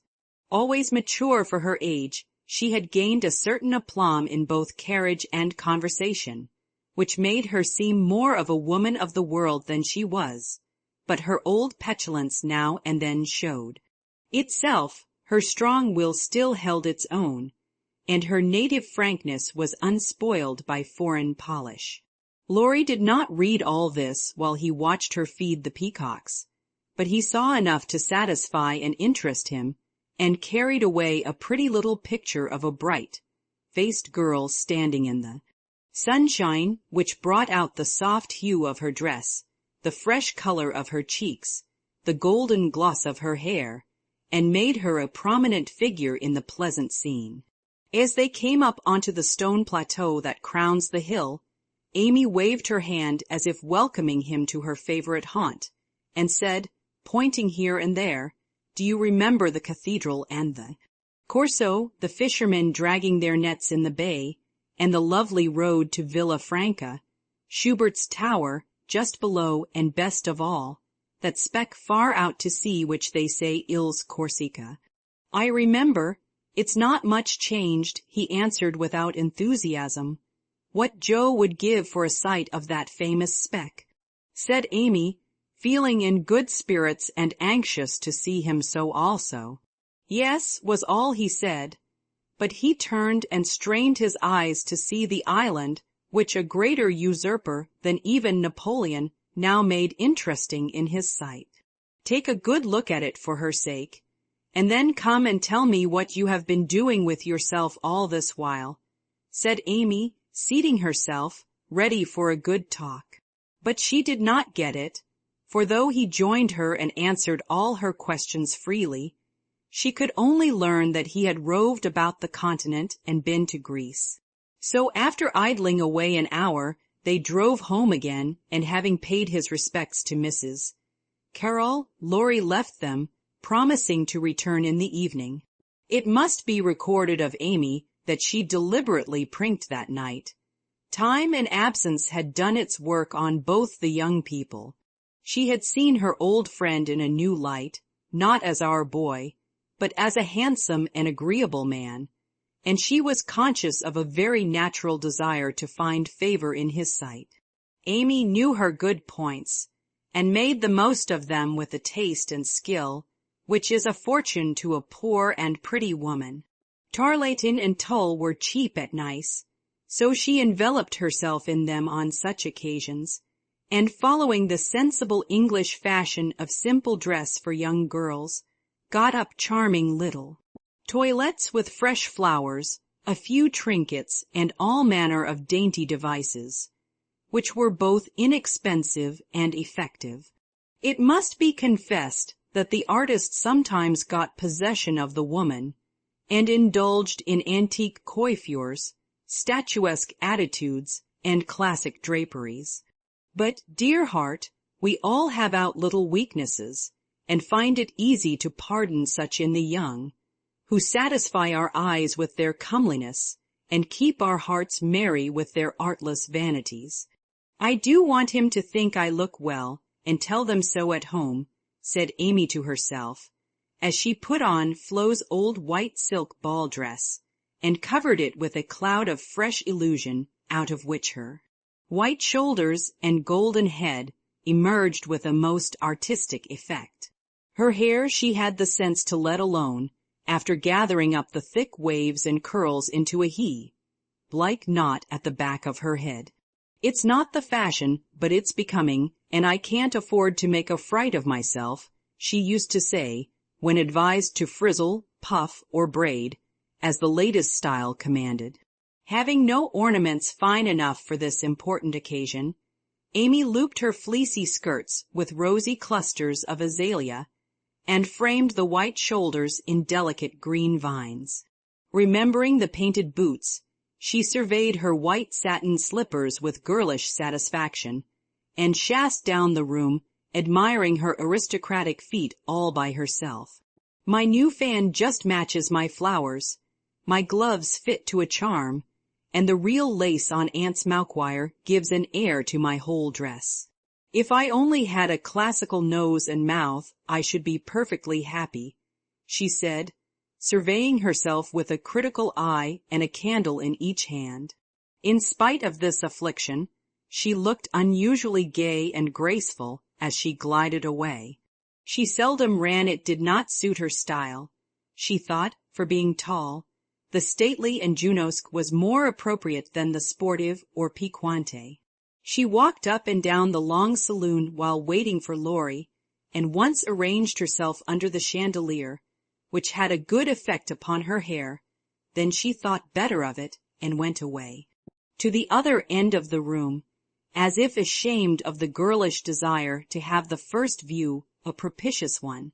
It so happened that she could not have done a better thing, for Laurie came in so quietly she did not hear him, and as she stood at the distant window with her head half turned and one hand gathering up her dress, the slender, white figure against the red curtains was as effective as a well-laced statue.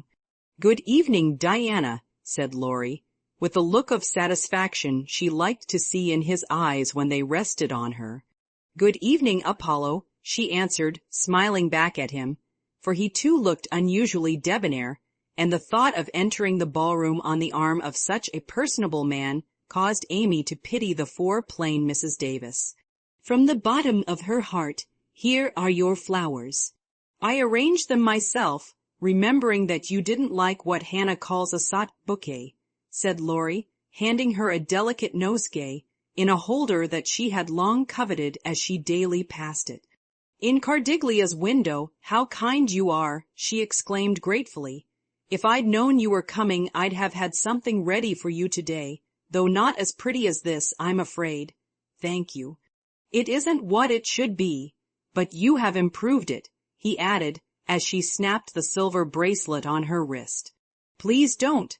I thought you liked that sort of thing." "Not from you, it doesn't sound natural, and I like your old bluntness better." "I'm glad of it," he answered with a look of relief, then buttoned her gloves for her, and asked if his tie was straight, just as he used to do when they went to parties together at home. The company assembled in the long salle. A manger that evening was such as one sees nowhere but on the continent. The hospitable Americans had invited every acquaintance they had in Nice, and having no prejudice against titles, secured a few to add luster to their Christmas ball. A Russian prince condescended to sit in a corner for an hour and talk with a massive lady, dressed like Hamlet's mother in black velvet with a pearl bridle under her chin. A Polish count, aged 18, devoted himself to the ladies, who pronounced him a fascinating dear, and a German serene something, having come to supper alone, roamed vaguely about, seeking what he might devour. Baron Rothschild's private secretary, a large-nosed Jew in tight boots, affably beamed upon the world, as if his master's name crowned him with a golden halo. A stout Frenchman, who knew the emperor, came to indulge his mania for dancing, and Lady de Jones, a British matron, adorned the scene with her little family of 8.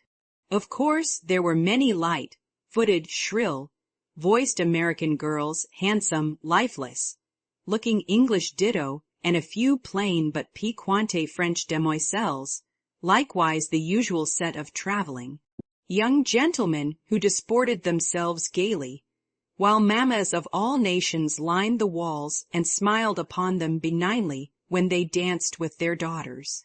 Any young girl can imagine Amy's state of mind when she took the stage that night, leaning on Laurie's arm. She knew she looked well, she loved to dance.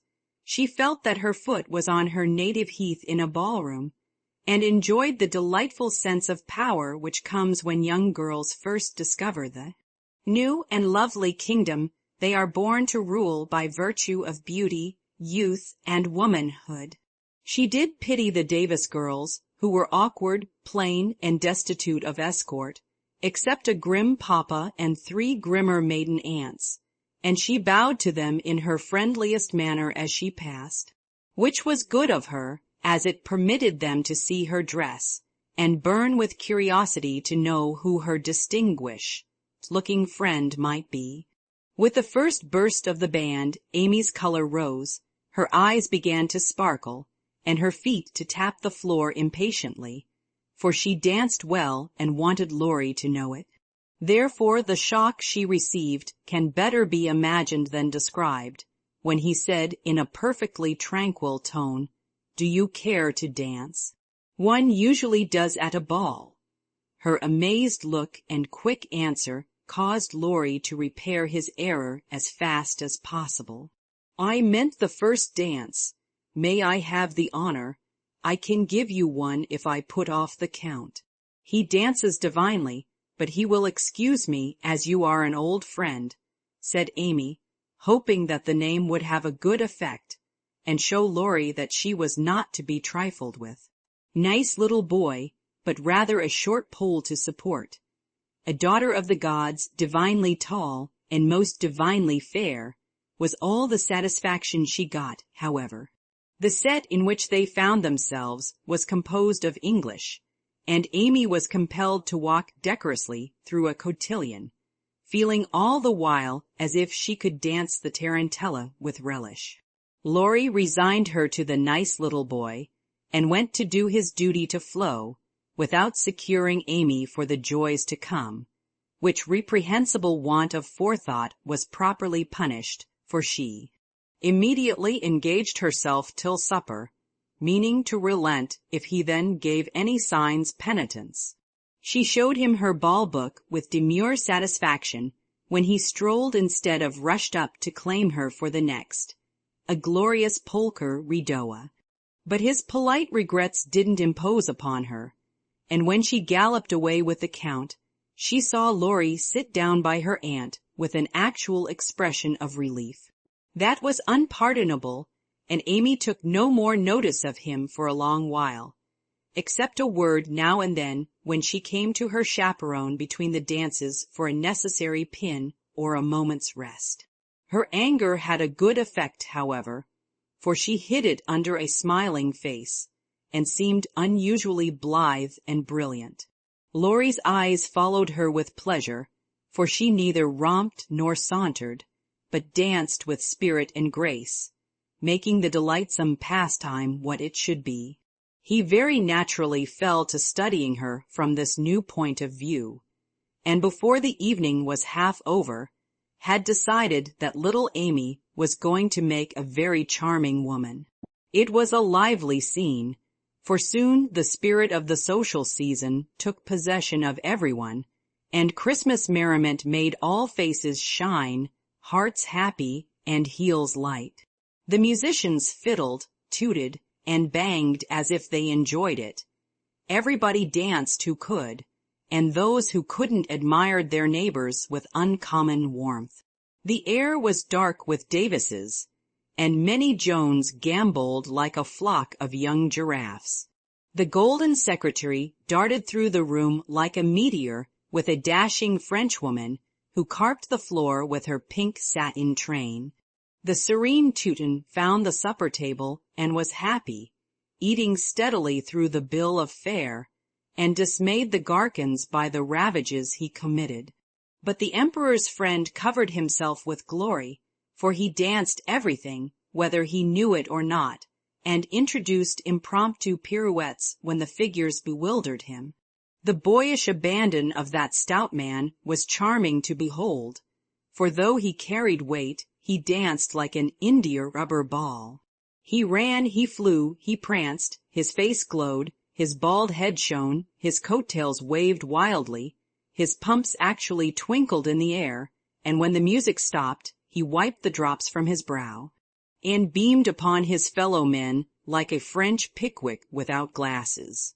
Amy and her Pole distinguished themselves by equal enthusiasm, but more graceful agility, and Laurie found himself involuntarily keeping time to the rhythmic rise and fall of the white slippers as they flew by as indefatigably as if winged. When little Vladimir finally relinquished her, with assurances that he was desolated to leave so early, she was ready to rest and see how her recreant knight had borne his punishment. It had been successful, for at 3, and 20 blighted affections find a balm in friendly society, and young nerves will thrill, young blood dance, and healthy young spirits rise, when subjected to the enchantment of beauty, light, music, and motion. Laurie had a waked-up look as he rose to give her his seat, and when he hurried away to bring her some supper, she said to herself, with a satisfied smile, "Ah, I thought that would do him good." "You look like Balzac's femme paint par elle, Neen," he said, as he fanned her with one hand and held her coffee cup in the other. "My rouge won't come off." And Amy rubbed her brilliant cheek and showed him her white glove with a sober simplicity that made him laugh outright. "What do you call this stuff?" he asked, touching a fold of her dress that had blown over his knee. "Illusion, good name for it. It's very pretty new thing, isn't it? It's as old as the hills. You have seen it on dozens of girls, and you never found out that it was pretty till now. Stupid, I never saw it on you before, which accounts for the mistake, you see. None of that, it is forbidden. I'd rather take coffee than compliments just now." "No, don't lounge, it makes me nervous." Laurie sat bolt upright and meekly took her empty plate, feeling an odd sort of pleasure in having little Amy order him about, for she had lost her shyness now, and felt an irresistible desire to trample on him, as girls have a delightful way of doing when lords of creation show any signs of subjection. "Where did you learn all this sort of thing?" he asked with a quizzical look. "As this sort of thing is rather a vague expression, would you kindly explain?" returned Amy, knowing perfectly well what he meant, but wickedly leaving him to describe what is indescribable. "Well, the general air, the style, the self-possession, the illusion, you know," laughed Laurie, breaking down and helping himself out of his quandary with the new word. Amy was gratified, but of course didn't show it, and demurely answered, "Foreign life polishes one in spite of one's self. I study as well as play, and as for this," with a little gesture toward her dress, "why, tulle is cheap, posies to be had for nothing, and I am used to making the most of my poor little things." Amy rather regretted that last sentence, fearing it wasn't in good taste, but Laurie liked her better for it, and found himself both admiring and respecting the brave patience that made the most of opportunity and the cheerful spirit that covered poverty with flowers. Amy did not know why he looked at her so kindly, now why he filled up her book with his own name, and devoted himself to her for the rest of the evening in the most delightful manner, but the impulse that wrought this agreeable change was the result of one of the new impressions which both of them were unconsciously giving and receiving. Chapter 38. In France the young girls have a dull time of it till they are married, when "Vive la Liberté" becomes their motto. In America, as everyone knows, girls early sign the Declaration of Independence and enjoy their freedom with republican zest, but the young matrons usually abdicate with the first heir to the throne and go into a seclusion almost as close as a French nunnery, though by no means as quiet. Whether they like it or not, they are virtually put upon the shelf as soon as the wedding excitement is over, and most of them might exclaim, as did a very pretty woman the other day, "I'm as handsome as ever, but no one takes any notice of me because I'm married." Not being a belle or even a fashionable lady, Meg did not experience this affliction till her babies were a year old, for in her little world primitive customs prevailed, and she found herself more admired and beloved than ever. As she was a womanly little woman, the maternal instinct was very strong, and she was entirely absorbed in her children, to the utter exclusion of everything and everybody else. Day and night she brooded over them with tireless devotion and anxiety, leaving John to the tender mercies of the help, for an Irish lady now presided over the kitchen department. Being a domestic man, John decidedly missed the wifely attentions he had been accustomed to receive. But as he adored his babies, he cheerfully relinquished his comfort for a time, supposing with masculine ignorance that peace would soon be restored. But 3 months passed, and there was no return of repose. Meg looked worn and nervous. The babies absorbed every minute of her time. The house was neglected, and Kitty, the cook, who took life easy, kept him on short commons. When he went out in the morning, he was bewildered by small commissions for the captive mamma. If he came gaily in at night, eager to embrace his family, he was quenched by a hush. They are just asleep after worrying all day. If he proposed a little amusement at home, no, it would disturb the babies. If he hinted at a lecture or a concert, he was answered with a reproachful look and a decided "leave my children for pleasure." Never. His sleep was broken by infant wails and visions of a phantom figure pacing noiselessly to and fro in the watches of the night. His meals were interrupted by the frequent flight of the presiding genius, who deserted him half-helped, if a muffled chirp sounded from the nest above. And when he read his paper of an evening, Demi's colic got into the shipping list, and Daisy's fall affected the price of stocks, for Mrs. Brooke was only interested in domestic news. The poor man was very uncomfortable, for the children had bereft him of his wife. Home was merely a nursery, and the perpetual hushing made him feel like a brutal intruder whenever he entered the sacred precincts of Babyland. He bore it very patiently for 6 months, and when no signs of amendment appeared, he did what other paternal exiles do, tried to get a little comfort elsewhere. Scott had married and gone to housekeeping not far off, and John fell into the way of running over for an hour or two of an evening, when his own parlor was empty, and his own wife singing lullabies. That seemed to have no end. Mrs. Scott was a lively, pretty girl, with nothing to do but be agreeable, and she performed her mission most successfully. The parlor was always bright and attractive, the chessboard ready, the piano in tune, plenty of gay gossip, and a nice little supper set forth in tempting style. John would have preferred his own fireside if it had not been so lonely, but as it was, he gratefully took the next best thing and enjoyed his neighbors' society.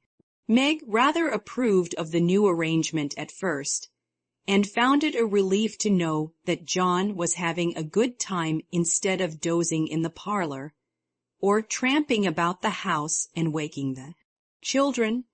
But by and by, when the teething worry was over and the idols went to sleep at proper hours, leaving Mama time to rest, she began to miss John and find her work-basket dull company when he was not sitting opposite in his old dressing gown, comfortably scorching his slippers on the fender. She would not ask him to stay at home, but felt injured because he did not know that she wanted him without being told, entirely forgetting the many evenings he had waited for her in vain. She was nervous and worn out with watching and worry, and in that unreasonable frame of mind which the best of mothers occasionally experience when domestic cares oppress them. Want of exercise robs them of cheerfulness, and too much devotion to that idol of American women, the teapot, makes them feel as if they were all nerve and no muscle. Yes, she would say, looking in the glass, I'm getting old and ugly. John doesn't find me interesting any longer. So he leaves his faded wife and goes to see his pretty neighbor, who has no encumbrances. Well, the babies love me. They don't care if I am thin and pale and haven't time to crimp my hair. They are my comfort, and some day John will see what I've gladly sacrificed for them, won't he, my precious? To which pathetic appeal Daisy would answer with a coo or Demi with a crow, and Meg would put by her lamentations for a maternal revel, which soothed her solitude for the time being. But the pain increased as politics absorbed John, who was always running over to discuss interesting points with Scott, quite unconscious that Meg missed him. Not a word did she say, however, till her mother found her in tears one day and insisted on knowing what the matter was, for Meg's drooping spirits had not escaped her observation.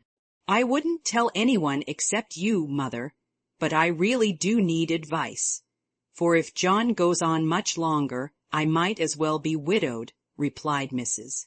Brooke, drying her tears on Daisy's bib with an injured air. "Goes on how, my dear?"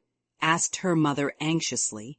"He's away all day, and at night when I want to see him, he is continually going over to the Scotts. It isn't fair that I should have the hardest work and never any amusement. Men are very selfish, even the best of them. So are women. Don't blame John till you see where you are wrong yourself. But it can't be right for him to neglect me." "Don't you neglect him?" "Why, Mother, I thought you'd take my part, so I do as far as sympathizing goes, but I think the fault is yours, Meg." "I don't see how." "Let me show you. Did John ever neglect you, as you call it, while you made it a point to give him your society of an evening, his only leisure time?" "No, but I can't do it now, with 2 babies to tend." "I think you could, dear, and I think you ought. May I speak quite freely? And will you remember that it's Mother who blames as well as Mother who sympathizes?" "Indeed, I will. Speak to me as if I were little Meg again. I often feel as if I needed teaching more than ever since these babies look to me for everything." Meg drew her low chair beside her mother's, and with a little interruption in either lap, the 2 women rocked and talked lovingly together, feeling that the tie of motherhood made them more one than ever. "You have only made the mistake that most young wives make, forgotten your duty to your husband in your love for your children. A very natural and forgivable mistake, Meg, but one that had better be remedied before you take to different ways. For children should draw you nearer than ever, not separate you, as if they were. All yours, and John had nothing to do but support them. I've seen it for some weeks, but have not spoken, feeling sure it would come right in time.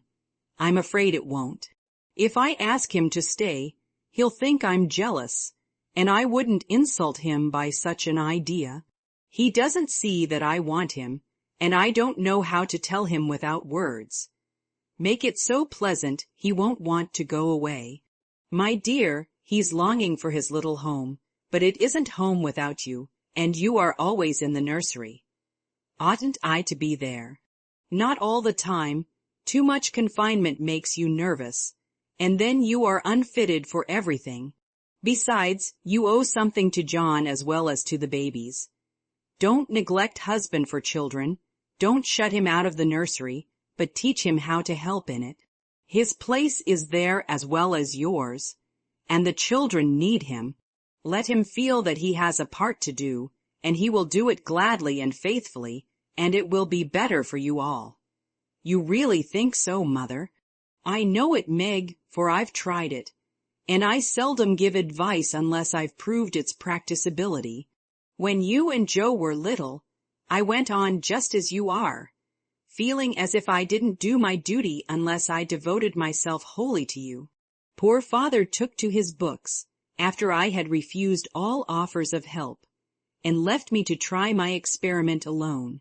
I struggled along as well as I could, but Joe was too much for me. I nearly spoiled her by indulgence. You were poorly, and I worried about you till I fell sick myself. Then father came to the rescue, quietly managed everything, and made himself so helpful that I saw my mistake, and never have been able to got on without him since. That is the secret of our home happiness. He does not let business wean him from the little cares and duties that affect us all, and I try not to let domestic worries destroy my interest in his pursuits. Each do our part alone in many things, but at home we work together always. It is so, mother, and my great wish is to be to my husband and children what you have been to yours. Show me how, I'll do anything you say. You were always my docile daughter. Well, dear, if I were you, I'd let John have more to do with the management of Demi, for the boy needs training, and it's none too soon to begin. Then I'd do what I have often proposed, let Hannah come and help you. She is a capital nurse, and you may trust the precious babies to her, while you do more housework. You need the exercise, Hannah would enjoy the rest, and John would find his wife again. Go out more, keep cheerful as well as busy, for you are the sunshine, maker of the family, and if you get dismal there is no fair weather. Then I'd try to take an interest in whatever John likes, talk with him. Let him read to you, exchange ideas, and help each other in that way. Don't shut yourself up in a bandbox because you are a woman, but understand what is going on, and educate yourself to take your part in the world's work, for it all affects you and yours. John is so sensible, I'm afraid he will think I'm stupid if I ask questions about politics and things. I don't believe he would. Love covers a multitude of sins, and of whom could you ask more freely than of him? Try it, and see if he doesn't find your society far more agreeable than Mrs. Scott's suppers. I will. Poor John, I'm afraid I have neglected him sadly, but I thought I was right, and he never said anything. He tried not to be selfish, but he has felt rather forlorn, I fancy. This is just the time, Meg, when young married people are apt to grow apart, and the very time when they ought to be most together, for the first tenderness soon wears off, unless care is taken to preserve it. And no time is so beautiful and precious to parents as the first years of the little lives given to them to train. Don't let John be a stranger to the babies, for they will do more to keep him safe and happy in this world of trial and temptation than anything else, and through them you will learn to know and love one another as you should. Now, dear, good-bye. Think over Mother's preachment, act upon it if it seems good, and God bless you all. Meg did think it over, found it good, and acted upon it, though the first attempt was not made exactly as she planned to have it. Of course the children tyrannized over her, and ruled the house as soon as they found out that kicking and squalling brought them whatever they wanted. Mamma was an abject slave to their caprices, but Papa was not so easily subjugated, and occasionally afflicted his tender spouse by an attempt at paternal discipline with his obstreperous son. For Demi inherited a trifle of his sire's firmness of character. We won't call it obstinacy, and when he made up his little to have or to do anything, all the king's horses and all the king's men could not change that pertinacious little mind. Mamma thought the dear too young to be taught to conquer his prejudices, but Papa believed that it never was too soon to learn obedience. So Master Demi early discovered that when he undertook to wrestle with Parpar, he always got the worst of it. Yet, like the Englishman, Baby respected the man who conquered him and loved the father whose grave no was more impressive than all Mamma's love pats. A few days after the talk with her mother, Meg resolved to try a social evening with John, so she ordered a nice supper, set the parlor in order, dressed herself prettily, and put the children to bed early, that nothing should interfere with her experiment. But unfortunately Demi's most unconquerable prejudice was against going to bed, and that night he decided to go on a rampage. So poor Meg sang and rocked, told stories and tried every sleep, provoking while she could devise, but all in vain. The big eyes wouldn't shut, and long after Daisy had gone to Bielo, like the chubby little bunch of good nature she was, naughty Demi lay staring at the light, with the most discouragingly wide, awake expression of countenance. Will Demi lie still like a good boy, while Mamma runs down and gives poor Papa his tea? Asked Meg, as the hall door softly closed, and the well-known step went tip-toeing into the dining room. "Me has tea," said Demi, preparing to join in the revel. "No, but I'll save you some little cakeys for breakfast if you'll go by like Daisy. Will you, lovey, is?" And Demi shut his eyes tight, as if to catch sleep and hurry the desired day.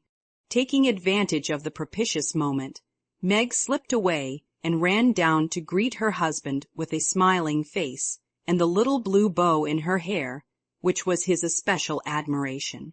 He saw it at once and said with pleased surprise, "Why, little mother, how gay we are tonight. Do you expect company?"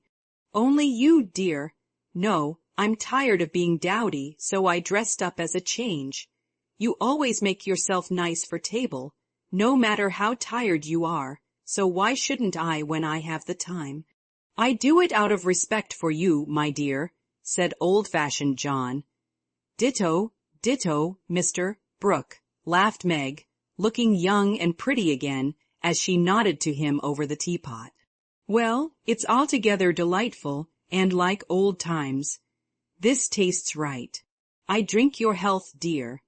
And John sipped his tea with an air of reposeful rapture, which was of very short duration, however, for as he put down his cup, the door handle rattled mysteriously, and a little voice was heard, saying impatiently, "Oppie doy, me's tummin', it's that naughty boy. I told him to go to sleep alone, and here he is downstairs, getting his death ache. Hold pattering over that canvas," said Meg, answering the call. "Mornin' now," announced Demi in joyful tone as he entered, with his long nightgown gracefully festooned over his arm, and every curl bobbing gaily as he pranced about the table, eyeing the cakeys. With loving glances, "No, it isn't morning yet. You must go to bed and not trouble poor mamma. Then you can have the little cake with sugar on it.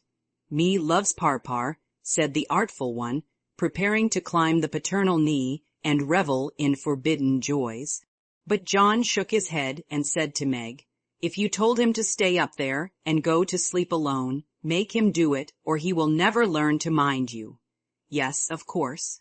Come, Demi," and Meg led her son away, feeling a strong desire to spank the little marplot who hopped beside her, laboring under the delusion that the bribe was to be administered as soon as they reached the nursery. Nor was he disappointed, for that short-sighted woman actually gave him a lump of sugar, tucked him into his bed, and forbade any more promenades till morning. "Is," said Demi the perjured, blissfully sucking his sugar, and regarding his first attempt as eminently successful. Meg returned to her place, and supper was progressing pleasantly, when the little ghost walked again and exposed the maternal delinquencies by boldly demanding more sudar marmor. "Now this won't do," said John, hardening his heart against the engaging little sinner. "We shall never know any peace till that child learns to go to bed properly. You have made a slave of yourself long enough. Give him one lesson, and then there will be an end of it. Put him in his bed and leave him, Meg. He won't stay there, he never does unless I sit by him. I'll manage him. Demi, go upstairs and get into your bed, as mamma bids you." "Assent," replied the young rebel, helping himself to the coveted cakey, and beginning to eat the same with calm audacity. "You must never say that to papa. I shall carry you if you don't go yourself. Go way, me don't love parpar." And Demi retired to his mother's skirts for protection. But even that refuge proved unavailing, for he was delivered over to the enemy with a "be gentle with him, John," which struck the culprit with dismay, for when mamma deserted him, then the Judgment Day was at hand. Bereft of his cake, defrauded of his frolic, and borne away by a strong hand to that detested bed, poor Demi could not restrain his wrath, but openly defied papa, and kicked and screamed lustily all the way upstairs. The minute he was put into bed on one side, he rolled out on the other and made for the door, only to be ignominiously caught up by the tail of his little toga and put back again, which lively performance was kept up till the young man's strength gave out, when he devoted himself to roaring at the top of his voice. This vocal exercise usually conquered Meg, but John sat as unmoved as the post which is popularly believed to be deaf. No coaxing, no sugar, no lullaby, no story. Even the light was put out, and only the red glow of the fire enlivened the big dark which Demi regarded with curiosity rather than fear. This new order of things disgusted him, and he howled dismally for Marmor as his angry passions subsided, and recollections of his tender bondwoman returned to the captive autocrat. The plaintive wail which succeeded the passionate roar went to Meg's heart, and she ran up to say beseechingly, "Let me stay with him. He'll be good now, John." "No, my dear. I've told him he must go to sleep, as you bid him, and he must if I stay here all night." "But he'll cry himself sick," pleaded Meg, reproaching herself for deserting her boy. "No, he won't. He's so tired he will soon drop off, and then the matter is settled. For he will understand that he has got to mind. Don't interfere, I'll manage him. He's my child, and I can't have his spirit broken by harshness. He's my child, and I won't have his temper spoiled by indulgence. Go down, my dear, and leave the boy to me." When John spoke in that masterful tone, Meg always obeyed and never regretted her docility. "Please let me kiss him once, John." "Certainly." "Demi, say good night to Mamma and let her go and rest, for she is very tired with taking care of you all day."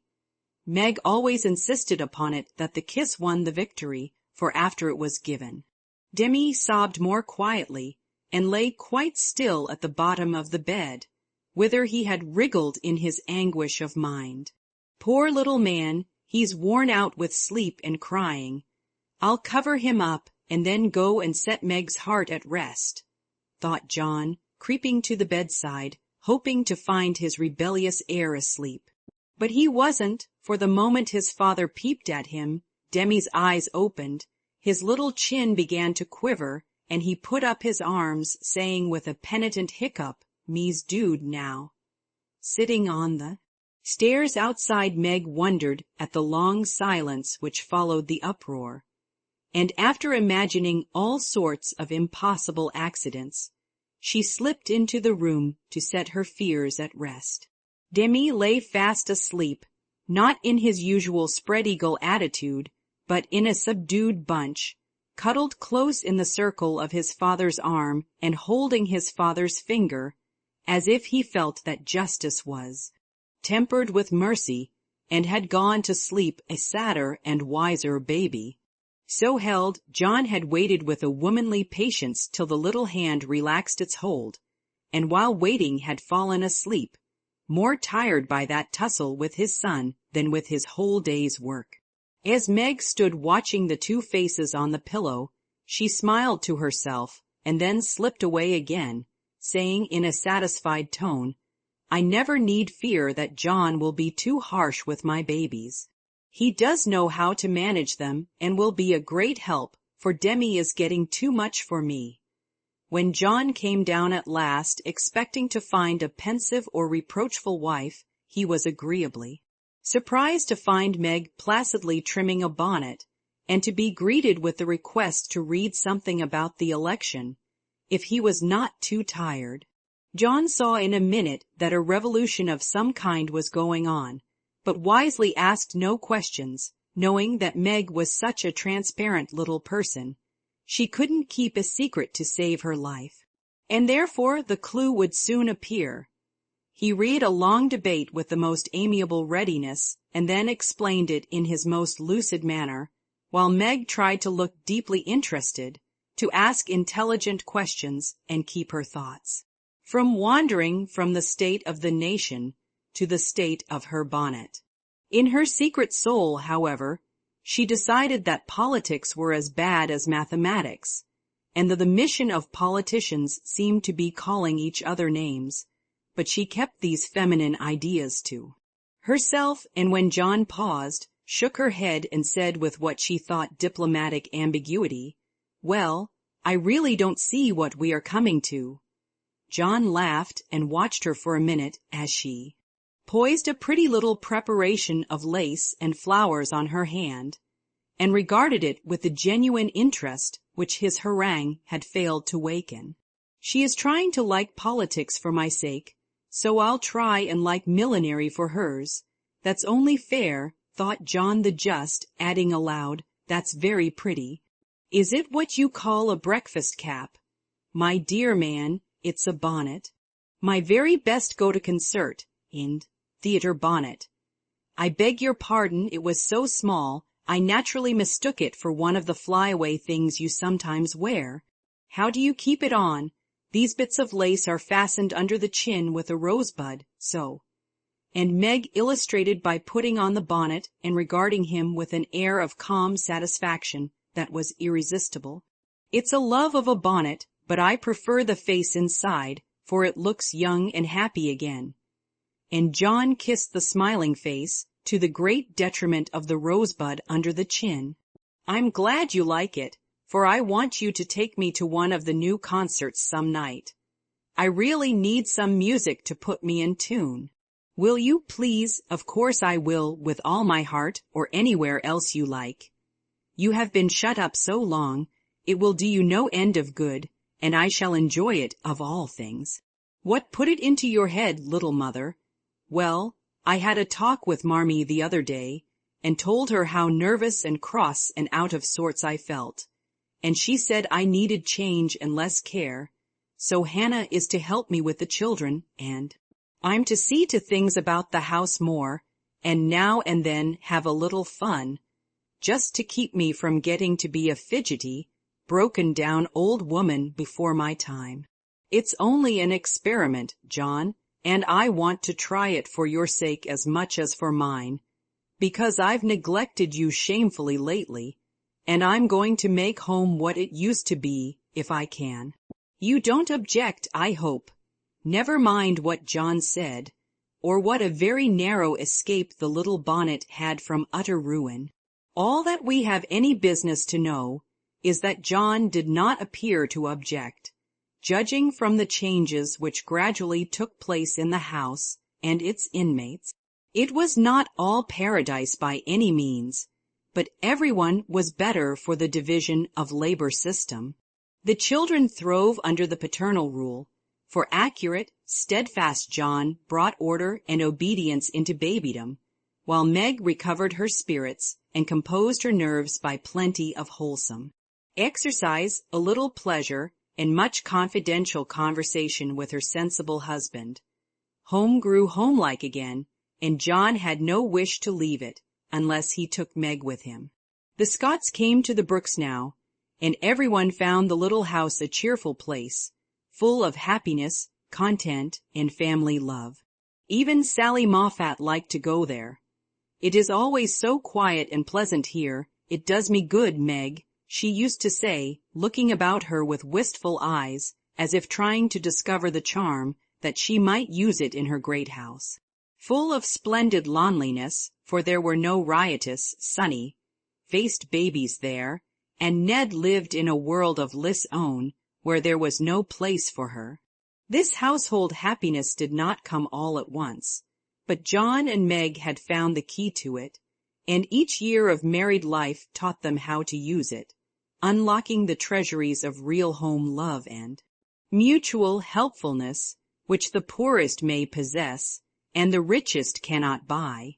This is the sort of shelf on which young wives and mothers may consent to be laid, safe from the restless fret and fever of the world, finding loyal lovers in the little sons and daughters who cling to them, undaunted by sorrow, poverty, or age, walking side by side, through fair and stormy weather, with a faithful friend, who is, in the true sense of the good old Saxon word, the house-band, and learning, as Meg learned, that a woman's happiest kingdom is home, her highest honor the art of ruling it not as a queen, but as a wise wife and mother.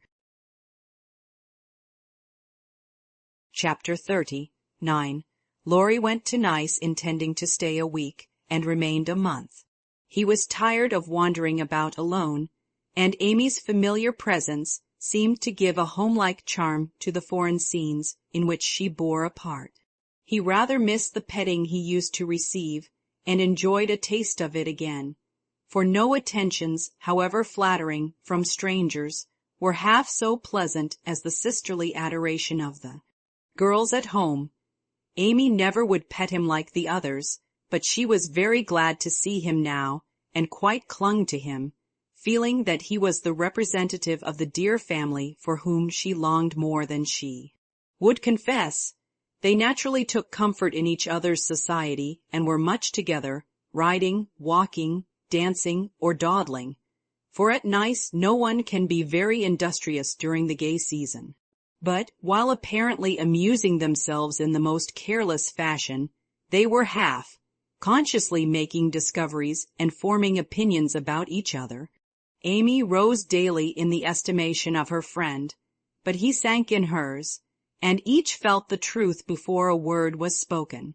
Amy tried to please and succeeded, for she was grateful for the many pleasures he gave her, and repaid him with the little services to which womanly women know how to lend an indescribable charm.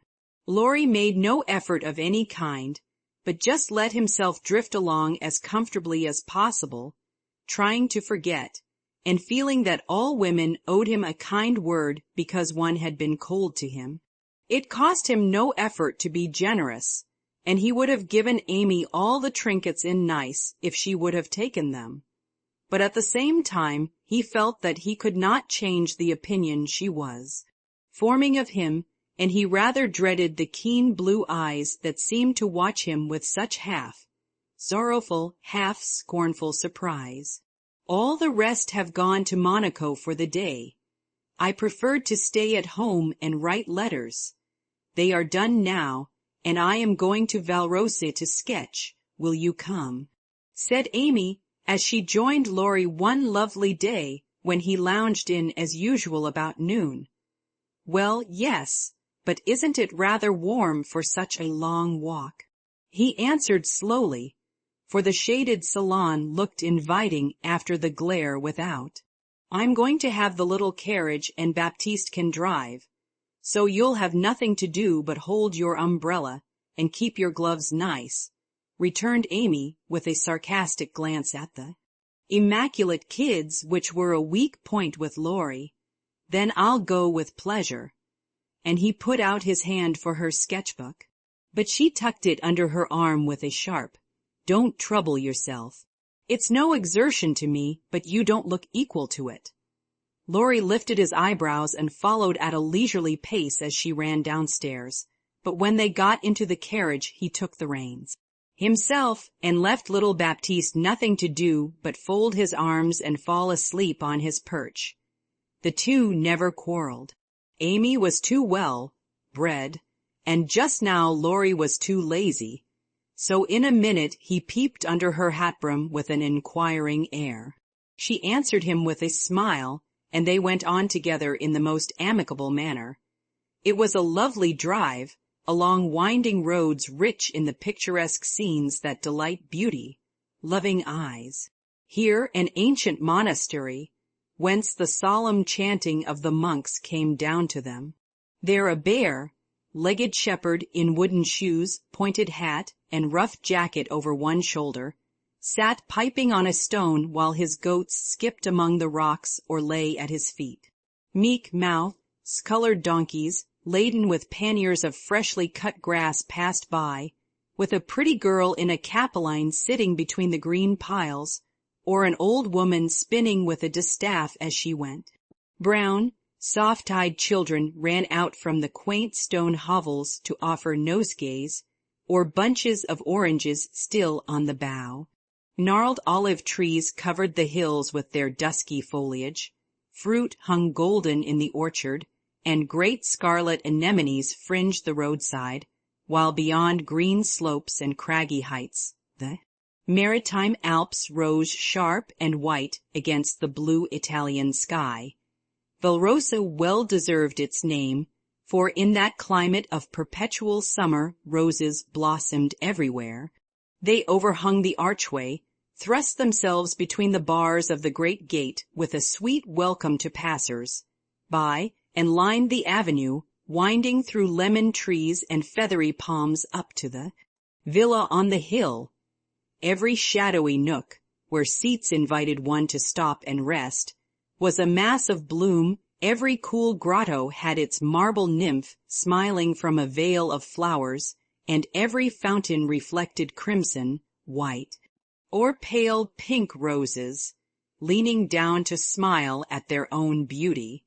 Roses covered the walls of the house, draped the cornices, climbed the pillars, and ran riot over the balustrade of the wide terrace, whence one looked down on the sunny Mediterranean and the white walled city on its shore. This is a regular honeymoon paradise, isn't it? Did you ever see such roses? Asked Amy, pausing on the terrace to enjoy the view and a luxurious whiff of perfume that came wandering by. No, nor felt such thorns, returned Laurie, with his thumb in his mouth, after a vain attempt to capture a solitary scarlet flower that grew just beyond his reach. Try lower down and pick those that have no thorns, said Amy, gathering 3 of the tiny cream-colored ones that starred the wall behind her.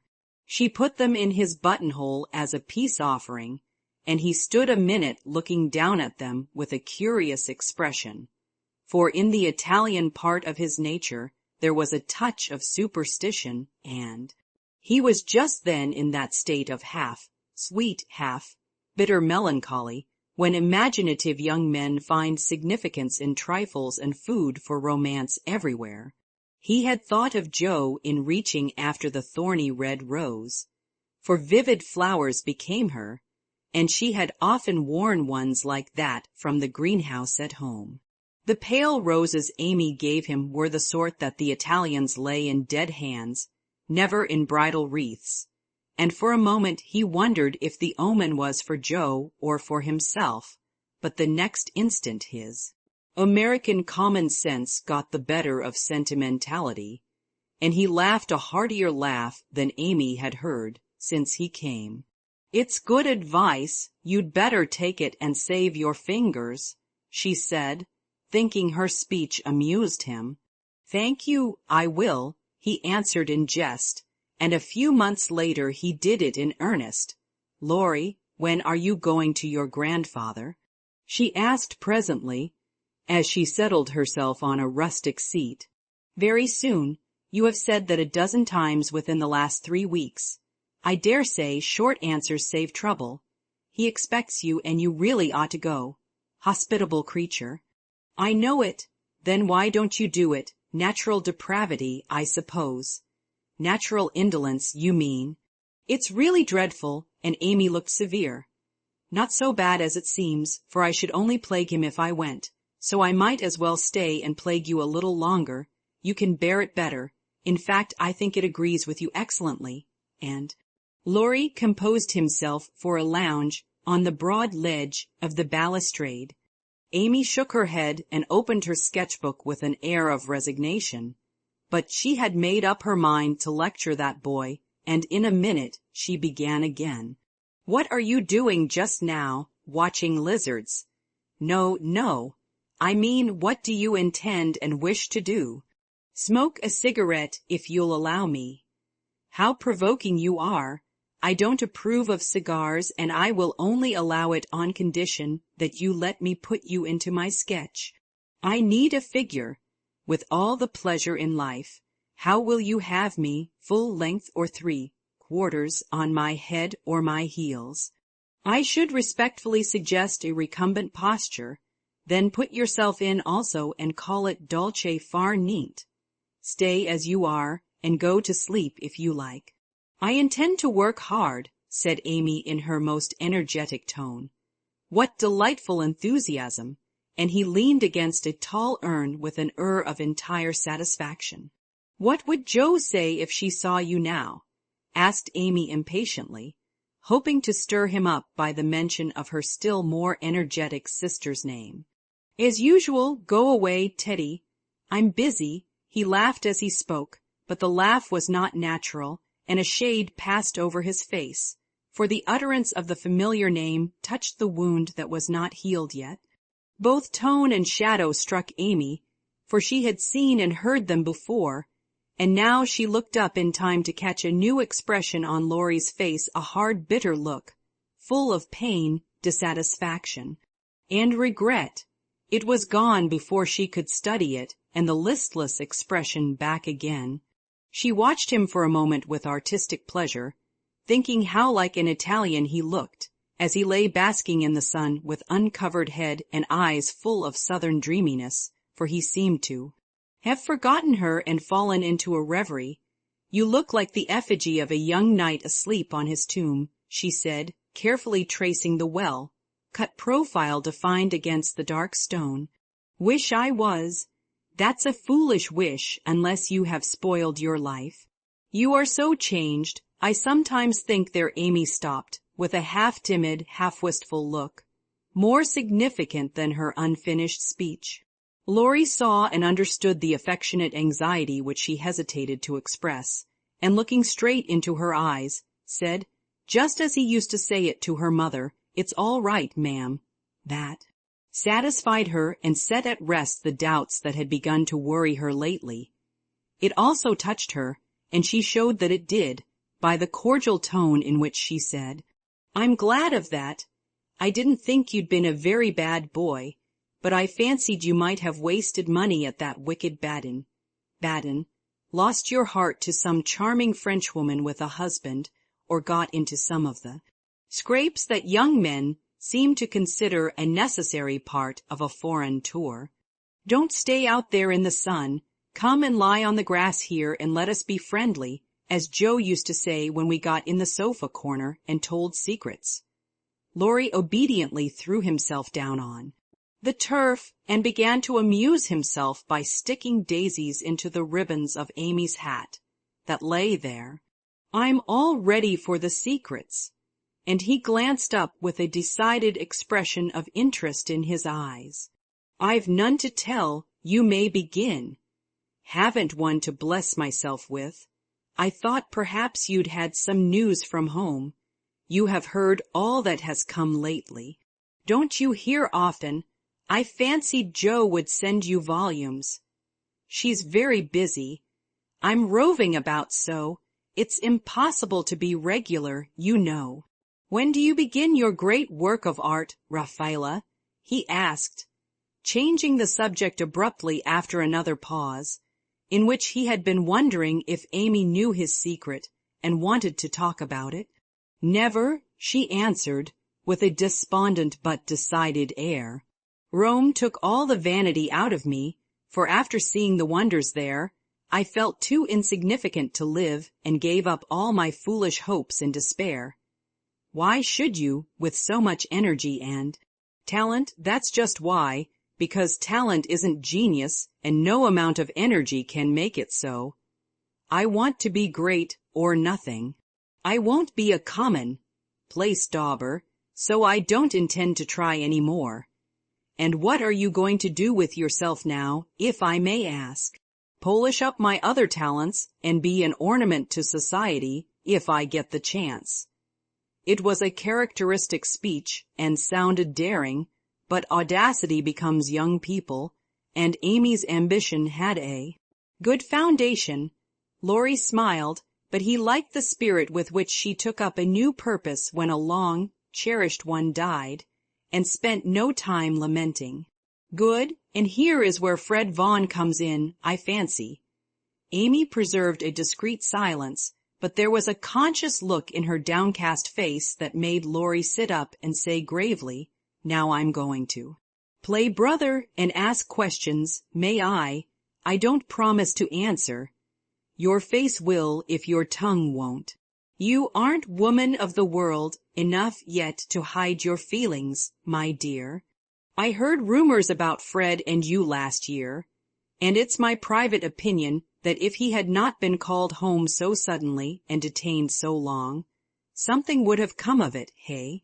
That's not for me to say, was Amy's grim reply, but her lips would smile, and there was a traitorous sparkle of the eye which betrayed that she knew her power and enjoyed the knowledge. You are not engaged, I hope, and Laurie looked very elder, brotherly and grave all of a sudden. No. But you will be, if he comes back and goes properly down on his knees, won't you? Very likely. Then you are fond of old Fred. I could be if I tried. But you don't intend to try till the proper moment. Bless my soul, what unearthly prudence. He's a good fellow, Amy, but not the man I fancied you'd like. He is rich, a gentleman, and has delightful manners, began Amy, trying to be quite cool and dignified, but feeling a little ashamed of herself, in spite of the sincerity of her intentions. I understand. Queens of society can't get on without money, so you mean to make a good match and start in that way. Quite right and proper, as the world goes, but it sounds odd from the lips of one of your mother's girls. True, nevertheless.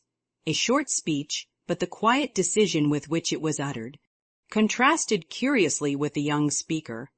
Laurie felt this instinctively and laid himself down again, with a sense of disappointment which he could not explain. His look and silence, as well as a certain inward self-disapproval, ruffled Amy, and made her resolve to deliver her lecture without delay. I wish you'd do me the favor to rouse yourself a little, she said sharply. Do it for me, there's a dear girl. I could if I tried, and she looked as if she would like doing it in the most summary style. Try, then. I give you leave, returned Laurie, who enjoyed having someone to tease, after his long abstinence from his favorite pastime. You'd be angry in 5 minutes. I'm never angry with you. It takes 2 flints to make a fire. You are as cool and soft as snow. You don't know what I can do. Snow produces a glow and a tingle, if applied rightly. Your indifference is half affectation, and a good stirring up would prove it. Stir away, it won't hurt me and it may amuse you, as the big man said when his little wife beat him. Regard me in the light of a husband or a carpet, and beat till you are tired, if that sort of exercise agrees with you. Being decidedly nettled herself, and longing to see him shake off the apathy that so altered him, Amy sharpened both tongue and pencil and began. Flo and I have got a new name for you. It's Lazy Lawrence. How do you like it? She thought it would annoy him, but he only folded his arms under his head with an imperturbable, that's not bad. Thank you, ladies. Do you want to know what I honestly think of you? Pining to be told. Well, I despise you. If she had even said I hate you in a petulant or coquettish tone, he would have laughed and rather liked it, but the grave, almost sad, accent in her voice made him open his eyes and ask quickly, Why, if you please? Because with every chance for being good, useful, and happy, you are faulty, lazy, and miserable. Strong language, mademoiselle. If you like it, I'll go on. Pray do, it's quite interesting. I thought you'd find it so. Selfish people always like to talk about themselves. Am I selfish? The question slipped out involuntarily and in a tone of surprise, for the one virtue on which he prided himself was generosity. Yes, very selfish, continued Amy in a calm, cool voice, twice as effective just then as an angry one. I'll show you how, for I've studied you while we were frolicking, and I'm not at all satisfied with you. Here you have been abroad nearly 6 months, and done nothing but waste time and money and disappoint your friends. Isn't a fellow to have any pleasure after a 4-year grind? You don't look as if you'd had much. At any rate, you are none the better for it, as far as I can see. I said when we first met that you had improved. Now I take it all back, for I don't think you half so nice as when I left you at home. You have grown abominably lazy, you like gossip, and waste time on frivolous things. You are contented to be petted and admired by silly people, instead of being loved and respected by wise ones. With money, talent, position, health, and beauty. Ah, you like that old vanity. But it's the truth, so I can't help saying it. With all these splendid things to use and enjoy, you can find nothing to do but dawdle, and instead of being the man you ought to be, you are only. There she stopped, with a look that had both pain and pity in it. St. Lawrence on a gridiron, added Laurie, blandly finishing the sentence. But the lecture began to take effect, for there was a wide, awake sparkle in his eyes now, and a half-angry, half-injured expression replaced the former indifference. I supposed you'd take it so. You men tell us we are angels, and say we can make you what we will, but the instant we honestly try to do you good, you laugh at us and won't listen, which proves how much your flattery is worth. Amy spoke bitterly, and turned her back on the exasperating martyr at her feet. In a minute a hand came down over the page, so that she could not draw, and Laurie's voice said, with a droll imitation of a penitent child, "I will be good, oh, I will be good." But Amy did not laugh, for she was in earnest, and tapping on the outspread hand with her pencil, said soberly, "Aren't you ashamed of a hand like that? It's as soft and white as a woman's, and looks as if it never did anything but wear Juven's best gloves and pick flowers for ladies. You are not a dandy, thank heaven, so I'm glad to see there are no diamonds or big seal rings on it. Only the little old one Joe gave you so long ago. Dear soul, I wish she was here to help me. So do I." The hand vanished as suddenly as it came, and there was energy enough in the echo of her wish to suit even Amy. She glanced down at him with a new thought in her mind, but he was lying with his hat half over his face, as if for shade, and his mustache hid his mouth. She only saw his chest rise and fall, with a long breath that might have been a sigh, and the hand that wore the ring nestled down into the grass, as if to hide something too precious or too tender to be spoken of. All in a minute various hints and trifles assumed shape and significance in Amy's mind, and told her what her sister never had confided to her. She remembered that Laurie never spoke voluntarily of Joe. She recalled the shadow on his face just now, the change in his character, and the wearing of the little old ring, which was no ornament to a handsome hand. Girls are quick to read such signs and feel their eloquence. Amy had fancied that perhaps a love trouble was at the bottom of the alteration, and now she was sure of it. Her keen eyes filled, and when she spoke again, it was in a voice that could be beautifully soft and kind when she chose to make it so. "I know I have no right to talk so to you, Laurie, and if you weren't the sweetest-tempered fellow in the world, you'd be very angry with me. But we are all so fond and proud of you. I couldn't bear to think they should be disappointed in you at home as I have been, though perhaps they would understand the change better than I do."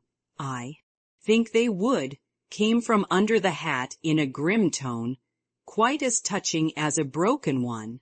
"They ought to have told me, and not let me go blundering and scolding, when I should have been more kind and patient than ever.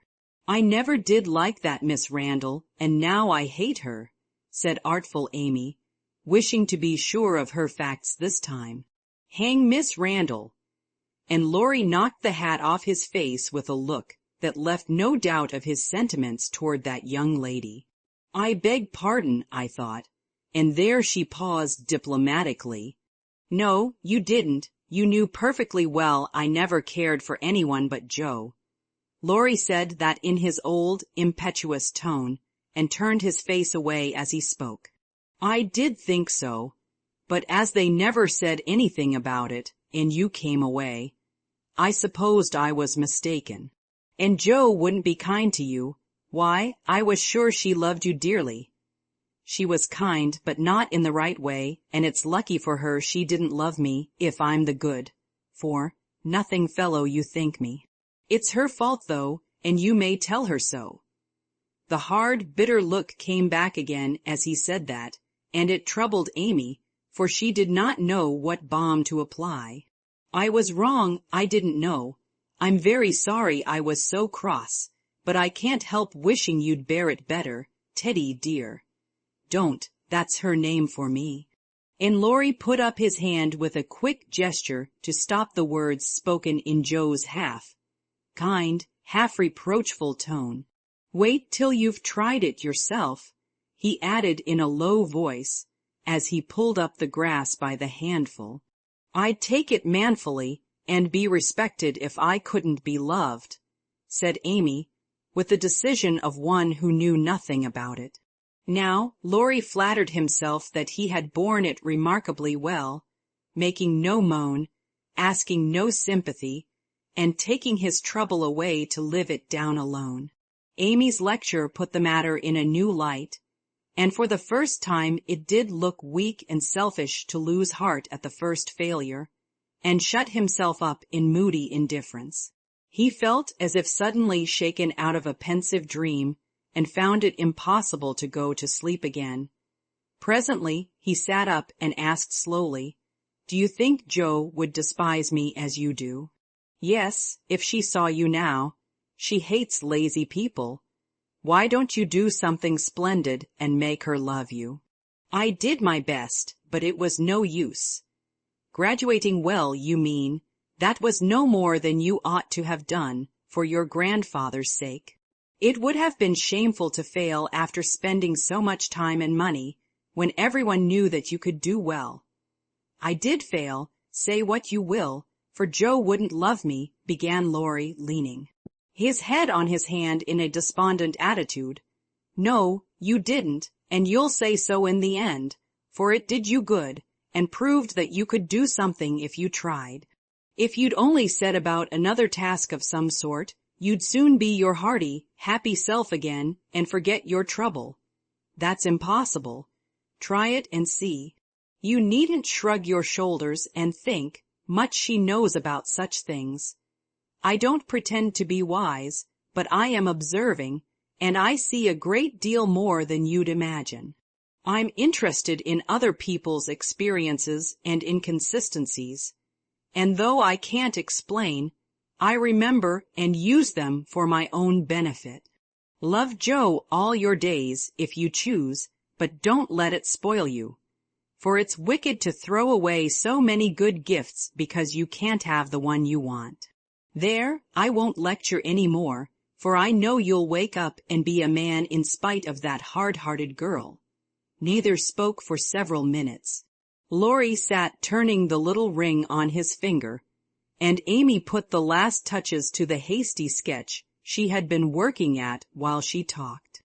Presently she put it on his knee, merely saying, "How do you like that?"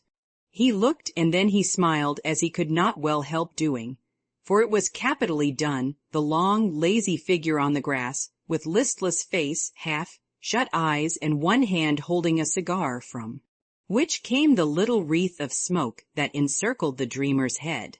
"How well you draw," he said, with a genuine surprise and pleasure at her skill, adding with a half-laugh, "Yes, that's me, as you are. This is as you were." And Amy laid another sketch beside the one he held. It was not nearly so well done, but there was a life and spirit in it which atoned for many faults, and it recalled the past so vividly that a sudden change swept over the young man's face as he looked. Only a rough sketch of Laurie taming a horse.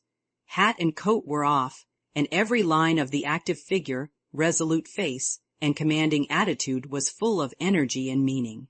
The handsome brute, just subdued, stood arching his neck under the tightly drawn rein, with one foot impatiently pawing the ground, and ears pricked up as if listening for the voice that had mastered him in the ruffled mane. The rider's breezy hair and erect attitude, there was a suggestion of suddenly arrested motion, of strength, courage, and youthful buoyancy that contrasted sharply with the supine grace of the dolce far neat sketch. Laurie said nothing, but as his eye went from one to the other, Amy saw him flush up and fold his lips together, as if he read and accepted the little lesson she had given him. That satisfied her, and without waiting for him to speak, she said in her sprightly way, "Don't you remember the day you played rarey with Puck, and we all looked on? Meg and Beth were frightened, but Joe clapped and pranced, and I sat on the fence and drew you. I found that sketch in my portfolio the other day, touched it up, and kept it to show you. Much obliged. You've improved immensely since then, and I congratulate you. May I venture to suggest in a honeymoon paradise that 5 o'clock is the dinner hour at your hotel?" Laurie rose as he spoke, returned the pictures with a smile and a bow, and looked at his watch, as if to remind her that even moral lectures should have an end. He tried to resume his former easy, indifferent air, but it was an affectation now, for the rousing had been more efficacious than he would confess. Amy felt the shade of coldness in his manner, and said to herself, "Now, I've offended him. Well, if it does him good, I'm glad. If it makes him hate me, I'm sorry, but it's true, and I can't take back a word of it." They laughed and chatted all the way home, and little Baptiste, up behind, thought that Monsieur and Mademoiselle were in charming spirits, but both felt ill at ease. The friendly frankness was disturbed. The sunshine had a shadow over it, and despite their apparent gaiety, there was a secret discontent in the heart of each.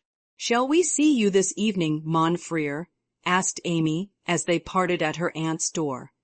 "Unfortunately, I have an engagement."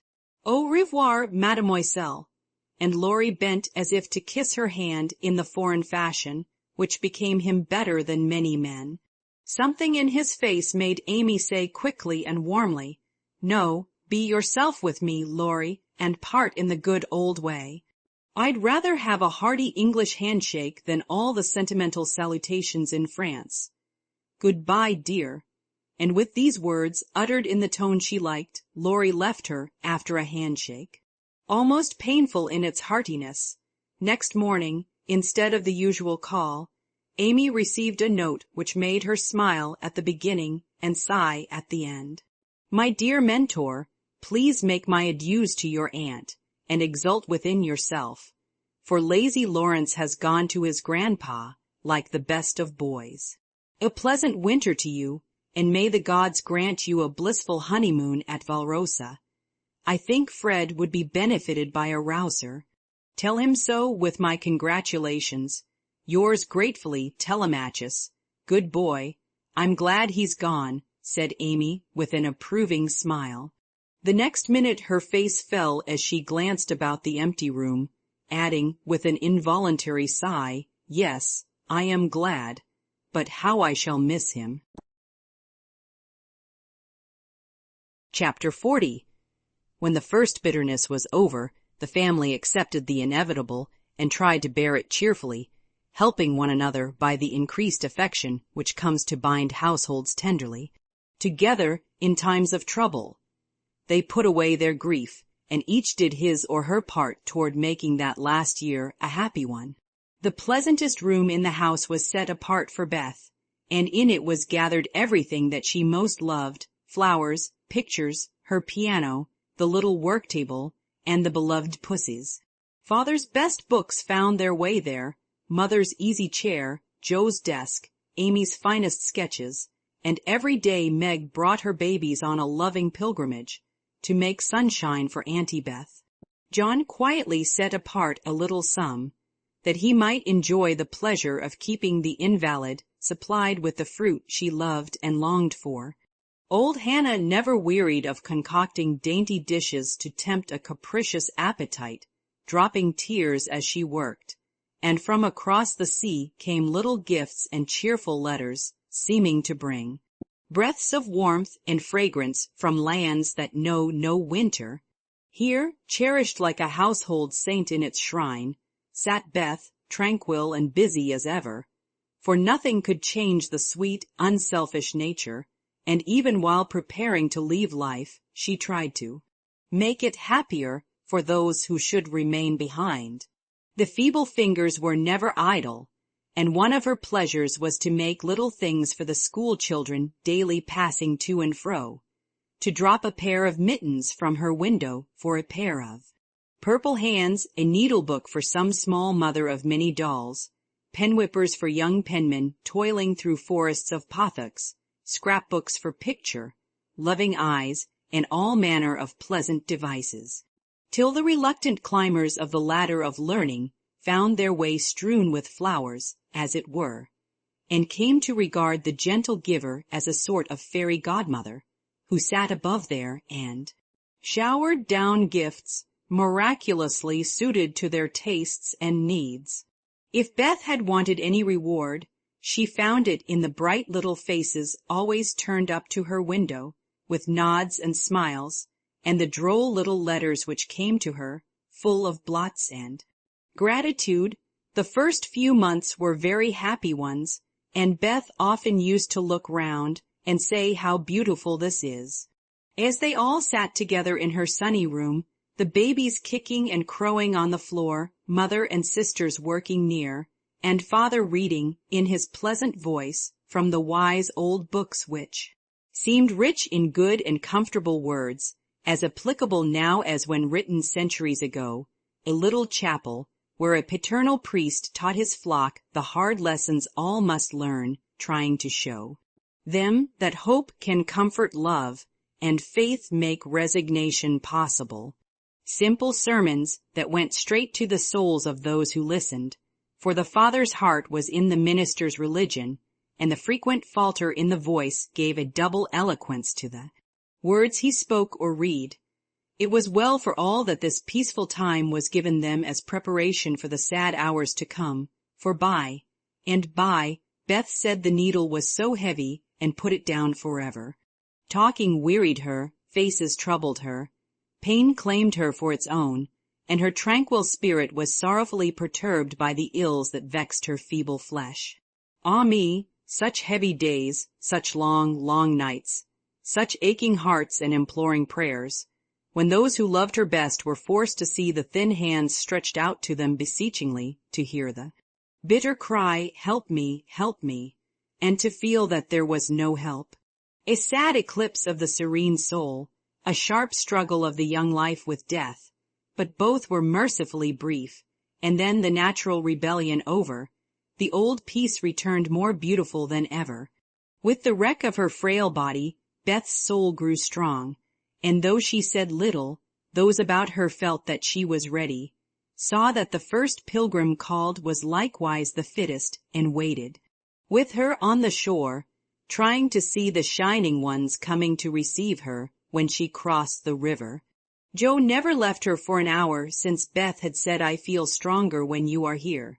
She slept on a couch in the room, waking often to renew the fire, to feed, lift, or wait upon the patient creature who seldom asked for anything and tried not to be a trouble.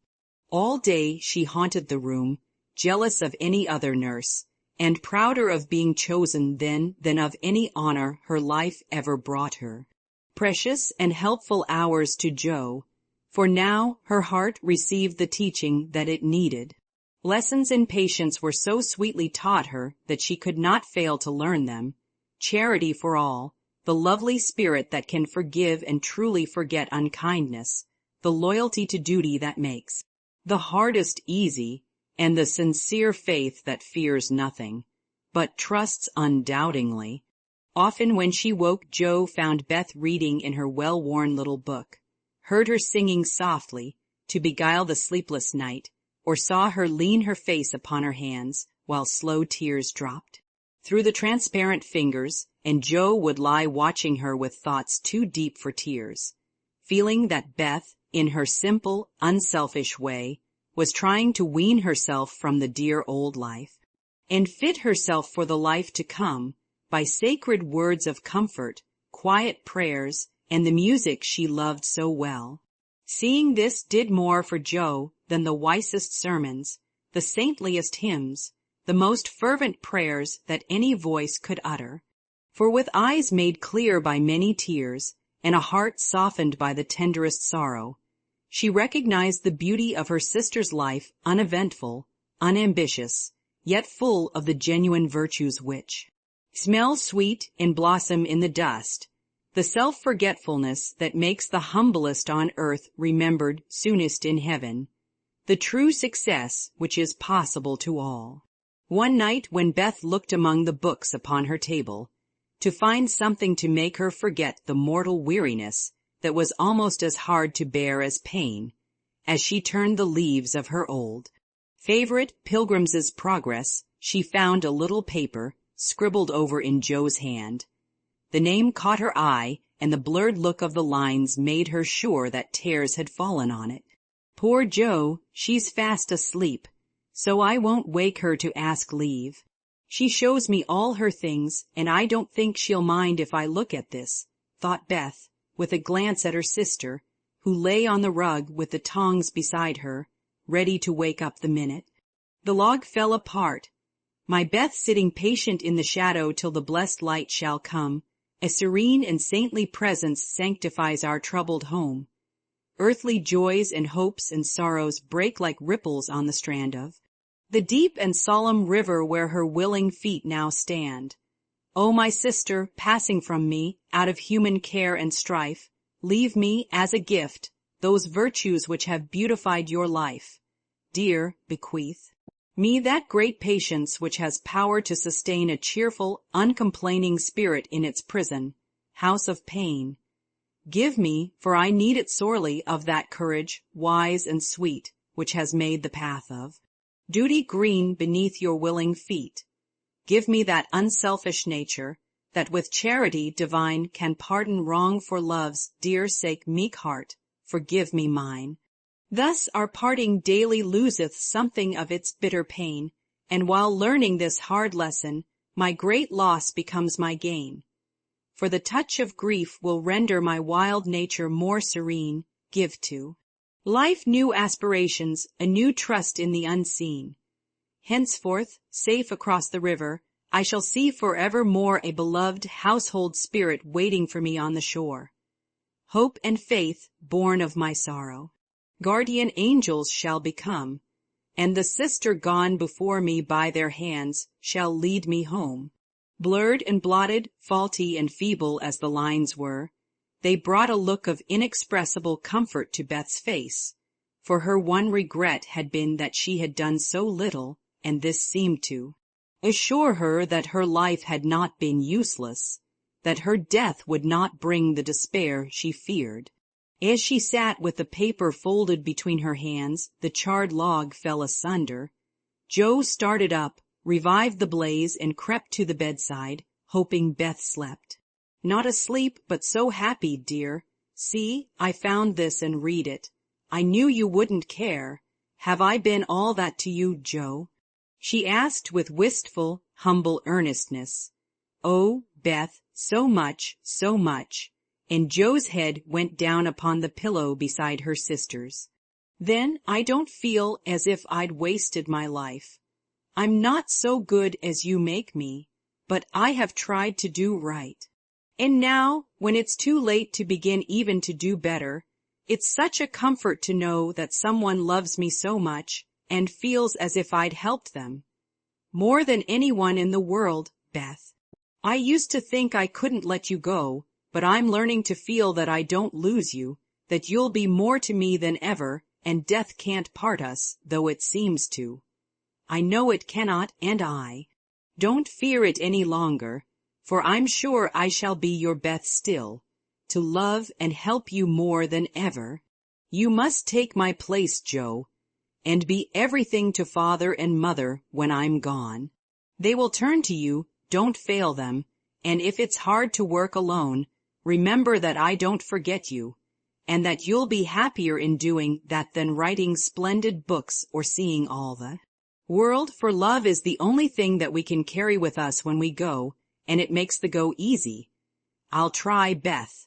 And then and there Joe renounced her old ambition, pledged herself to a new and better one, acknowledging the poverty of other desires, and feeling the blessed solace of a belief in the immortality of love.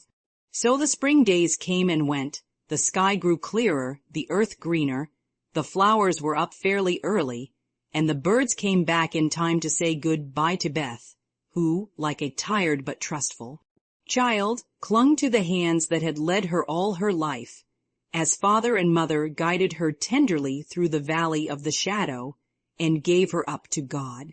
Seldom except in books do the dying utter memorable words, see visions, or depart with beatified countenances.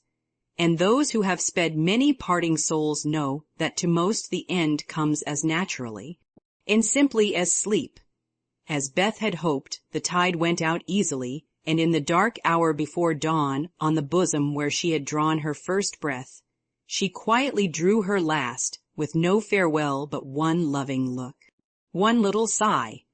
With tears and prayers and tender hands, mother and sisters made her ready for the long sleep that pain would never mar again, seeing with grateful eyes the beautiful serenity that soon replaced the pathetic patience that had wrung their hearts so long, and feeling with reverent joy that to their darling death was a benignant angel, not a phantom full of dread. When morning came, for the first time in many months the fire was out. Joe's place was empty, and the room was very still.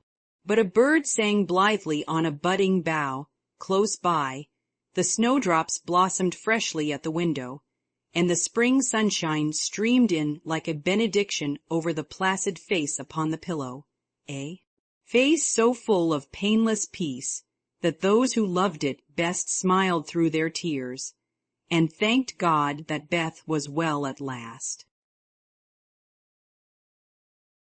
Chapter 41. Amy's lecture did Laurie good, though, of course, he did not own it till long afterward. Men seldom do, for when women are the advisers, the lords of creation don't take the advice till they have persuaded themselves that it is just what they intended to do. Then they act upon it, and, if it succeeds, they give the weaker vessel half the credit of it. If it fails, they generously give her the whole. Laurie went back to his grandfather, and was so dutifully devoted for several weeks that the old gentleman declared the climate of Nice had improved him wonderfully, and he had better try it again. There was nothing the young gentleman would have liked better, but elephants could not have dragged him back after the scolding he had received. Pride forbid, and whenever the longing grew very strong, he fortified his resolution by repeating the words that had made the deepest impression, "I despise you. Go and do something splendid that will make her love you." Laurie turned the matter over in his mind so often that he soon brought himself to confess that he had been selfish and lazy. But then, when a man has a great sorrow, he should be indulged in all sorts of vagaries till he has lived it down. He felt that his blighted affections were quite dead now, and though he should never cease to be a faithful mourner, there was no occasion to wear his weeds ostentatiously. Joe wouldn't love him, but he might make her respect and admire him by doing something which should prove that a girl's no had not spoiled his life. He had always meant to do something, and Amy's advice was quite unnecessary. He had only been waiting till the aforesaid blighted affections were decently interred. That being done, he felt that he was ready to hide his stricken heart and still toil on.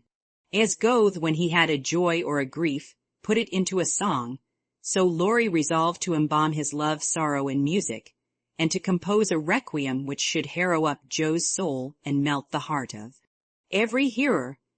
Therefore, the next time the old gentleman found him getting restless and moody and ordered him off, he went to Vienna, where he had musical friends, and fell to work with the firm determination to distinguish himself.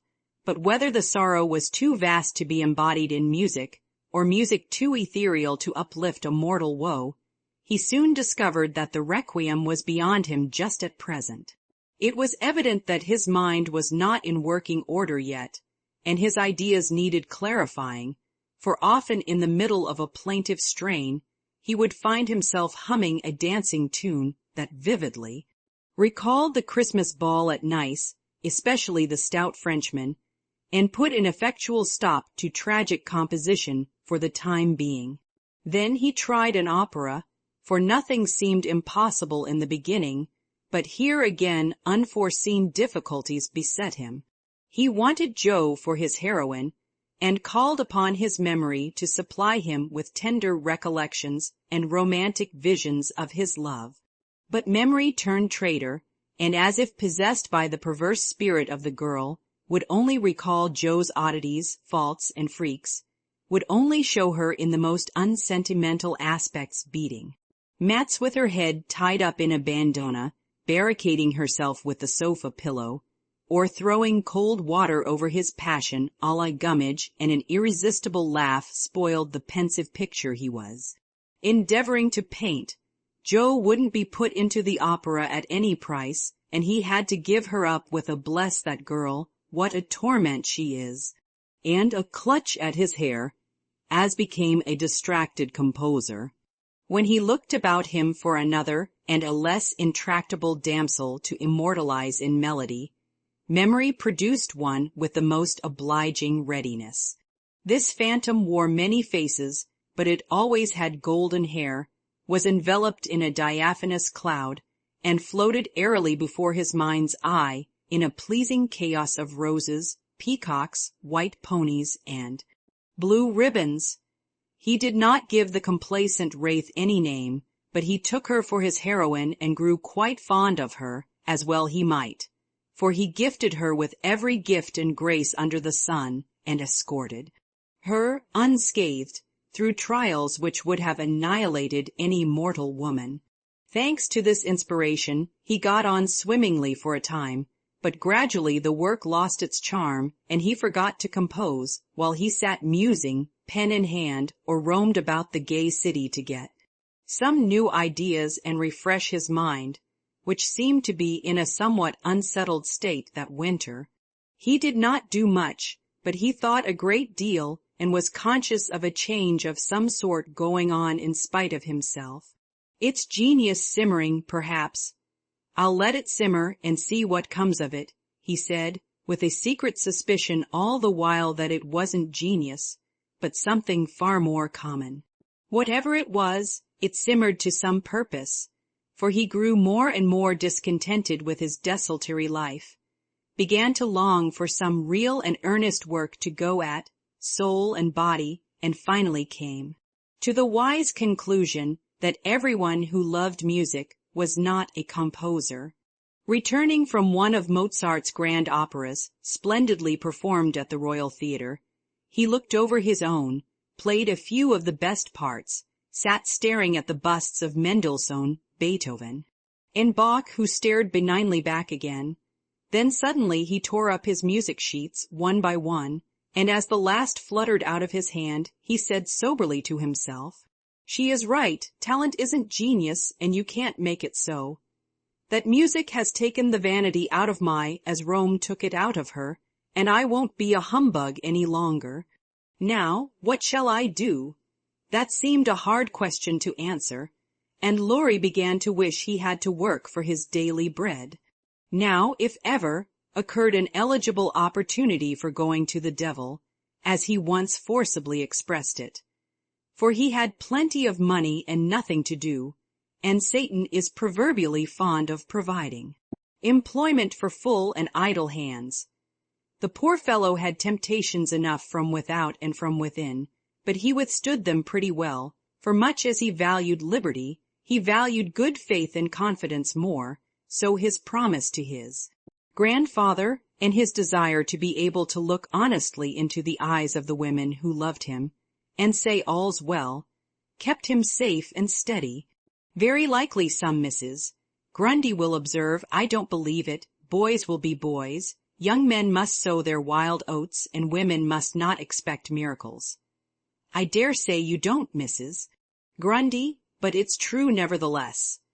Women work a good many miracles, and I have a persuasion that they may perform even that of raising the standard of manhood by refusing to echo such sayings.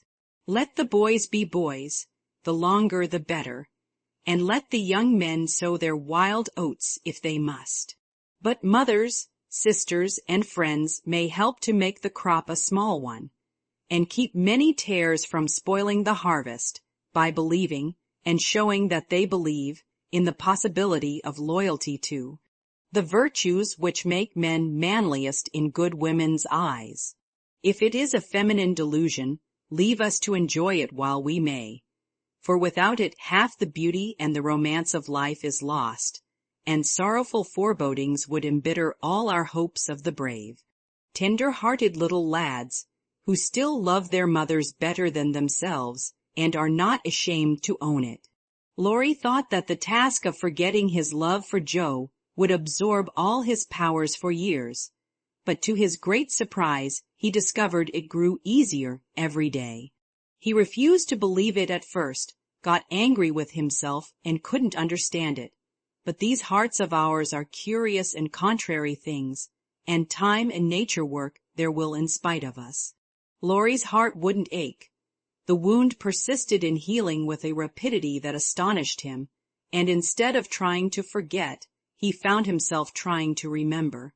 He had not foreseen this turn of affairs, and was not prepared for it.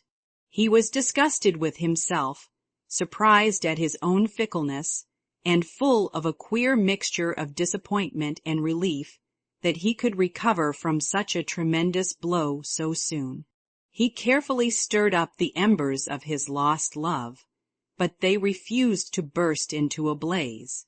There was only a comfortable glow that warmed and did him good without putting him into a fever, and he was reluctantly obliged to confess that the boyish passion was slowly subsiding into a more tranquil sentiment, very tender, a little sad and resentful still, but that was sure to pass away in time, leaving a brotherly affection which would last unbroken to the end. As the word brotherly passed through his mind in one of his reveries, he smiled and glanced up at the picture of Mozart that was before him. Well, he was a great man, and when he couldn't have one sister, he took the other and was happy.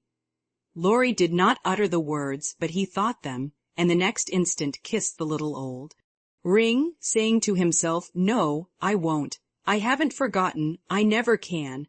I'll try again, and if that fails, why then—" Leaving his sentence unfinished, he seized pen and paper and wrote to Joe, telling her that he could not settle to anything while there was the least hope of her changing her mind. Couldn't she, wouldn't she, and let him come home and be happy?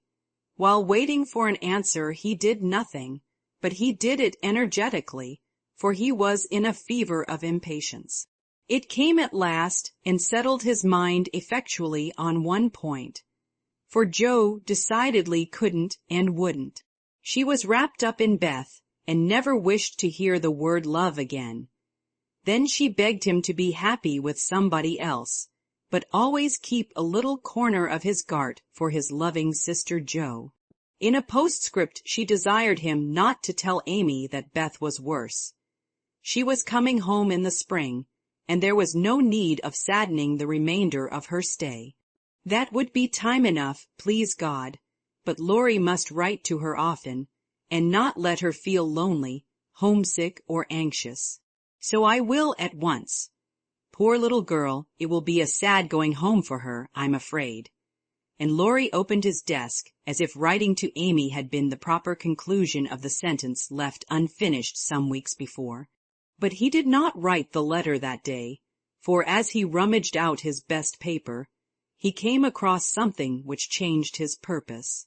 Tumbling about in one part of the desk among bills, passports, and business documents of various kinds were several of Joe's letters, and in another compartment were 3 notes from Amy, carefully tied up with one of her blue ribbons and sweetly suggestive of the little dead roses, put away inside. With a half-repentant, half-amused expression, Laurie gathered up all Joe's letters, smoothed, folded, and put them neatly into a small drawer of the desk, stood a minute turning the ring, thoughtfully on his finger, then slowly drew it off, laid it with the letters, locked the drawer, and went out to hear high mass at St. Stephen's, feeling as if there had been a funeral, and though not overwhelmed with affliction. This seemed a more proper way to spend the rest of the day than in writing letters to charming young ladies. The letter went very soon, however, and was promptly answered, for Amy was homesick, and confessed it in the most delightfully confiding manner. The correspondence flourished famously, and letters flew to and fro with unfailing regularity all through the early spring. Laurie sold his busts, made allumettes of his opera, and went back to Paris, hoping somebody would arrive before long. He wanted desperately to go to Nice, but would not till he was asked, and Amy would not ask him, for just then she was having little experiences of her own, which made her rather wish to avoid the quizzical eyes about boy. Fred Vaughn had returned and put the question to which she had once decided to answer, yes, thank you, but now she said no, thank you, kindly but steadily, for when the time came her courage failed her, and she found that something more than money and position was needed to satisfy the new longing that filled her heart so full of tender hopes and fears. The words, "Fred is a good fellow, but not at all the man I fancied you would ever like," and Laurie's face when he uttered them, kept returning to her as pertinaciously as her own did when she said, "In look, if not in words, I shall marry for money." It troubled her to remember that now she wished she could take it back. It sounded so unwomanly. She didn't want Laurie to think her a heartless, worldly creature. She didn't care to be a queen of society now half so much as she did to be a lovable woman. She was so glad he didn't hate her for the dreadful things she said, but took them so beautifully and was kinder than ever. His letters were such a comfort, for the home letters were very irregular and not half so satisfactory as his when they did come.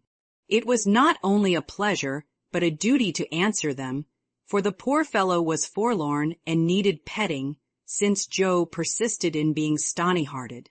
She ought to have made an effort and tried to love him. It couldn't be very hard. Many people would be proud and glad to have such a dear boy care for them. But Joe never would act like other girls. So there was nothing to do but be very kind and treat him like a brother. If all brothers were treated as well as Laurie was at this period, they would be a much happier race of beings than they are. Amy never lectured now. She asked his opinion on all subjects. She was interested in everything he did, made charming little presents for him, and sent him 2 letters a week, full of lively gossip, sisterly confidences, and captivating sketches of the lovely scenes about her. As few brothers are complimented by having their letters carried about in their sisters' pockets, read and reread diligently, cried over when short, kissed when long, and treasured carefully, we will not hint that Amy did any of these fond and foolish things. But she certainly did grow a little pale and pensive that spring, lost much of her relish for society, and went out sketching alone a good deal.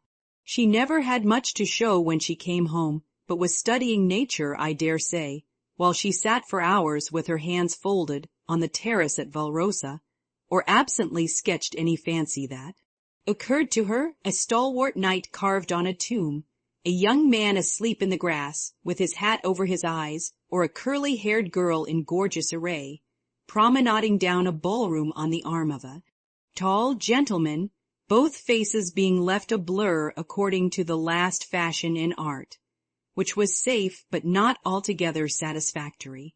Her aunt thought that she regretted her answer to Fred, and finding denials useless and explanations impossible, Amy left her to think what she liked, taking care that Laurie should know that Fred had gone to Egypt. That was all, but he understood it and looked relieved as he said to himself with a venerable air, "I was sure she would think better of it. Poor old fellow. I've been through it all and I can sympathize."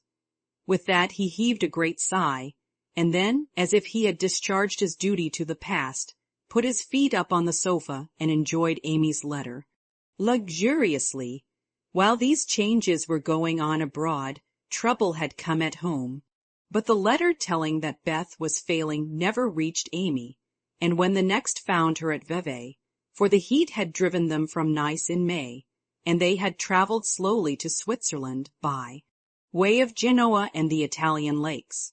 She bore it very well, and quietly submitted to the family decree that she should not shorten her visit, for since it was too late to say good-bye to Beth, she had better stay and let absence soften her sorrow. But her heart was very heavy. She longed to be at home, and every day looked wistfully across the lake, waiting for Laurie to come and comfort her. He did come very soon, for the same mail brought letters to them both, but he was in Germany, and it took some days to reach him. The moment he read it, he packed his knapsack, bade adieu to his fellow pedestrians, and was off to keep his promise, with a heart full of joy and sorrow, hope and suspense. He knew Vevey well, and as soon as the boat touched the little quay, he hurried along the shore to La Tour, where the Carrolls were living en pension. The Garcon was in despair that the whole family had gone to take a promenade on the lake. But no, the blonde mademoiselle might be in the chateau garden. If Monsieur would give himself the pain of sitting down, a flash of time should present her. But Monsieur could not wait even a flash of time, and in the middle of the speech departed to find Mademoiselle himself. A pleasant old garden on the borders of the lovely lake, with chestnuts rustling overhead, ivy climbing everywhere, and the black shadow of the tower falling far across the sunny water. At one corner of the wide, low wall was a seat, and here Amy often came to read or work, or console herself with the beauty all about her. She was sitting here that day, leaning her head on her hand, with a homesick heart and heavy eyes, thinking of Beth and wondering why Laurie did not come. She did not hear him cross the courtyard beyond, nor see him pause in the archway that led from the subterranean path into the garden. He stood a minute looking at her with new eyes, seeing what no one had ever seen before, the tender side of Amy's character. Everything about her mutely suggested love and sorrow, the blotted letters in her lap, the black ribbon that tied up her hair, the womanly pain and patience in her face, even the little ebony cross at her throat seemed pathetic to Laurie, for he had given it to her, and she wore it as her only ornament.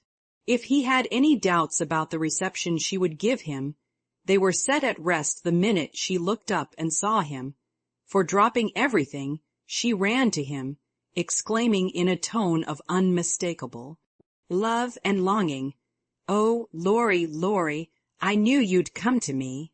I think everything was said and settled then, for as they stood together quite silent for a moment, with the dark head bent down protectingly over the light one, Amy felt that no one could comfort and sustain her so well as Laurie, and Laurie decided that Amy was the only woman in the world who could fill Joe's place and make him happy.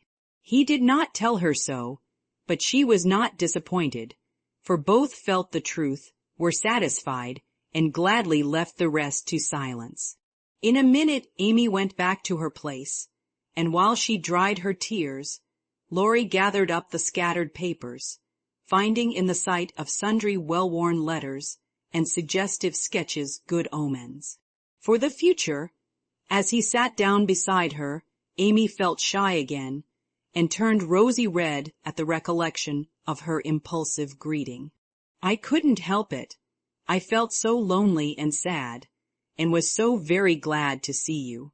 It was such a surprise to look up and find you, just as I was beginning to fear you wouldn't come," she said, trying in vain to speak quite naturally. "I came the minute I heard. I wish I could say something to comfort you for the loss of dear little Beth, but I can only feel and—" He could not get any further, for her too turned bashful all of a sudden and did not quite know what to say. He longed to lay Amy's head down on his shoulder and tell her to have a good cry, but he did not dare, so took her hand instead and gave it a sympathetic squeeze that was better than words. "You needn't say anything, this comforts me," she said softly. "Beth is well and happy, and I mustn't wish her back, but I dread the going home, much as I long to see them all. We won't talk about it now, for it makes me cry, and I want to enjoy you while you stay. You needn't go right back, need you? Not if you want me, dear. I do so much. Aunt and Flo are very kind, but you seem like one of the family, and it would be so comfortable to have you for a little while. Amy spoke and looked so like a homesick child whose heart was full, that Laurie forgot his bashfulness all at once, and gave her just what she wanted, the petting she was used to, and the cheerful conversation she needed. Poor little soul, you look as if you'd grieved yourself half sick.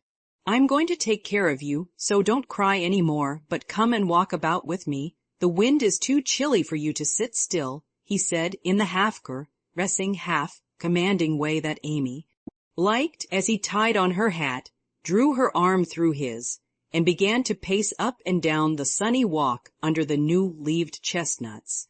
He felt more at ease upon his legs, and Amy found it pleasant to have a strong arm to lean upon, a familiar face to smile at her, and a kind voice to talk delightfully for her alone.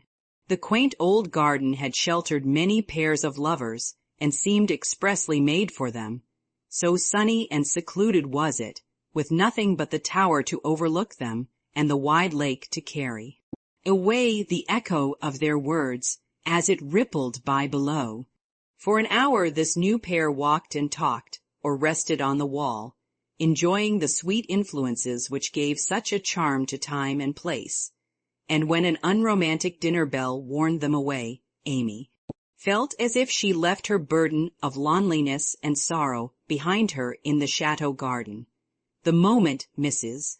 Carroll saw the girl's altered face, she was illuminated with a new idea, and exclaimed to herself, "Now I understand it, all the child has been pining for young Lawrence. Bless my heart, I never thought of such a thing." With praiseworthy discretion, the good lady said nothing, and betrayed no sign of enlightenment, but cordially urged Laurie to stay and begged Amy to enjoy his society, for it would do her more good than so much solitude.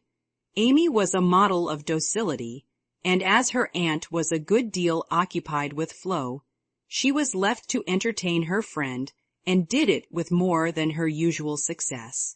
At Nice, Laurie had lounged and Amy had scolded. At Vevey, Laurie was never idle, but always walking, riding, boating, or studying in the most energetic manner, while Amy admired everything he did and followed his example as far and as fast as she could. He said the change was owing to the climate, and she did not contradict him, being glad of the like excuse for her own recovered health and spirits.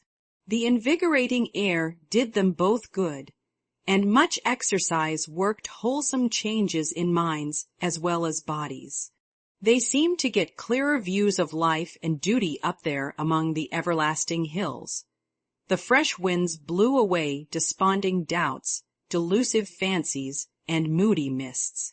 The warm spring sunshine brought out all sorts of aspiring ideas, tender hopes, and happy thoughts. The lake seemed to wash away the troubles of the past, and the grand old mountains to look benignly down upon them, saying, "Little children, love one another." In spite of the new sorrow, it was very happy time, so happy that Laurie could not bear to disturb it by a word. It took him a little while to recover from his surprise at the cure of his first, and as he had firmly believed, his last and only love. He consoled himself for the seeming disloyalty by the thought that Joe's sister was almost the same as Joe's self, and the conviction that it would have been impossible to love any other woman but Amy so soon and so well. His first wooing had been of the tempestuous order, and he looked back upon it as if through a long vista of years with a feeling of compassion blended with regret. He was not ashamed of it, but put it away as one of the bitter, sweet experiences of his life, for which he could be grateful when the pain was over. His second wooing, he resolved, should be as calm and simple as possible. There was no need of having a scene, hardly any need of telling Amy that he loved her. She knew it without words and had given him his answer long ago.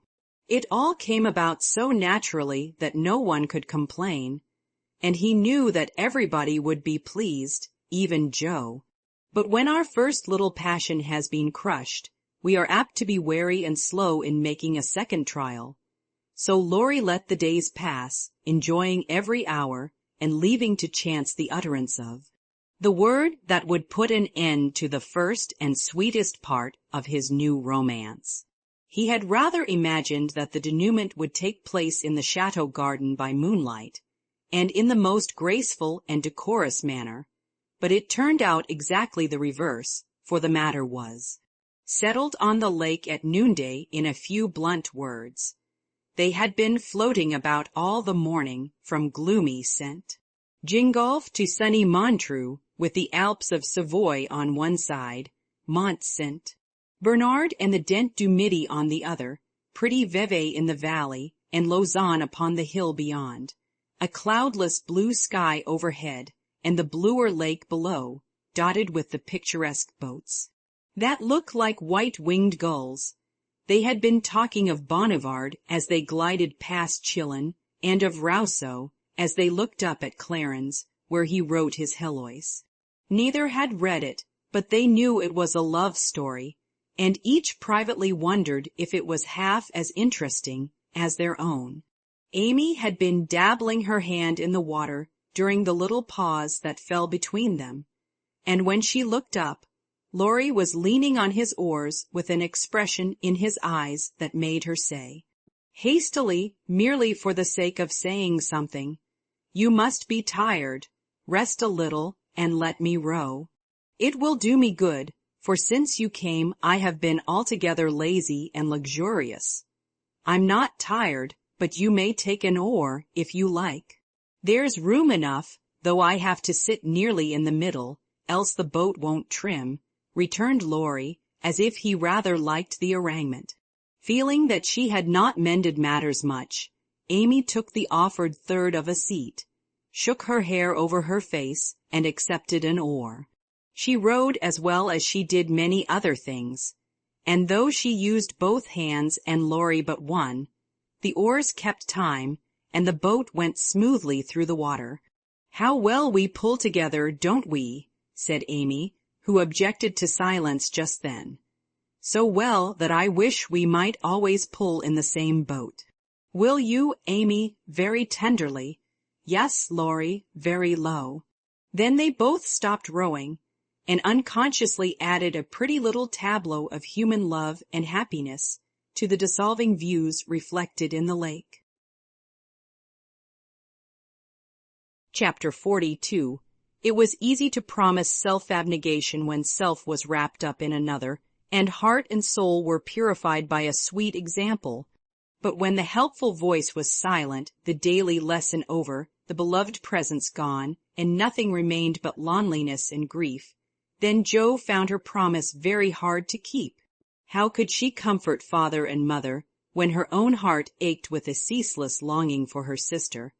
How could she make the house cheerful when all its light and warmth and beauty seemed to have deserted it when Beth left the old home for the new? And where in all the world could she find some useful, happy work to do that would take the place of the loving service which had been its own reward? She tried in a blind, hopeless way to do her duty, secretly rebelling against it all the while, for it seemed unjust that her few joys should be lessened, her burdens made heavier, and life get harder and harder as she toiled along. Some people seemed to get all sunshine, and some all shadow. It was not fair, for she tried more than Amy to be good, but never got any reward, only disappointment, trouble, and hard work. Poor Joe, these were dark days to her, for something like despair came over her when she thought of spending all her life in that quiet house, devoted to humdrum cares, a few small pleasures, and the duty that never seemed to grow any easier. "I can't do it. I wasn't meant for a life like this, and I know I shall break away and do something desperate if somebody doesn't come and help me," she said to herself, when her first efforts failed and she fell into the moody, miserable state of mind which often comes when strong wills have to yield to the inevitable. But someone did come and help her, though Jo did not recognize her good angels at once, because they wore familiar shapes and used the simple spells best fitted to poor humanity. Often she started up at night, thinking Beth called her, and when the sight of the little empty bed made her cry with the bitter cry of unsubmissive sorrow, "Oh, Beth, come back, come back," she did not stretch out her yearning arms in vain. For as quick to hear her sobbing as she had been to hear her sister's faintest whisper, her mother came to comfort her, not with words only, but the patient tenderness that soothes by a touch. Tears that were mute reminders of a greater grief than Jo's, and broken whispers, more eloquent than prayers, because hopeful resignation went hand in hand with natural sorrow. Sacred moments, when heart talked to heart in the silence of the night, turning affliction to a blessing, which chastened grief and strengthened love. Feeling this, Jo's burden seemed easier to bear, duty grew sweeter, and life looked more endurable, seen from the safe shelter of her mother's arms. When aching heart was a little comforted, troubled mind likewise found help. For one day she went to the study, and leaning over the good gray head lifted to welcome her with a tranquil smile, she said very humbly, "Father, talk to me as you did to Beth. I need it more than she did, for I'm all wrong." "My dear, nothing can comfort me like this," he answered with a falter in his voice and both arms round her as if he too needed help and did not fear to ask for it. Then, sitting in Beth's little chair close beside him, Jo told her troubles, the resentful sorrow for her loss, the fruitless efforts that discouraged her, the want of faith that made life look so dark, and all the sad bewilderment which we call despair. She gave him entire confidence, he gave her the help she needed, and both found consolation in the act. For the time had come when they could talk together not only as father and daughter, but as man and woman, able and glad to serve each other with mutual sympathy as well as mutual love. Happy, thoughtful times there in the old study which Jo called the Church of One Member, and from which she came with fresh courage, recovered cheerfulness, and a more submissive spirit. For the parents who had taught one child to meet death without fear were trying now to teach another to accept life without despondency or distrust, and to use its beautiful opportunities with gratitude and power. Other helps had Jo humble, wholesome duties and delights that would not be denied their part in serving her, and which she slowly learned to see and value. Brooms and dishcloths never could be as distasteful as they once had been, for Beth had presided over both, and something of her housewifely spirit seemed to linger around the little mop and the old brush never thrown away.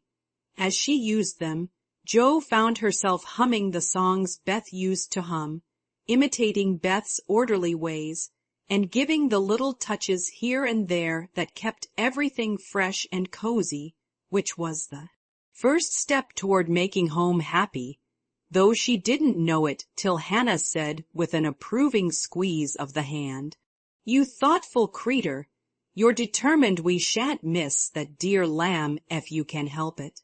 We don't say much, but we see it, and the Lord will bless you for't, see ef he don't." As they sat sewing together, Jo discovered how much improved her sister Meg was, how well she could talk, how much she knew about good, womanly impulses, thoughts, and feelings, how happy she was in husband and children, and how much they were all doing for each other. Marriage is an excellent thing, after all. I wonder if I should blossom out half as well as you have, if I tried it, said Jo, as she constructed a kite for Demi in the topsy-turvy nursery, It's just what you need to bring out the tender womanly half of your nature, Joe.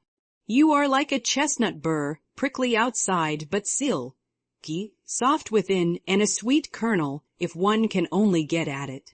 Love will make you show your heart one day, and then the rough burr will fall off. Frost opens chestnut burrs, ma'am, and it takes a good shake to bring them down.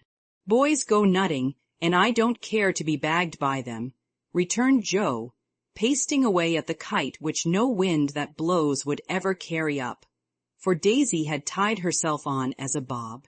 Meg laughed, for she was glad to see a glimmer of Joe's old spirit, but she felt it her duty to enforce her opinion by every argument in her power, and the sisterly chats were not wasted, especially as two of Meg's most effective arguments were the babies, whom Joe loved tenderly.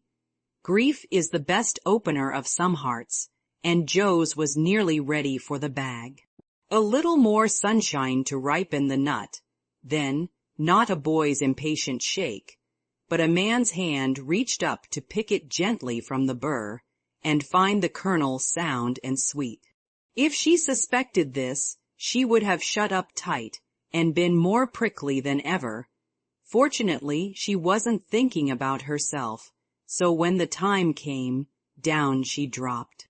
Now, if she had been the heroine of a moral storybook, she ought at this period of her life to have become quite saintly, renounced the world, and gone about doing good in a mortified bonnet, with tracts in her pocket. But, you see, Joe wasn't a heroine. She was only a struggling human girl like hundreds of others, and she just acted out her nature, being sad, cross, listless, or energetic, as the mood suggested. It's highly virtuous to say we'll be good, but we can't do it all at once, and it takes a long pull, a strong pull, and a pull all together before some of us even get our feet set in the right way. Joe had got so far. She was learning to do her duty and to feel unhappy if she did not, but to do it cheerfully, that was another thing. She had often said she wanted to do something splendid, no matter how hard, and now she had her wish, for what could be more beautiful than to devote her life to father and mother, trying to make home as happy to them as they had to her. And if difficulties were necessary to increase the splendor of the effort, what could be harder for a restless, ambitious girl than to give up her own hopes, plans, and desires, and cheerfully live? For others, Providence had taken her at her word. Here was the task, not what she had expected, but better because self had no part in it. Now, could she do it? She decided that she would try, and in her first attempt she found the helps I have suggested. Still another was given her, and she took it, not as a reward, but as a comfort, as Christian took the refreshment afforded by the little arbor where he rested, as he climbed the hill called. Difficulty? Why don't you write? That always used to make you happy, said her mother once, when the desponding fit overshadowed Joe. I've no heart to write, and if I had, nobody cares for my things. We do. Write something for us, and never mind the rest of the world. Try it, dear.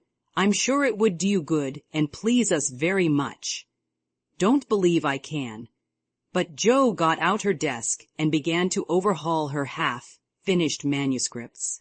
An hour afterward her mother peeped in, and there she was, scratching away, with her black pinafore on, and an absorbed expression, which caused Mrs. March to smile and slip away, well pleased with the success of her suggestion. Joe never knew how it happened, but something got into that story that went straight to the hearts of those who read it, for when her family had laughed and cried over it, her father sent it, much against her will, to one of the popular magazines, and to her utter surprise, it was not only paid for, but others requested. Letters from several persons, whose praise was honor, followed the appearance of the little story, Newspapers copied it, and strangers as well as friends admired it.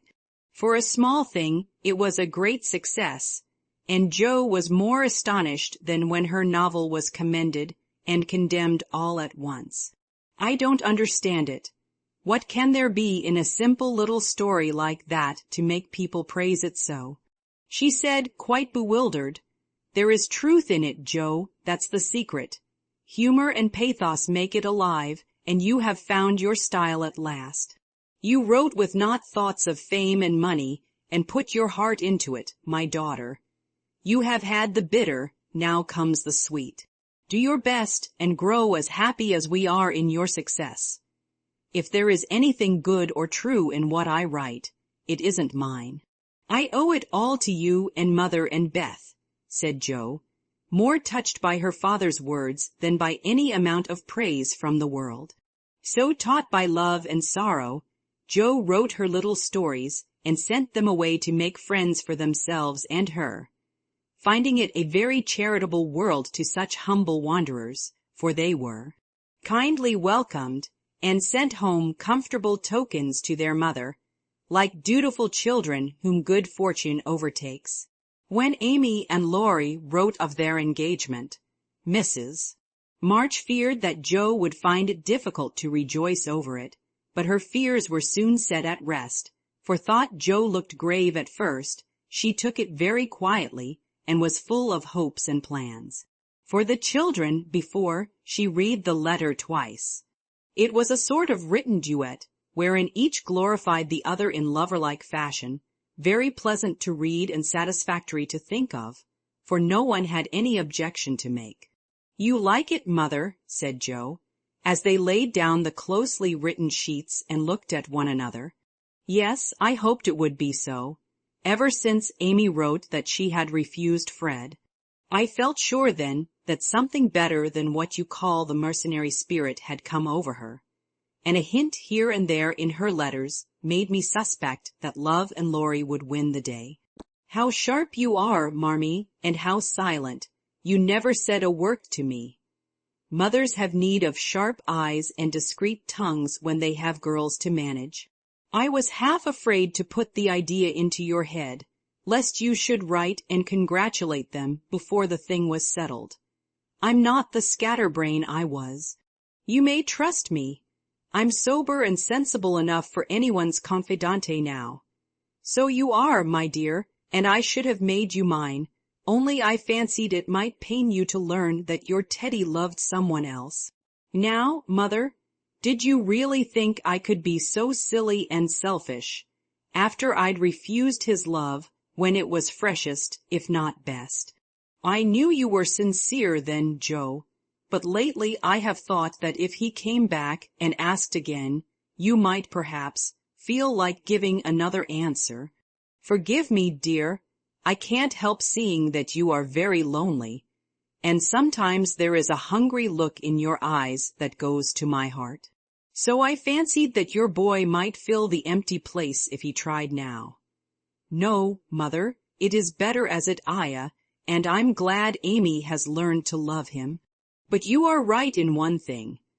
I am lonely, and perhaps if Teddy had tried again, I might have said yes, not because I love him any more, but because I care more to be loved than when he went away. I'm glad of that, Jo, for it shows that you are getting on. There are plenty to love you, so try to be satisfied with father and mother, sisters and brothers, friends and babies, till the best lover of all comes to give you your reward. Mothers are the best lovers in the world, but I don't mind whispering to Marmee that I'd like to try all kinds. It's very curious, but the more I try to satisfy myself with all sorts of natural affections, the more I seem to want. I'd no idea hearts could take in so many. Mine is so elastic, it never seems full now, and I used to be quite contented with my family. I don't understand it, I do. And Mrs. March smiled her wise smile as Jo turned back the leaves to read what Amy said of Laurie. It is so beautiful to be loved as Laurie loves me. He isn't sentimental, doesn't say much about it, but I see and feel it in all he says and does, and it makes me so happy and so humble that I don't seem to be the same girl I was. I never knew how good and generous and tender he was till now, for he lets me read his heart, and I find it full of noble impulses and hopes and purposes, and am so proud to know it's mine. He says he feels as if he could make a prosperous voyage now with me aboard as mate, and lots of love for ballast. I pray he may, and try to be all he believes me, for I love my gallant captain with all my heart and soul and might, and never will desert him while God lets us be together. Oh, mother, I never knew how much like heaven this world could be, when two people love and live for one another. And that's our cool, reserved, and worldly Amy. Truly, love does work miracles. How very, very happy they must be. And Joe laid the rustling sheets together with a careful hand, as one might shut the covers of a lovely romance, which holds the reader fast till the end comes, and he finds himself alone in the workaday world again. By Joe roamed away upstairs, for it was rainy and she could not walk. A restless spirit possessed her, and the old feeling came again, not bitter as it once was, but a sorrowfully patient wonder why one sister should have all she asked, the other nothing. It was not true, she knew that and tried to put it away, but the natural craving for affection was strong, and Amy's happiness woke the hungry longing for someone to love with heart and soul, and cling to while God let them be together. Up in the garret, where Joe's unquiet wanderings ended, stood 4 little wooden chests in a row, each marked with its owner's name, and each filled with relics of the childhood and girlhood ended now. For all, Joe glanced into them, and when she came to her own, leaned her chin on the edge and stared absently at the chaotic collection, till a bundle of old exercise books caught her eye.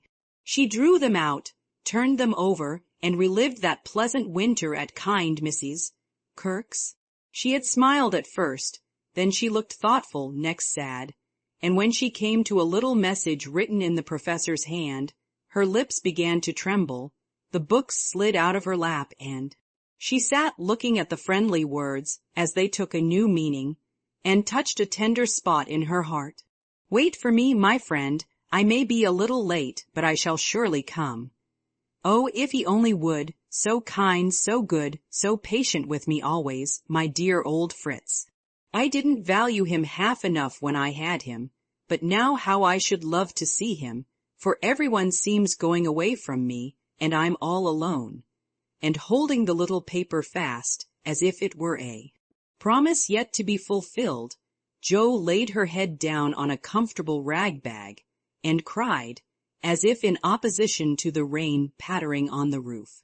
Was it all self, pity, loneliness, or low spirits? Or was it the waking up of a sentiment which had bided its time as patiently as its inspirer? Who shall say?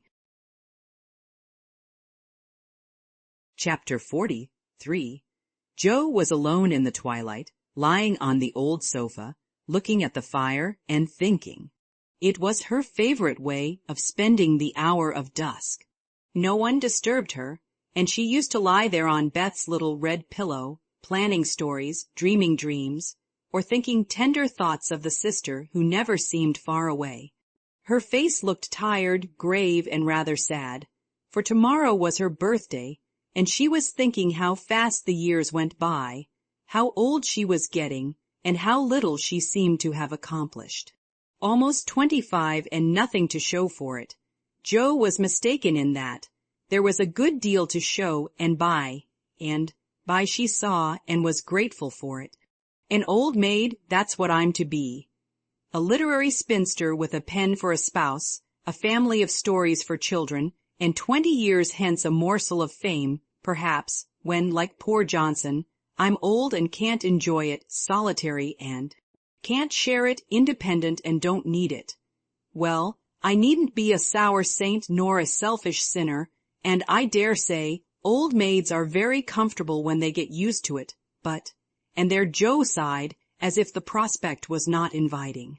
It seldom is at first, and 30 seems the end of all things to 5, and 20, but it's not as bad as it looks, and one can get on quite happily if one has something in one's self to fall back upon.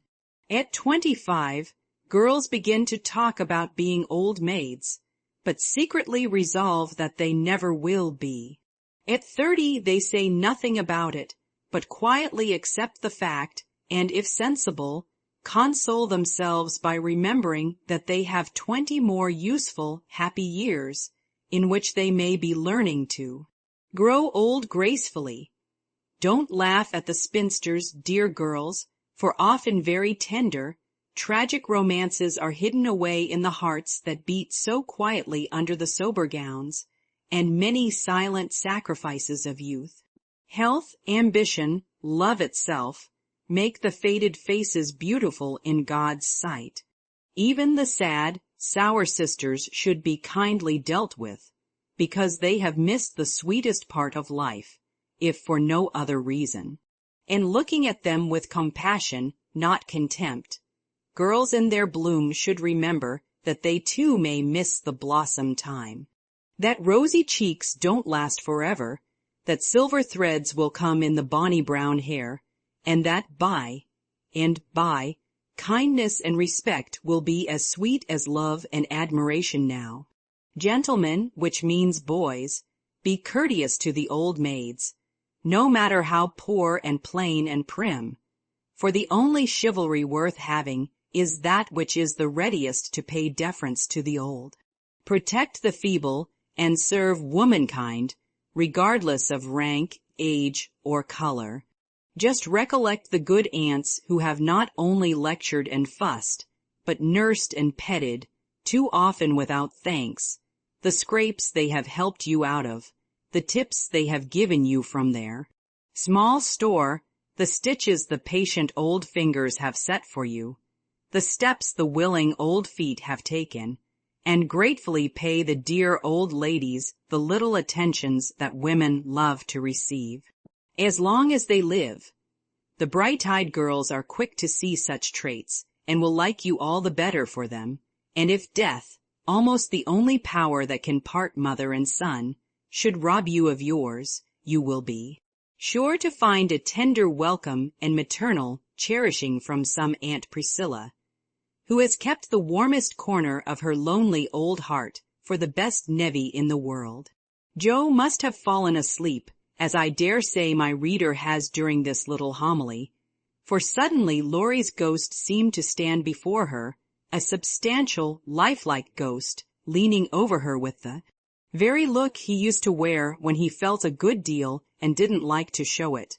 But, like Jenny in the ballad, she could not think it he, and lay staring up at him in startled silence, till he stooped and kissed her. Then she knew him and flew up, crying joyfully, "Oh, my Teddy, dear Joe, you are glad to see me, then?" "Glad, my blessed boy, words can't express my gladness. Where's Amy?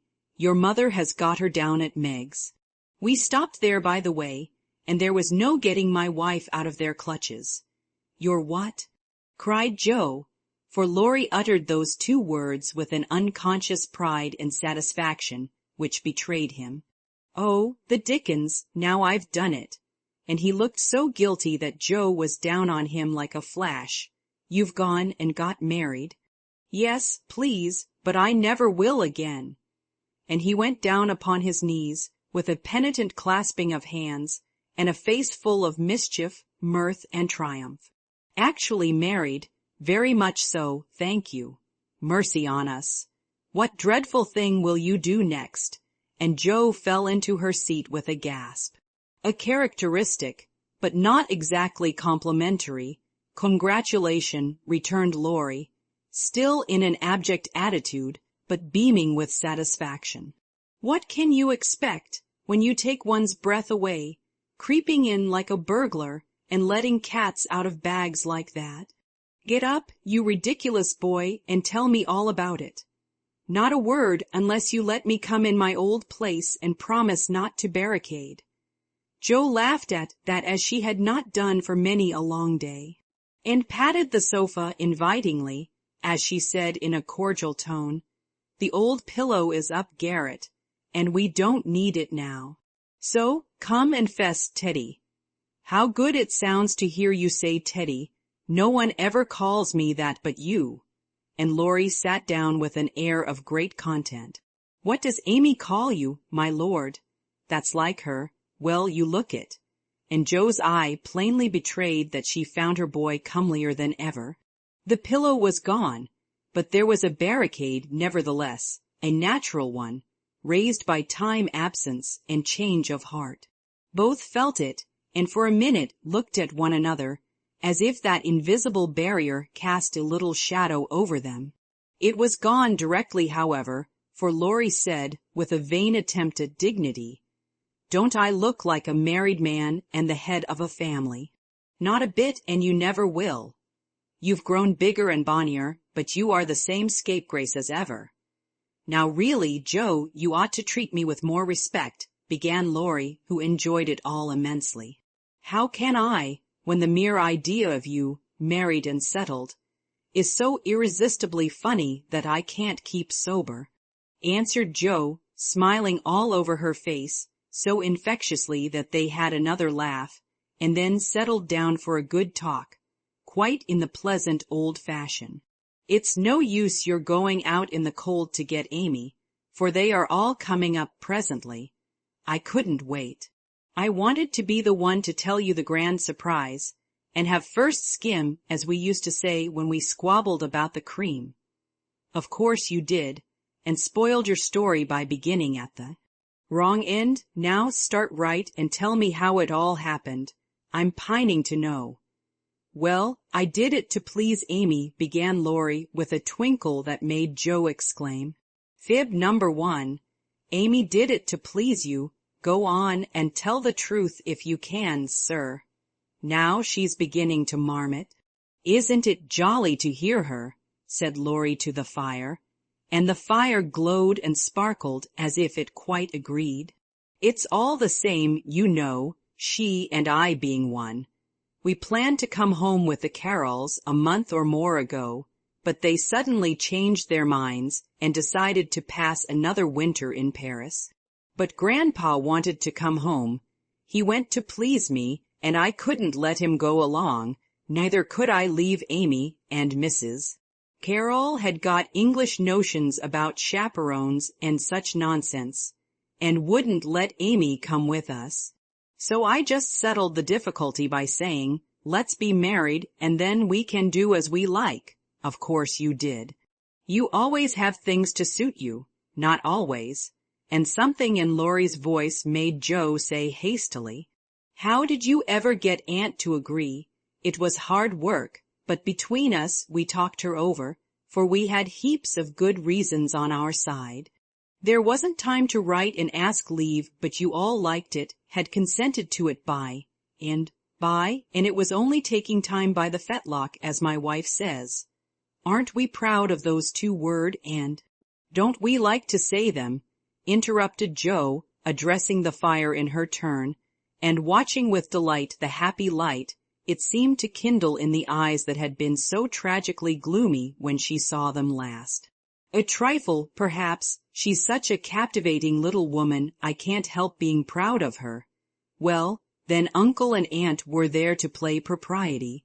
We were so absorbed in one another we were of no mortal use apart, and that charming arrangement would make everything easy all round, so we did it. "When, where, how?" asked Joe, in a fever of feminine interest and curiosity, for she could not realize it a particle. 6 weeks ago, at the American consul's in Paris, a very quiet wedding, of course, for even in our happiness we didn't forget dear little Beth. Joe put her hand in his as he said that, and Laurie gently smoothed the little red pillow, which he remembered well. "Why didn't you let us know afterward?" asked Joe in a quieter tone, when they had sat quite still a minute. "We wanted to surprise you. We thought we were coming directly home at first, but the dear old gentleman, as soon as we were married, found he couldn't be ready under a month, at least, and sent us off to spend our honeymoon wherever we liked. Amy had once called Valrosa a regular honeymoon home, so we went there, and were as happy as people are but once in their lives. My faith, wasn't it love among the roses? Laurie seemed to forget Joe for a minute, and Joe was glad of it, for the fact that he told her these things so freely and so naturally assured her that he had quite forgiven and forgotten. She tried to draw away her hand, but as if he guessed the thought that prompted the half-involuntary impulse, Laurie held it fast and said, with a manly gravity she had never seen in him before, "Joe, dear, I want to say one thing, and then we'll put it by forever.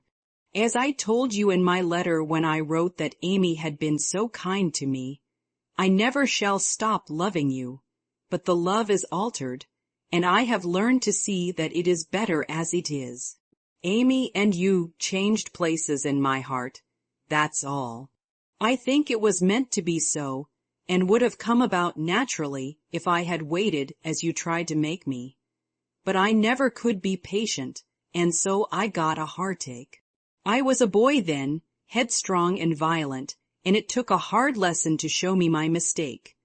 For it was one, Joe, as you said, and I found it out after making a fool of myself. Upon my word, I was so tumbled up in my mind at one time that I didn't know which I loved best, you or Amy, and tried to love you both alike. But I couldn't, and when I saw her in Switzerland, everything seemed to clear up all at once. You both got into your right places, and I felt sure that it was well off with the old love before it was on with the new, that I could honestly share my heart between Sister Joe and wife Amy, and love them dearly. Will you believe it, and go back to the happy old times when we first knew one another? I'll believe it with all my heart, but, Teddy, we never can be boy and girl again. The happy old times can't come back, and we mustn't expect it. We are man and woman now, with sober work to do, for playtime is over, and we must give up frolicking. I'm sure you feel this. I see the change in you, and you'll find it in me. I shall miss my boy, but I shall love the man as much, and admire him more, because he means to be what I hoped he would. We can't be little playmates any longer, but we will be brother and sister, to love and help one another all our lives, won't we, Laurie?" He did not say a word, but took the hand she offered him and laid his face down on it for a minute, feeling that out of the grave of a boyish passion there had risen a beautiful, strong friendship to bless them both. Presently Joe said cheerfully, for she didn't the coming home to be a sad one, "I can't make it true that you children are really married and going to set up housekeeping. Why, it seems only yesterday that I was buttoning Amy's pinafore and pulling your hair when you teased. Mercy me, how time does fly. As one of the children is older than yourself, you needn't talk so like a grandma. I flatter myself I'm a gentleman growed, as Peggotty said of David, and when you see Amy you'll find her rather a precocious infant," said Laurie, looking amused at her maternal air. "You may be a little older in years, but I'm ever so much older in feeling, Teddy. Women always are, and this last year has been such a hard one that I feel 40. Poor Joe. We left you to bear it alone while we went pleasuring. You are older, here's a line, and there's another. Unless you smile, your eyes look sad, and when I touched the cushion just now, I found a tear on it.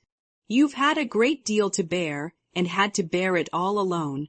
What a selfish beast I've been," and Laurie pulled his own hair with a remorseful look. But Joe only turned over the traitorous pillow, and answered, in a tone which she tried to make more cheerful, "No, I had father and mother to help me, and the dear babies to comfort me, and the thought that you and Amy were safe and happy, to make the troubles here easier to bear. I am lonely, sometimes, but I dare say it's good for me, and you never shall be again, broke in Laurie, putting his arm about her, as if to fence out every human ill. Amy and I can't get on without you, so you must come and teach the children to keep house, and go halves in everything, just as we used to do, and let us pet you, and all be blissfully happy and friendly together. If I shouldn't be in the way, it would be very pleasant. I begin to feel quite young already, for somehow all my troubles seemed to fly away when you came. You always were a comfort, Teddy. And Jo leaned her head on his shoulder, just as she did years ago, when Beth lay ill and Laurie told her to hold on to him. He looked down at her, wondering if she remembered the time, but Jo was smiling to herself, as if in truth her troubles had all vanished at his coming. You are the same Jo still, dropping tears about 1 minute and laughing the next. You look a little wicked now. What is it, Grandma? I was wondering how you and Amy get on together. Like angels, yes, of course, but which rules? I don't mind telling you that she does now. At least I let her think so. It pleases her, you know. By and by we shall take turns, for marriage, they say, halves one's rights and doubles one's duties. You'll go on as you begin, and Amy will rule you all the days of your life. Well, she does it so imperceptibly that I don't think I shall mind much. She is the sort of woman who knows how to rule well. In fact, I rather like it, for she winds one round her finger as softly and prettily as a skein of silk, and makes you feel as if she was doing you a favor all the while. That ever I should live to see you a hen-packed husband and enjoying it, cried Jo with uplifted hands. It was good to see Laurie square his shoulders and smile with masculine scorn at that insinuation, as he replied, with his high and mighty air, Amy is too well bred for that, and I am not the sort of man to submit to it. My wife and I respect ourselves and one another too much ever to tyrannize or quarrel. Jo liked that, and thought the new dignity very becoming, but the boy seemed changing very fast into the man. And regret mingled with her pleasure, I am sure of that. Amy and you never did quarrel as we used to. She is the sun and I the wind in the fable, and the sun managed the man best, you remember.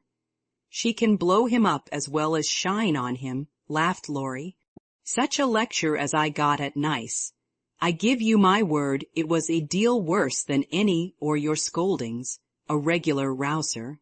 I'll tell you all about it sometime. She never will, because after telling me that she despised and was ashamed of me, she lost her heart to the despicable party and married the good, for nothing.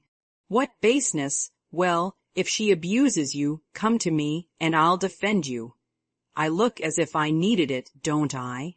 Said Laurie, getting up and striking an attitude which suddenly changed from the imposing to the rapturous, as Amy's voice was heard calling, Where is she? Where's my dear old Jo? In trooped the whole family, and everyone was hugged and kissed all over again, and after several vain attempts, the 3 wanderers were set down to be looked at and exulted over. Mr. Lawrence, hale and hearty as ever, was quite as much improved as the others by his foreign tour, for the crustiness seemed to be nearly gone, and the old-fashioned courtliness had received a polish, which made it kindlier than ever. It was good to see him beam at my children, as he called the young pair. It was better still to see Amy pay him the daughterly duty and affection which completely won his old heart, and best of all, to watch Laurie revolve about the two, as if never tired of enjoying the pretty picture they made. The minute she put her eyes upon Amy, Meg became conscious that her own dress hadn't a Parisian air, that young Mrs. Moffat would be entirely eclipsed by young Mrs. Lawrence, and that her ladyship was altogether a most elegant and graceful woman. Jo thought, as she watched the pair, how well they looked together. I was right, and Laurie has found the beautiful, accomplished girl who will become his home better than clumsy old Joe, and be a pride, not a torment to him. Mrs.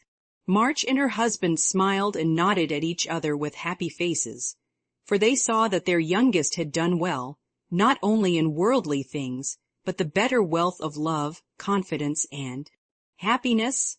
For Amy's face was full of the soft brightness which betokens a peaceful heart. Her voice had a new tenderness in it, and the cool, prim carriage was changed to a gentle dignity, both womanly and winning. No little affectations marred it, and the cordial sweetness of her manner was more charming than the new beauty or the old grace, for it stamped her at once with the unmistakable sign of the true, gentle woman she had hoped to become. "Love has done much for our little girl," said her mother softly. "She has had a good example before her all her life." "My dear Mr. March whispered back, with a loving look at the worn face and gray head beside him. Daisy found it impossible to keep her eyes off her pitty auntie, but attached herself like a lap dog to the wonderful chatelaine, full of delightful charms. Demi paused to consider the new relationship before he compromised himself by the rash acceptance of a bribe, which took the tempting form of a family of wooden bears from Bern. A flank movement produced an unconditional surrender, however, for Laurie knew where to have him. "Young man, when I first had the honor of making your acquaintance you hit me in the face. Now I demand the satisfaction of a gentleman." And with that the tall uncle proceeded to toss and tousle the small nephew in a way that damaged his philosophical dignity as much as it delighted his boyish soul. "Blessed if she ain't in silk from head to foot. Ain't it a relishing sight to see her settin' there as fine as a fiddle?" And a happy procession as filed away into the little dining room. Mr. March proudly escorted Mrs. Lawrence. Mrs. March as proudly leaned on the arm of my son. The old gentleman took Joe with a whispered, "You must be my girl now," and a glance at the empty corner by the fire that made Joe whisper back, "I'll try to fill her place, sir." The twins pranced behind, feeling that the millennium was at hand, for everyone was so busy with the newcomers that they were left to revel at their own sweet will. And you may be sure they made the most of the opportunity. Didn't they steal sips of tea, stuff gingerbread ad libitum, get a hot biscuit apiece, and as a crowning trespass, didn't they each whisk a captivating little tart into their tiny pockets, there to stick and crumble treacherously, teaching them that both human nature and a pastry are frail, burdened with the guilty consciousness of the sequestered tarts, and fearing that Dodo's sharp eyes would pierce the thin disguise of cambric and merino which hid their booty, the little sinners attached themselves to Dranpa, who hadn't his spectacles on. Amy, who was handed about like refreshments, returned to the parlor on Father Lawrence's arm. The others paired off as before, and this arrangement left Joe companionless. She did not mind it at the minute, for she lingered to answer Hannah's eager inquiry. "Will Miss Amy ride in her coupe, and use all them lovely silver dishes that's stored away over yander? Shouldn't wonder if she drove 6 white horses, ate off gold plate, and wore diamonds and point lace every day. Teddy thinks nothing too good for her," returned Joe with infinite satisfaction. "No more there is. Will you have hash or fish balls for breakfast?" asked Hannah, who wisely mingled poetry and prose. "I don't care." And Joe shut the door, feeling that food was an uncongenial topic just then. She stood a minute looking at the party vanishing above, and as Demi's short plaid legs toiled up the last stair, a sudden sense of loneliness came over her so strongly that she looked about her with dim eyes, as if to find something to lean upon, for even Teddy had deserted her. If she had known what birthday gift was coming every minute nearer and nearer, she would not have said to herself, "I'll weep a little weep when I go to bed. It won't do to be dismal now."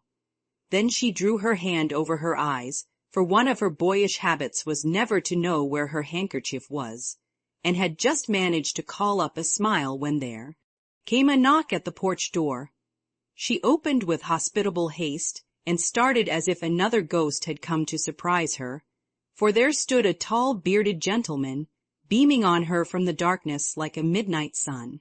"Oh, Mr. Bear, I am so glad to see you," cried Jo with a clutch, as if she feared the night would swallow him up before she could get him in. "And I to see Miss Marsh, but no, you have a party." And the professor paused as the sound of voices and the tap of dancing feet came down to them. "No, we haven't, only the family. My sister and friends have just come home, and we are all very happy. Come in and make one of us." Though a very social man, I think Mr.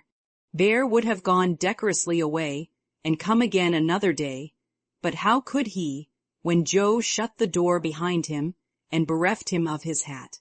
Perhaps her face had something to do with it, for she forgot to hide her joy at seeing him, and showed it with a frankness that proved irresistible to the solitary man, whose welcome far exceeded his boldest hopes.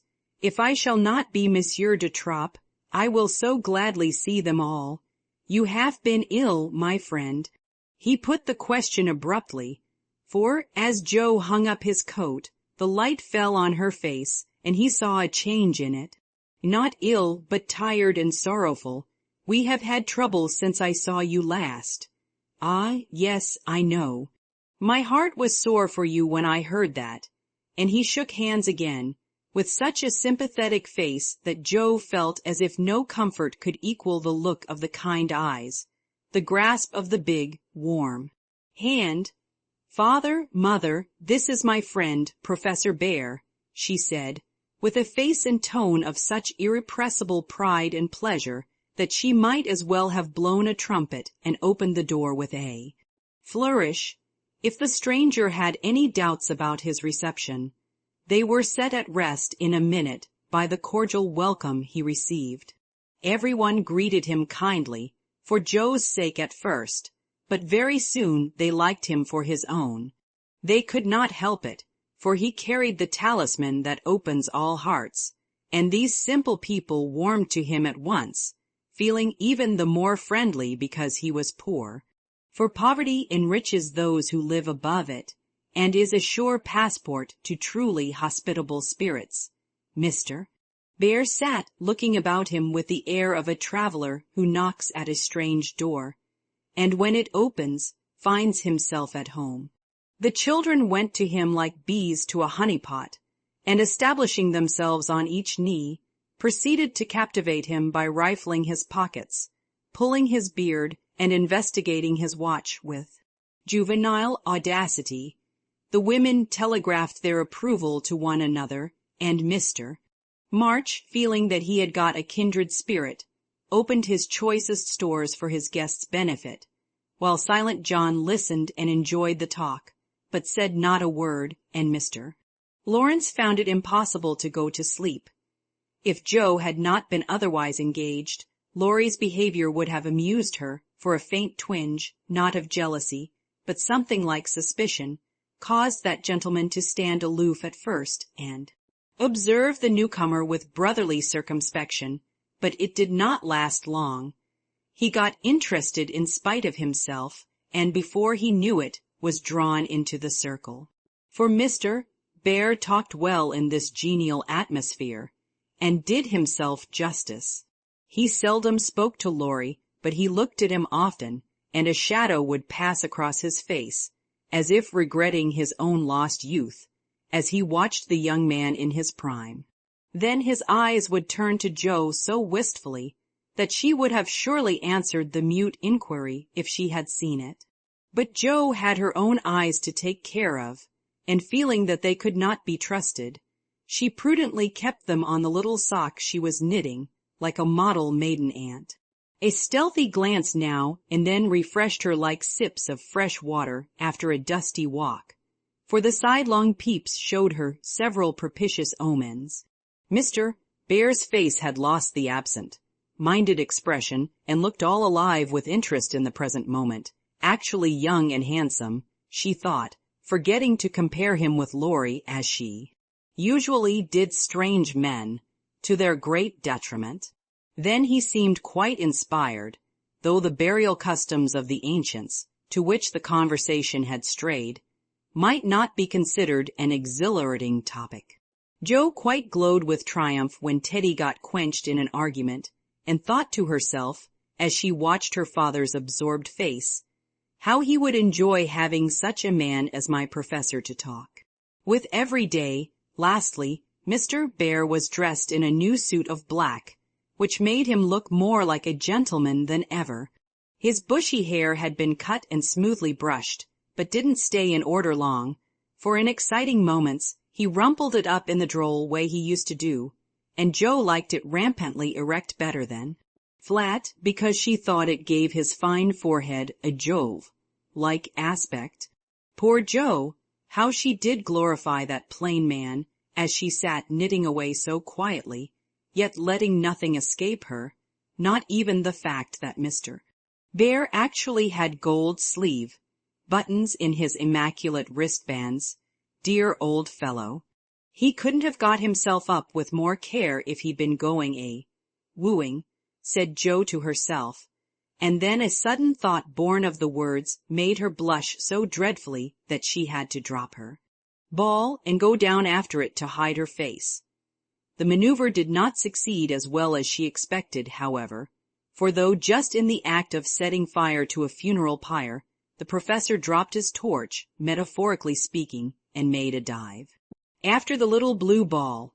Of course they bumped their heads smartly together, saw stars, and both came up flushed and laughing, without the ball, to resume their seats, wishing they had not left them. Nobody knew where the evening went to, for Hannah skillfully abstracted the babies at an early hour, nodding like two rosy poppies, and Mr. Lawrence went home to rest. The others sat round the fire, talking away, utterly regardless of the lapse of time, till Meg, whose maternal was impressed with a firm conviction that Daisy had tumbled out of B, and Demi set his nightgown afire studying the structure of matches, made a move to go. We must have our sing in the good old way, for we are all together again once more, said Jo, feeling that a good shout would be a safe and pleasant vent for the jubilant emotions of her soul. They were not all there, but no one found the words thoughtless or untrue, for Beth still seemed among them, a peaceful presence, invisible but dearer than ever, since death could not break the household league that love made dissoluble. The little chair stood in its old place. The tidy basket, with the bit of work she left unfinished when the needle grew so heavy, was still on its accustomed shelf. The beloved instrument, seldom touched now, had not been moved, and above it Beth's face, serene and smiling as in the early days, looked down upon them, seeming to say, "Be happy." "I am here. Play something, Amy. Let them hear how much you have improved," said Laurie, with pardonable pride in his promising pupil.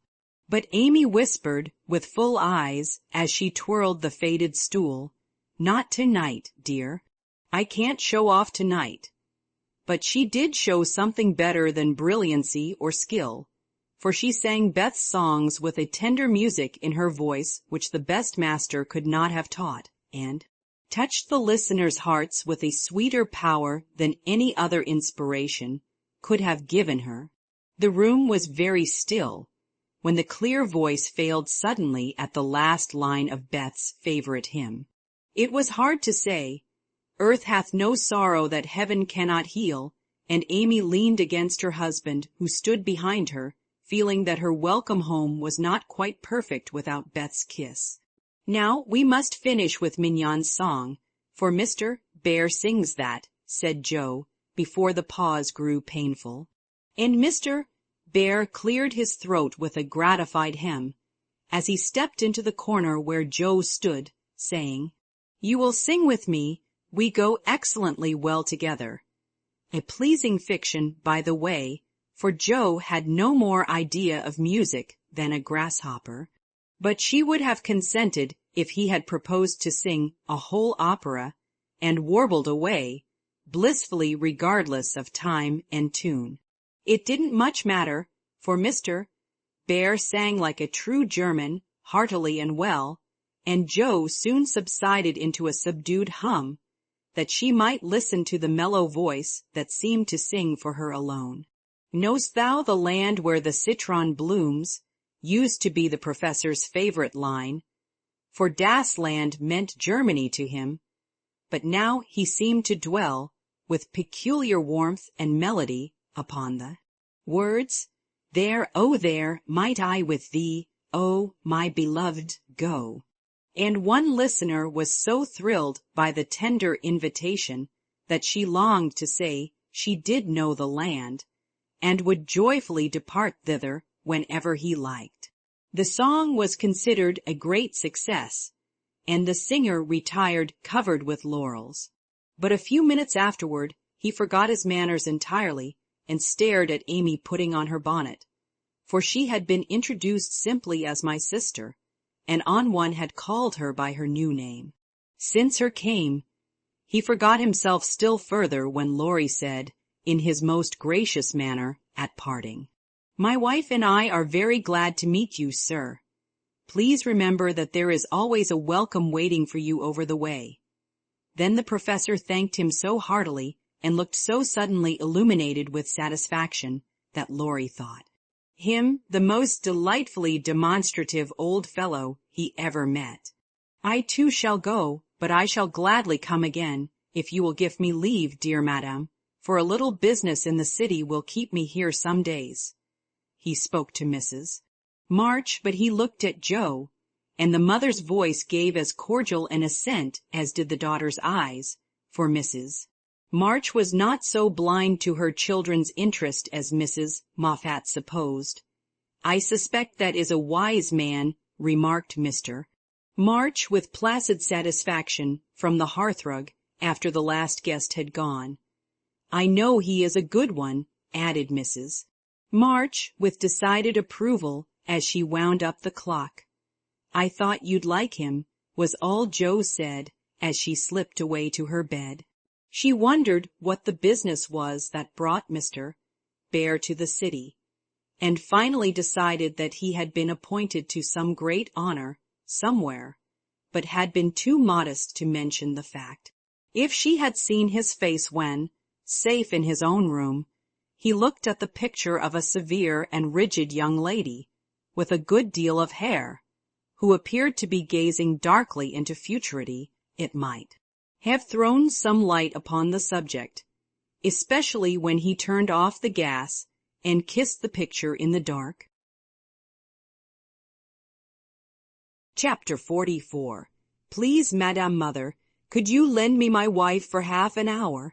The luggage has come, and I've been making hay of Amy's Paris finery, trying to find some things I want, said Laurie, coming in the next day to find Mrs. Lawrence sitting in her mother's lap, as if being made the baby again. Certainly, go, dear, I forgot that you have any home but this, and Mrs. March pressed the white hand that wore the wedding ring, as if asking pardon for her maternal covetousness. I shouldn't have come over if I could have helped it, but I can't get on without my little woman any more than a weathercock can without the wind, suggested Joe as he paused for a simile. Joe had grown quite her own saucy self again since Teddy came home. Exactly, for Amy keeps me pointing due west most of the time, with only an occasional whiffle round to the south, and I haven't had an easterly spell since I was married. Don't know anything about the north, but am altogether salubrious and balmy. Hey, my lady, lovely weather so far. I don't know how long it will last, but I'm not afraid of storms, for I'm learning how to sail my ship. Come home, dear, and I'll find your bootjack. I suppose that's what you are rummaging after among my things. Men are so helpless, Mother, said Amy with a matronly air, which delighted her husband. "What are you going to do with yourselves after you get settled?" asked Joe, buttoning Amy's cloak as she used to button her pinafores. "We have our plans.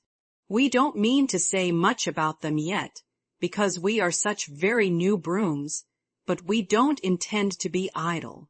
I'm going into business with a devotion that shall delight grandfather, and prove to him that I'm not spoiled.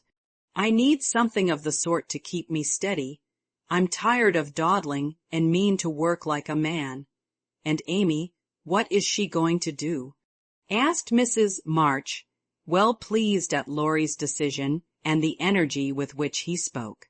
"After doing the civil all round and airing our best bonnet, we shall astonish you by the elegant hospitalities of our mansion, the brilliant society we shall draw about us, and the beneficial influence we shall exert over the world at large.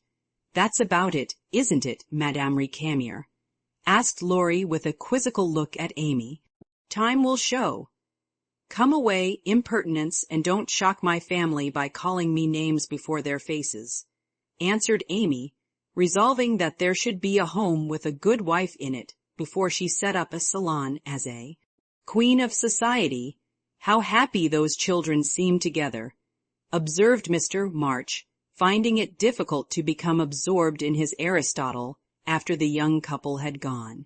"Yes, and I think it will last," added Mrs. March, with the restful expression of a pilot who has brought a ship safely into port. "I know it will." Happy Amy and Joe sighed, then smiled brightly as Professor Bear opened the gate with an impatient push. Later in the evening, when his mind had been set at rest about the bootjack, Laurie said suddenly to his wife, Mrs.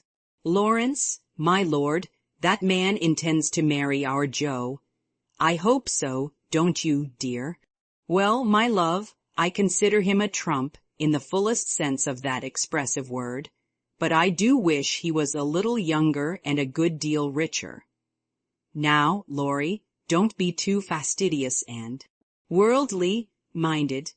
If they love one another, it doesn't matter a particle how old they are nor how poor. Women never should marry for money." Amy caught herself up short as the words escaped her, and looked at her husband, who replied, with malicious gravity, "Certainly not, though you do hear charming girls say that they intend to do it sometimes. If my memory serves me, you once thought it your duty to make a rich match. That accounts, perhaps, for your marrying a good, for nothing like me." "Oh, my dearest boy, don't say that. I forgot you were rich when I said yes. I'd have married you if you hadn't a penny, and I sometimes wish you were poor that I might show how much I love you."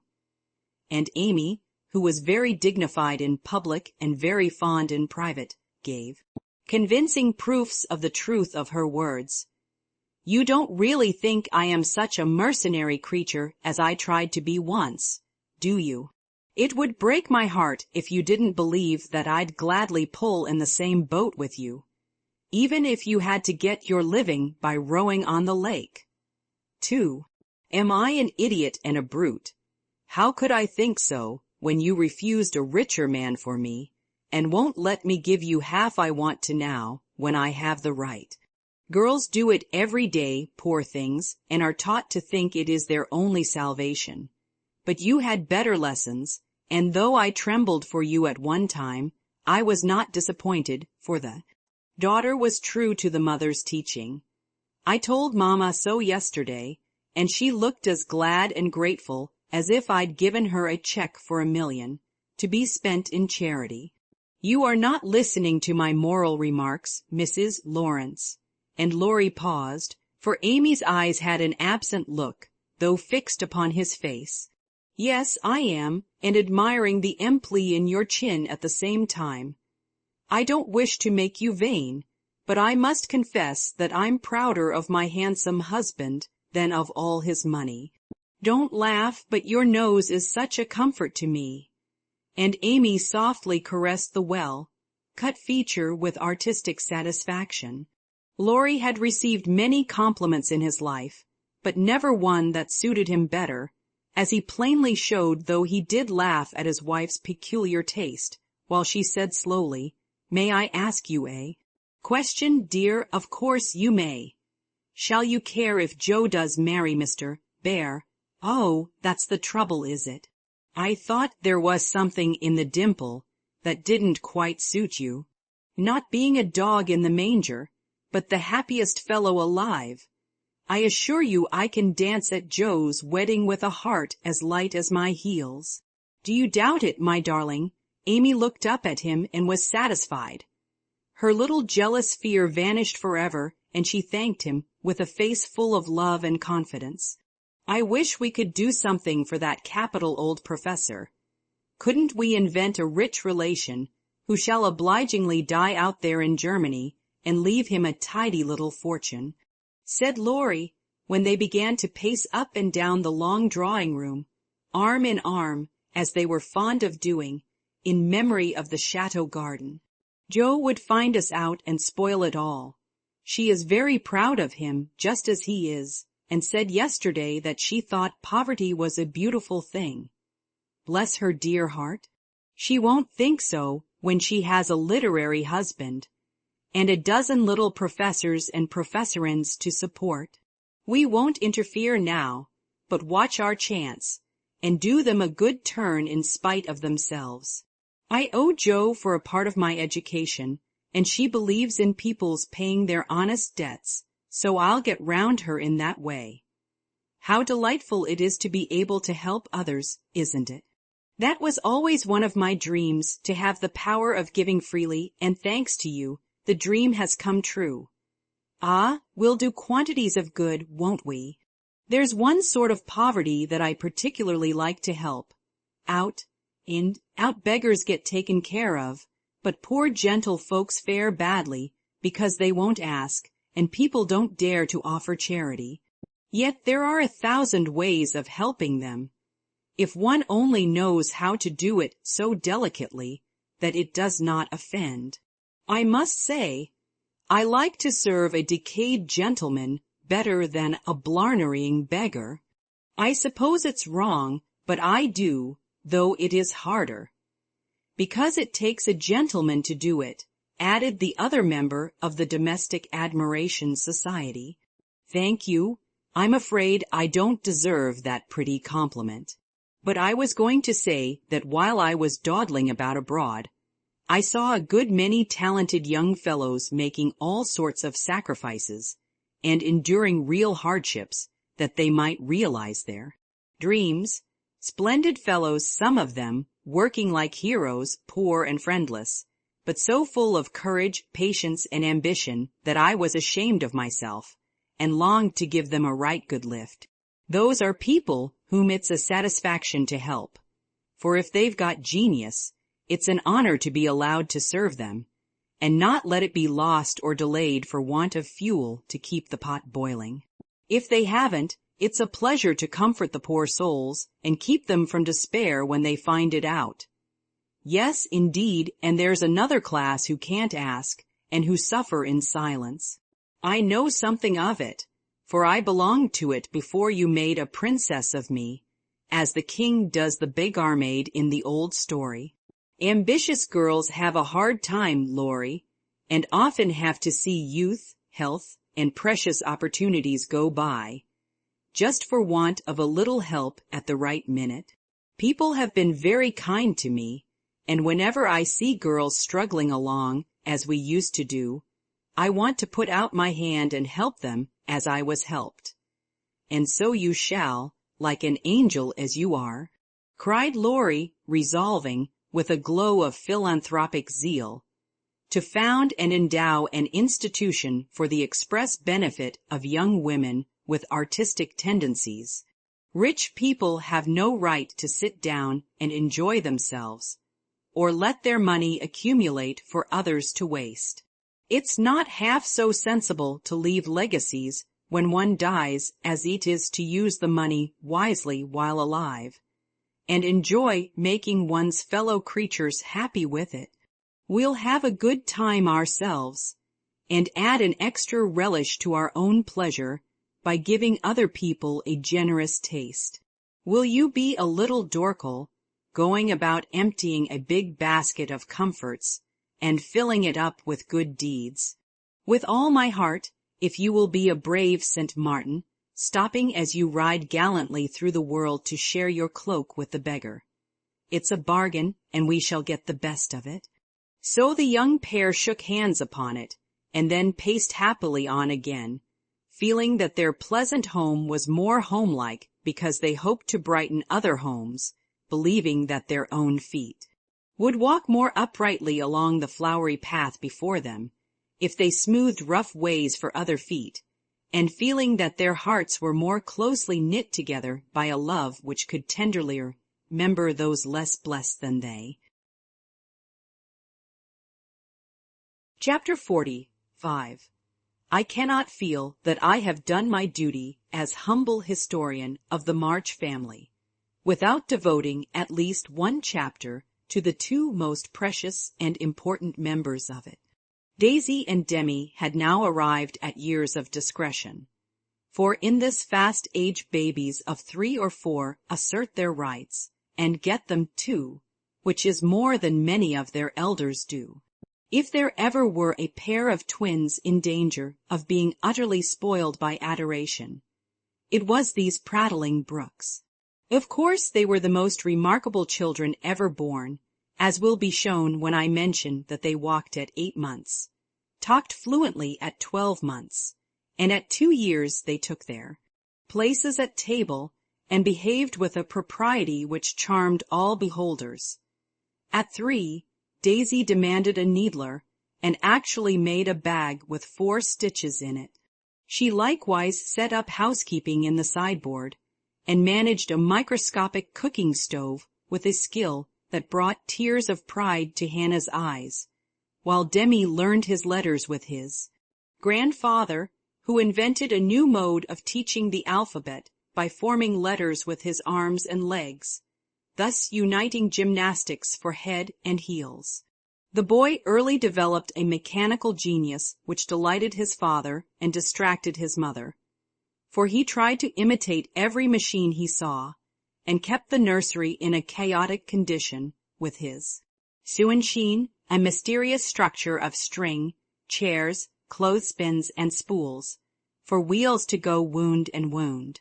Also a basket hung over the back of a chair, in which he vainly tried to hoist his too confiding sister, who, with feminine devotion, allowed her little head to be bumped till rescued, when the young inventor indignantly remarked, "Why, marmer, dat's my lily-waiter, and me's trying to pull her up." Though utterly unlike in character, the twins got on remarkably well together and seldom quarreled more than thrice a day. Of course, Demi tyrannized over Daisy and gallantly defended her from every other aggressor, while Daisy made a galley slave of herself and adored her brother as the one perfect being in the world.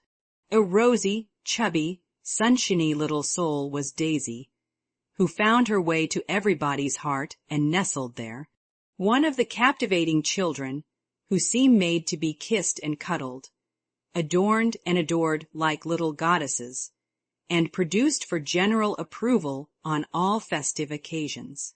Her small virtues were so sweet that she would have been quite angelic if a few small naughtinesses had not kept her delightfully human. It was all fair weather in her world, and every morning she scrambled up to the window in her little nightgown to look our, and say, no matter whether it rained or shone, "Oh, pity day, oh, pity day." Everyone was a friend, and she offered kisses to a stranger so confidingly that the most inveterate bachelor relented, and baby lovers became faithful worshippers. "Me loves everybody," she once said, opening her arms with her spoon in one hand and her mug in the other, as if eager to embrace and nourish the whole world. As she grew, her mother began to feel that the dovecote would be blessed by the presence of an inmate as serene and loving as that which had helped to make the old house home, and to pray that she might be spared a loss like that which had lately taught them how long they had entertained an angel unawares. Her grandfather often called her Beth, and her grandmother watched over her with untiring devotion, as if trying to atone for some past mistake, which no eye but her own could see. Demi, like a true Yankee, was of an inquiring turn, wanting to know everything, and often getting much disturbed because he could not get satisfactory answers to his perpetual what for. He also possessed a philosophic bent, to the great delight of his grandfather, who used to hold Socratic conversations with him, in which the precocious pupil occasionally posed his teacher to the undisguised satisfaction of the womenfolk. "What makes my legs go, Dranpa?" asked the young philosopher, surveying those active portions of his frame with a meditative air, while resting after a go-to-bed frolic one night. "It's your little mind, Demi," replied the sage, stroking the yellow head respectfully. "What is a little mind?" "It is something which makes your body move, as the spring made the wheels go in my watch when I showed it to you. Open me. I want to see it go wound. I can't do that any more than you could open the watch. God winds you up, and you go till he stops you. Does I?" And Demi's brown eyes grew big and bright as he took in the new thought. "Is I wounded up like the watch?" "Yes, but I can't show you how, for it is done when we don't see." Demi felt his back, as if expecting to find it like that of the watch, and then gravely remarked, "I dess Dodd does it when I's asleep." A careful explanation followed, to which he listened so attentively that his anxious grandmother said, "My dear, do you think it wise to talk about such things to that baby? He's getting great bumps over his eyes and learning to ask the most unanswerable questions. If he is old enough to ask the question, he is old enough to receive true answers. I am not putting the thoughts into his head, but helping him unfold those already there. These children are wiser than we are, and I have no doubt the boy understands every word I have said to him. Now, Demi, tell me where you keep your mind."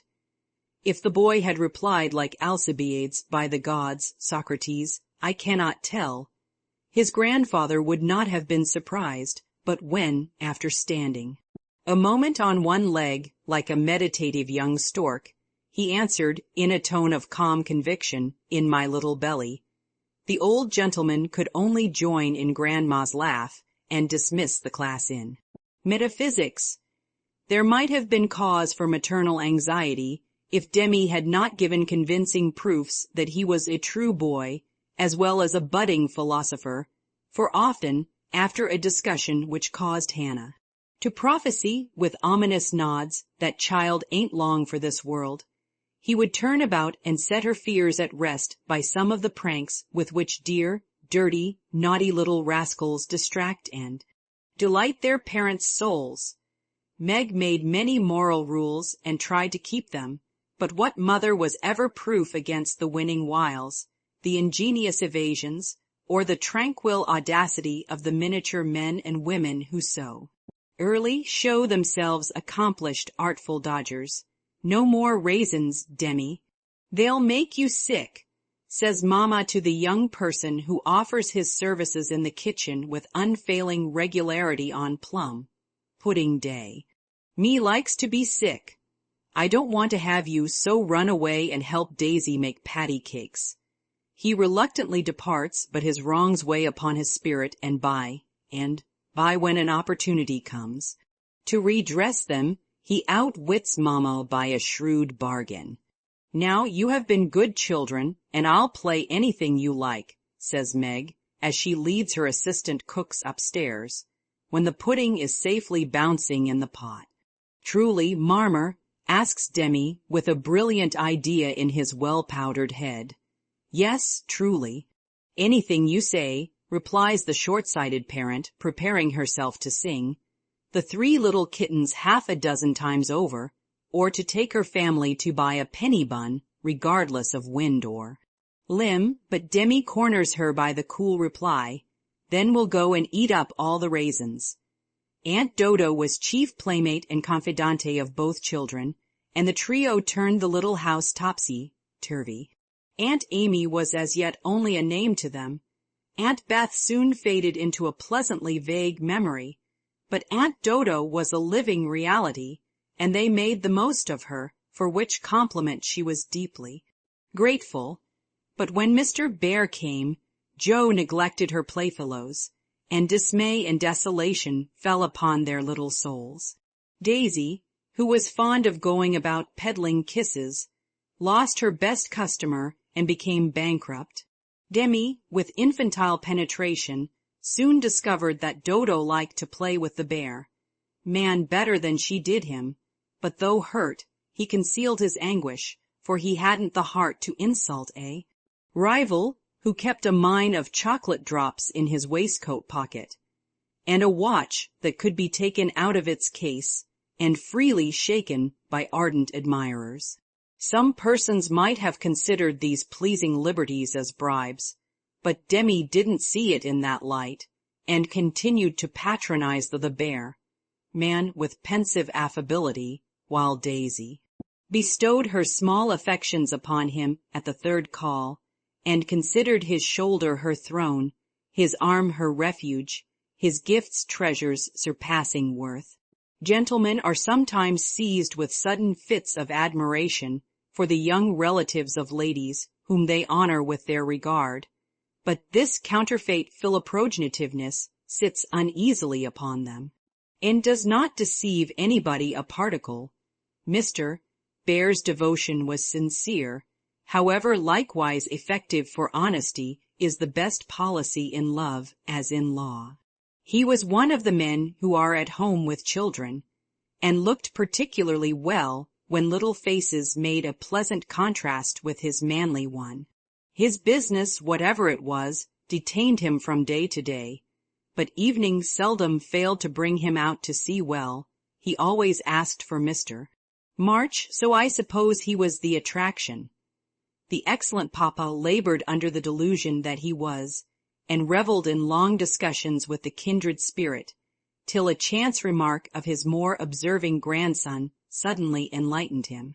Mr. Bear came in one evening to pause on the threshold of the study, astonished by the spectacle that met his eye. Prone upon the floor lay Mr.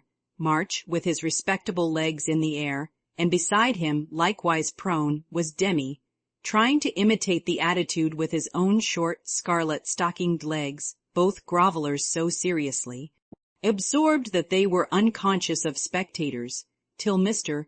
Bear laughed his sonorous laugh, and Joe cried out with a scandalized face, "Father, father, here's the professor." Down went the black legs and up came the gray head, as the preceptor said, with undisturbed dignity, "Good evening, Mr. Bear, excuse me for a moment. We are just finishing our lesson. Now, Demi, make the letter and tell its name. I knows him." And after a few convulsive efforts, the red legs talked the shape of a pair of compasses, and the intelligent pupil triumphantly shouted, "It's a wee, Dranpa, it's a wee." "He's a born Weller," laughed Joe, as her parent gathered himself up, and her nephew tried to stand on his head, as the only mode of expressing his satisfaction that school was over. "What have you been at today, Bubchen?" asked Mr. Bear, picking up the gymnast. "Me went to see little Mary." "And what did you there?" "I kissed her," began Demi with artless frankness. "Prut, thou beginnest early. What did the little Mary say to that?" asked Mr. Bear, continuing to confess the young sinner, who stood upon the knee, exploring the waistcoat pocket. "Oh, she liked it, and she kissed me, and I liked it." "Don't little boys like little girls?" asked Demi with his mouth full and an air of bland satisfaction. "You precious chick, who put that into your head?" said Joe, enjoying the innocent revelation as much as the professor. "'Tisn't in mine head, it's in mine, moof," answered literal Demi, putting out his tongue with a chocolate drop on it, thinking she alluded to confectionery, not ideas. Thou shouldst save some for the little friend, sweets to the sweet manling. And Mr. Bear offered Joe some, with a look that made her wonder if chocolate was not the nectar drunk by the gods. Demi also saw the smile, was impressed by it, and artlessly inquired, "Do great boys like great girls too, Fessor?" Like young Washington, Mr. Bear couldn't tell a lie, so he gave the somewhat vague reply that he believed they did sometimes, in a tone that made Mr.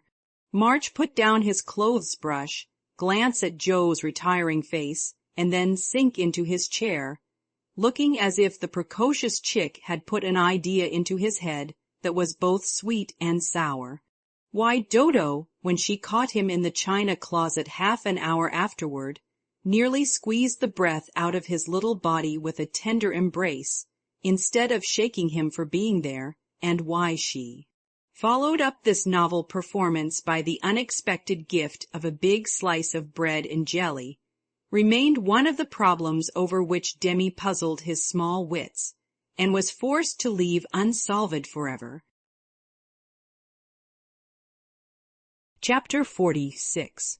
While Laurie and Amy were taking conjugal strolls over velvet carpets, as they set their house in order and planned a blissful future, Mr. Bear and Joe were enjoying promenades of a different sort, along muddy roads and sodden fields.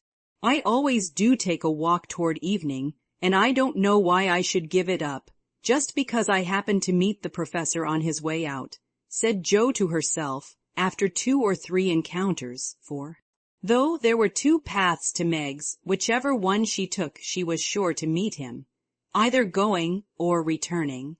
He was always walking rapidly, and never seemed to see her until quite close, when he would look as if his short-sighted eyes had failed to recognize the approaching lady till that moment. Then, if she was going to Meg's, he always had something for the babies. If her face was turned homeward, he had merely strolled down to see the river and was just returning, unless they were tired of his frequent calls. Under the circumstances, what could Joe do but greet him civilly and invite him in? If she was tired of his visits, she concealed her weariness with perfect skill, and took care that there should be coffee for supper, as Mr. Bear doesn't like tea. By the second week, everyone knew perfectly well what was going on, yet everyone tried to look as if they were stone, blind to the changes in Joe's face. They never asked why she sang about her work, did up her hair 3 times a day, and got so blooming with her evening exercise. And no one seemed to have the slightest suspicion that Professor Bear, while talking philosophy with the father, was giving the daughter lessons in love. Joe couldn't even lose her heart in a decorous manner, but sternly tried to quench her feelings, and failing to do so, led a somewhat agitated life. She was mortally afraid of being laughed at for surrendering, after her many and vehement declarations of independence. Laurie was her especial dread, but thanks to the new manager, he behaved with praiseworthy propriety, never called Mr.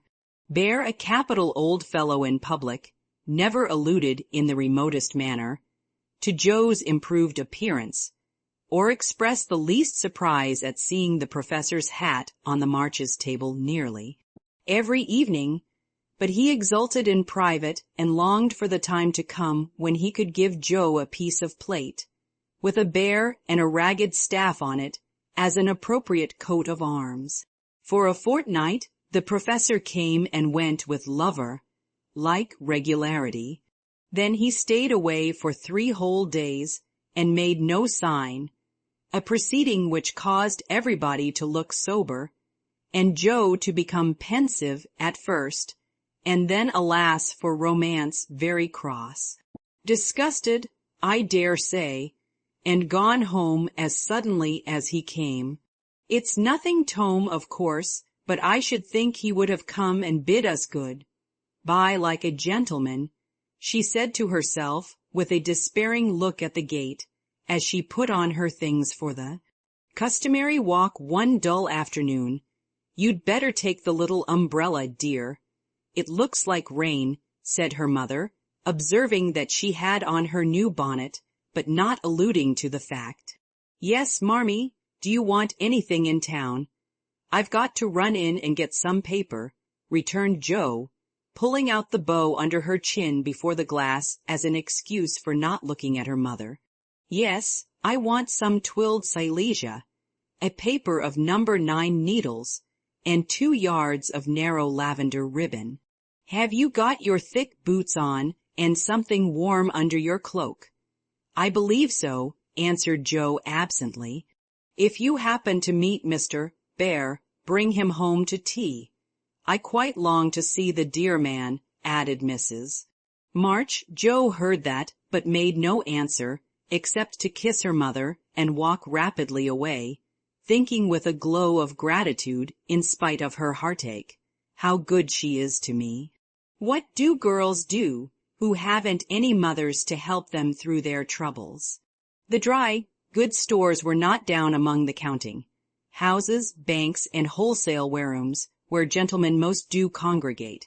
But Joe found herself in that part of the city before she did a single errand, loitering along as if waiting for someone, examining engineering instruments in one window and samples of wool in another, with most unfeminine interest, tumbling over barrels, being halves, mothered by descending bales, and hustled unceremoniously by busy men who looked as if they wondered how the deuce she got there.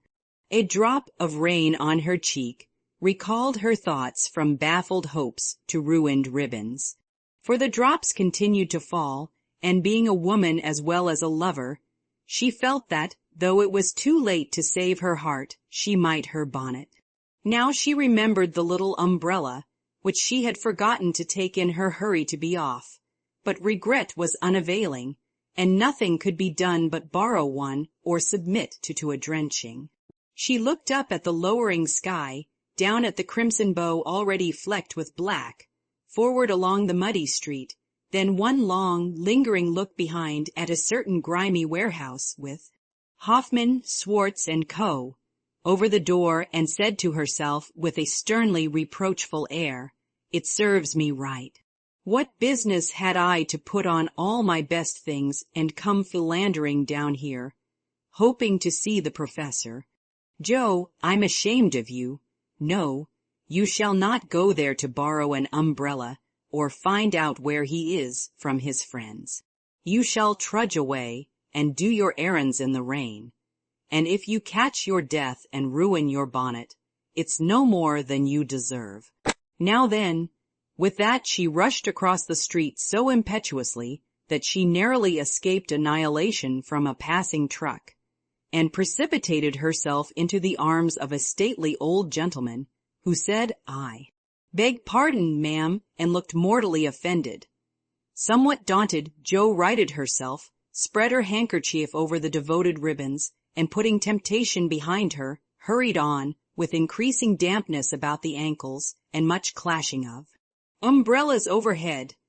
The fact that a somewhat dilapidated blue one remained stationary above the unprotected bonnet attracted her attention, and looking up, she saw Mr. Bear looking down.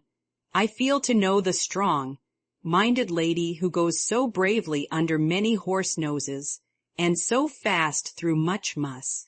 What do you down here, my friend? I'm shopping." Mr. Bear smiled as he glanced from the pickle factory on one side to the wholesale hide and leather concern on the other, but her only said politely, "You have no umbrella. May I go also and take for you the bundles?" "Yes, thank you." Joe's cheeks were as red as her ribbon, and she wondered what he thought of her, but she didn't care, for in a minute she found herself walking away arm in arm with her professor, feeling as if the sun had suddenly burst out with uncommon brilliancy, that the world was all right again, and that one thoroughly happy woman was paddling through the wet that day. "We thought you had gone," said Joe hastily, for she knew he was looking at her. Her bonnet wasn't big enough to hide her face, and she feared he might think the joy it betrayed unmaidenly. "Did you believe that I should go with no farewell to those who have been so heavenly kind home? He asked so reproachfully that she felt as if she had insulted him by the suggestion, and answered heartily, "No, I didn't. I knew you were busy about your own affairs, but we rather missed you, father and mother especially. And you." "I'm always glad to see you, sir." In her anxiety to keep her voice quite calm, Jo made it rather cool, and the frosty little monosyllable at the end seemed to chill the professor, for his smile vanished as he said gravely, "I thank you, and come one more time before I go." "You are going, then?" "I have no longer any business here. It is done." "Successfully, I hope," said Jo, for the bitterness of disappointment was in that short reply of his. "I ought to think so, for I have a way open to me by which I can make my bread and give my junglings much help." "Tell me, please." "I like to know all about the boys," said Jo eagerly. "That is so kind. I gladly tell you. My friends find for me a place in a college, where I teach as at home, and earn enough to make the way smooth for France and Emil. For this I should be grateful, should I not? Indeed you should. How splendid it will be to have you doing what you like, and be able to see you often, and the boys," cried Jo, clinging to the lads as an excuse for the satisfaction she could not help betraying. "Ah, but we shall not meet often, I fear. This place is at the west." So far away, and Jo left her skirts to their fate, as if it didn't matter now what became of her clothes or herself. Mr. Bear could read several languages, but he had not learned to read women yet.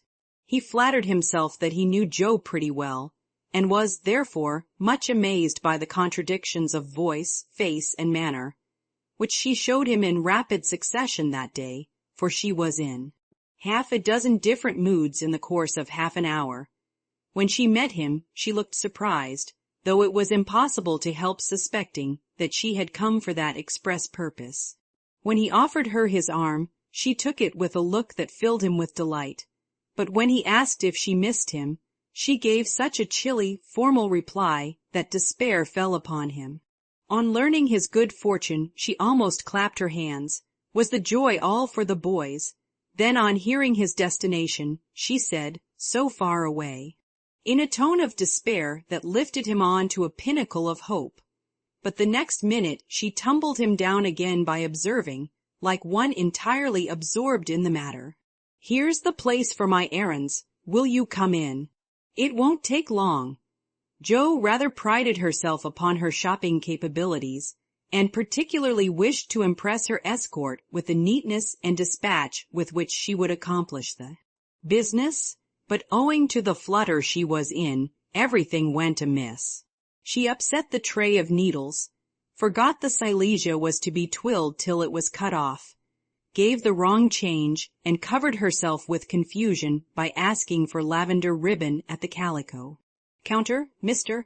Bear stood by, watching her blush and blunder, and as he watched, his own bewilderment seemed to subside, for he was beginning to see that on some occasions women, like dreams, go by contraries. When they came out, he put the parcel under his arm with a more cheerful aspect, and splashed through the puddles as if he rather enjoyed it on the whole. "Should we do a little what you call shopping for the babies, and half a farewell feast tonight, if I go for my last call at your so pleasant home?" he asked, stopping before a window full of fruit and flowers. "What will we buy?" asked Jo, ignoring the latter part of his speech, and sniffing the mingled odors with an affectation of delight as they went in. "May they have oranges and figs?" asked Mr. Bear with a paternal air. "They eat them when they can get them. Do you care for nuts?" "Like a squirrel." "Hamburg grapes? Yes, we shall drink to the fatherland in those." Jo frowned upon that piece of extravagance, and asked why he didn't buy a frail of dated, a cask of raisins, and a bag of almonds, and be done with it.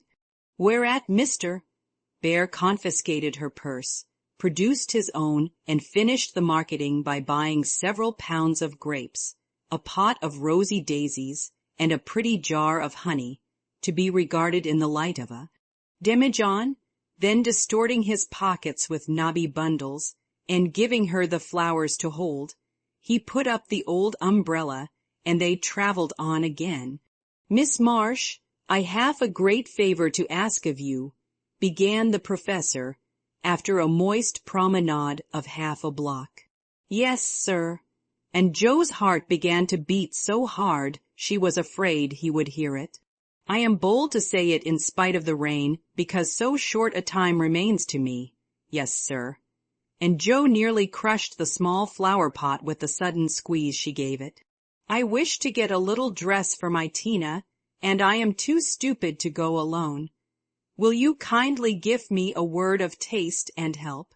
"Yes, sir." And J.O. felt as calm and cool all of a sudden as if she had stepped into a refrigerator. "Perhaps also a shawl for Tina's mother. She is so poor and sick, and the husband is such a care.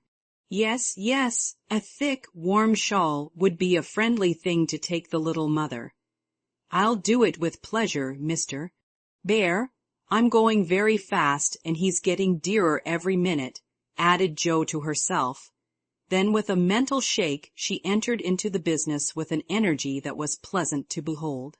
Mr. Bear left it all to her, so she chose a pretty gown for Tina and then ordered out the shawls. The clerk, being a married man, condescended to take an interest in the couple, who appeared to be shopping for their family. "Your lady may prefer this. It's a superior article, a most desirable color, quite chaste and genteel," he said, shaking out a comfortable gray shawl and throwing it over Joe's shoulders. "Does this suit you, Mr. Bear?" she asked, turning her back to him, and feeling deeply grateful for the chance of hiding her face. "Excellently well, we will have it," answered the professor, smiling to himself as he paid for it, while Joe continued to rummage the counters like a confirmed bargain hunter. "Now shall we go home?" he asked, as if the words were very pleasant to him. "Yes, it's late, and I'm so tired." Joe's voice was more pathetic than she knew, for now the sun seemed to have gone in as suddenly as it came out, and the world grew muddy and miserable again, and for the first time she discovered that her feet were cold, her head ached, and that her heart was colder than the former, fuller of pain than the latter. Mr. Bear was going away. He only cared for her as a friend. It was all a mistake, and the sooner it was over the better.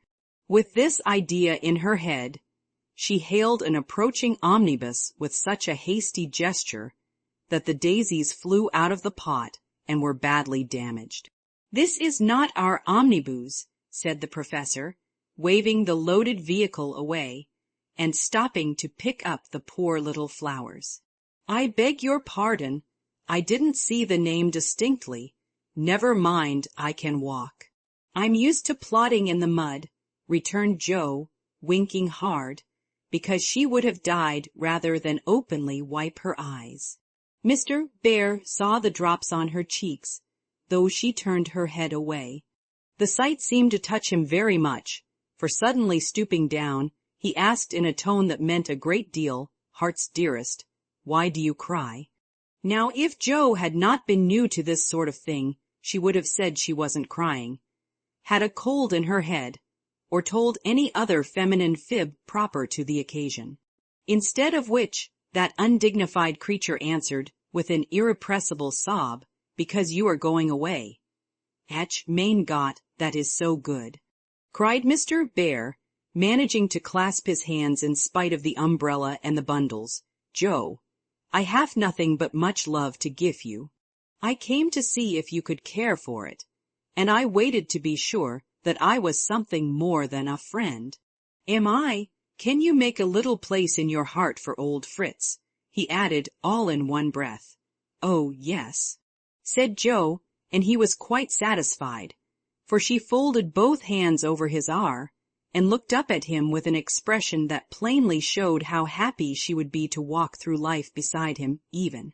though she had no better shelter than the old umbrella, if he carried it. It was certainly proposing under difficulties, for even if he had desired to do so, Mr. Bear could not go down upon his knees on account of the mud. Neither could he offer Joe his hand, except figuratively, for both were full. Much less could he indulge in tender remonstrations in the open street, though he was near it. So the only way in which he could express his rapture was to look at her, with an expression which glorified his face to such a degree that there actually seemed to be little rainbows in the drops that sparkled on his beard. If he had not loved Joe very much, I don't think he could have done it then, for she looked far from lovely, with her skirts in a deplorable state, her rubber boots splashed to the ankle, and her bonnet a ruin. Fortunately, Mr. Bear considered her the most beautiful woman living, and she found him more Jove-like than ever, though his hat brim was quite limp with the little rills trickling thence upon his shoulders, for he held the umbrella all over Joe, and every finger of his gloves needed mending. Passers-by probably thought them a pair of harmless lunatics, for they entirely forgot to hail a bus and strolled leisurely along, oblivious of deepening dusk and fog. Little they cared what anybody thought, for they were enjoying the happy hour that seldom comes but once in any life, the magical moment which bestows youth on the old, beauty on the plain, wealth on the poor, and gives human hearts a foretaste of heaven.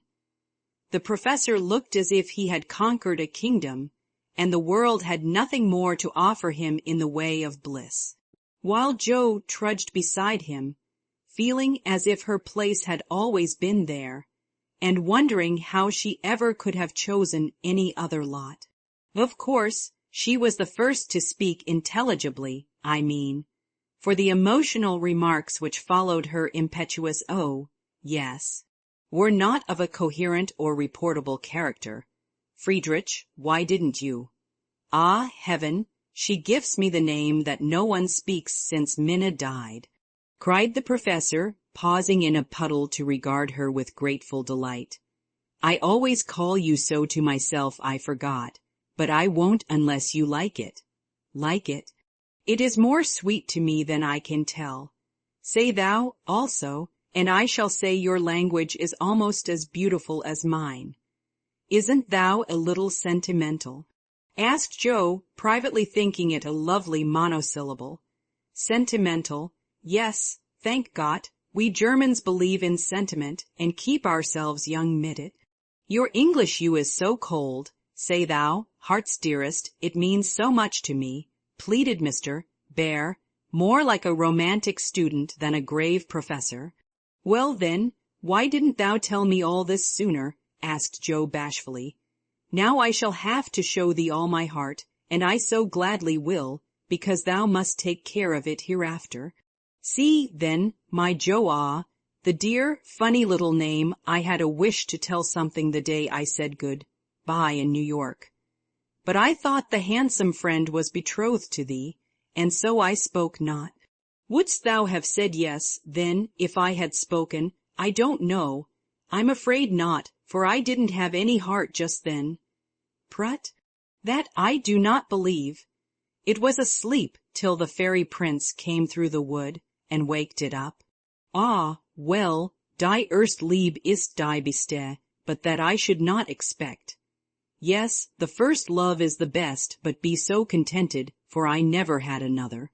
Teddy was only a boy, and soon got over his little fancy," said Joe, anxious to correct the professor's mistake. "Good, then I shall rest happy, and be sure that thou givest me all. I have waited so long, I am grown selfish, as thou wilt find, professorin." "I like that," cried Joe, delighted with her new name.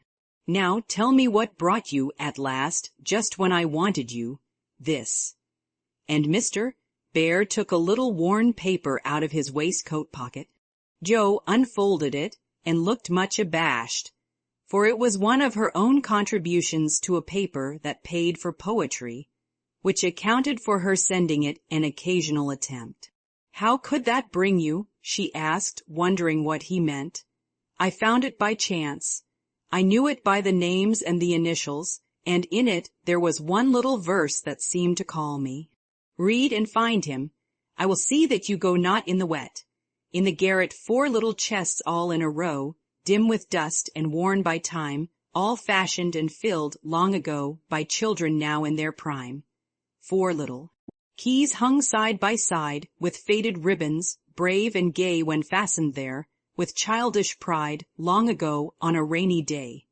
4 little names, one on each lid, carved out by a boyish hand, and underneath there lieth hid histories of the happy band once playing here, and pausing oft to hear the sweet refrain that came and went on the roof aloft in the falling summer rain. Meg on the first lid, smooth and fair. I look in with loving eyes, for folded here with well-known care a goodly gathering lies, the record of a peaceful life, gifts to gentle child and girl, a bridal gown, lines to a wife, a tiny shoe, a baby curl. No toys in this first chest remain, for all are carried away in their old age to join again in another small Meg's play.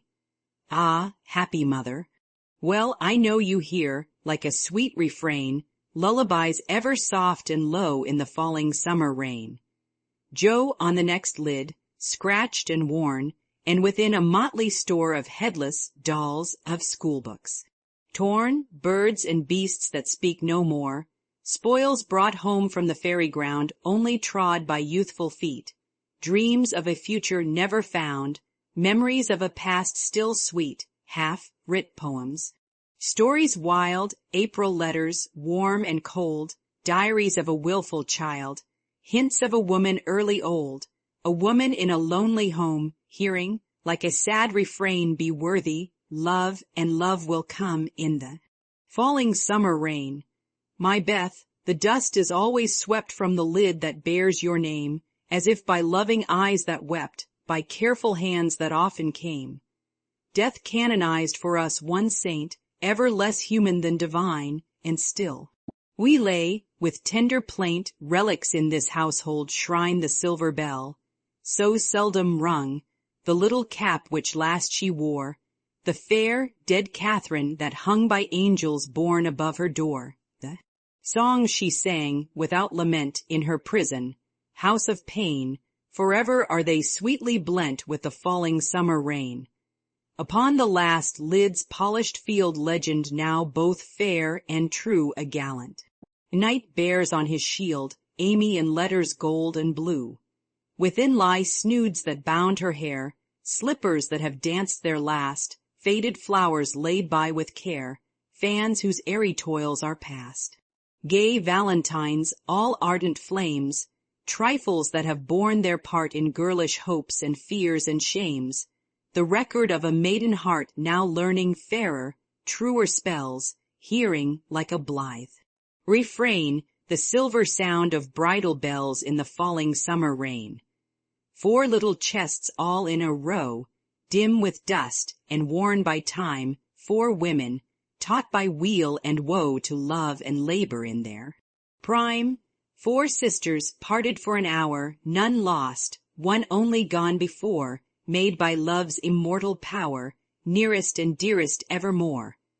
Oh, when these hidden stores of ours lie open to the Father's sight, may they be rich in golden hours, deeds that show fairer for the light, lives whose brave music long shall ring, like a spirit, stirring strain, souls that shall gladly soar and sing in the long sunshine after rain.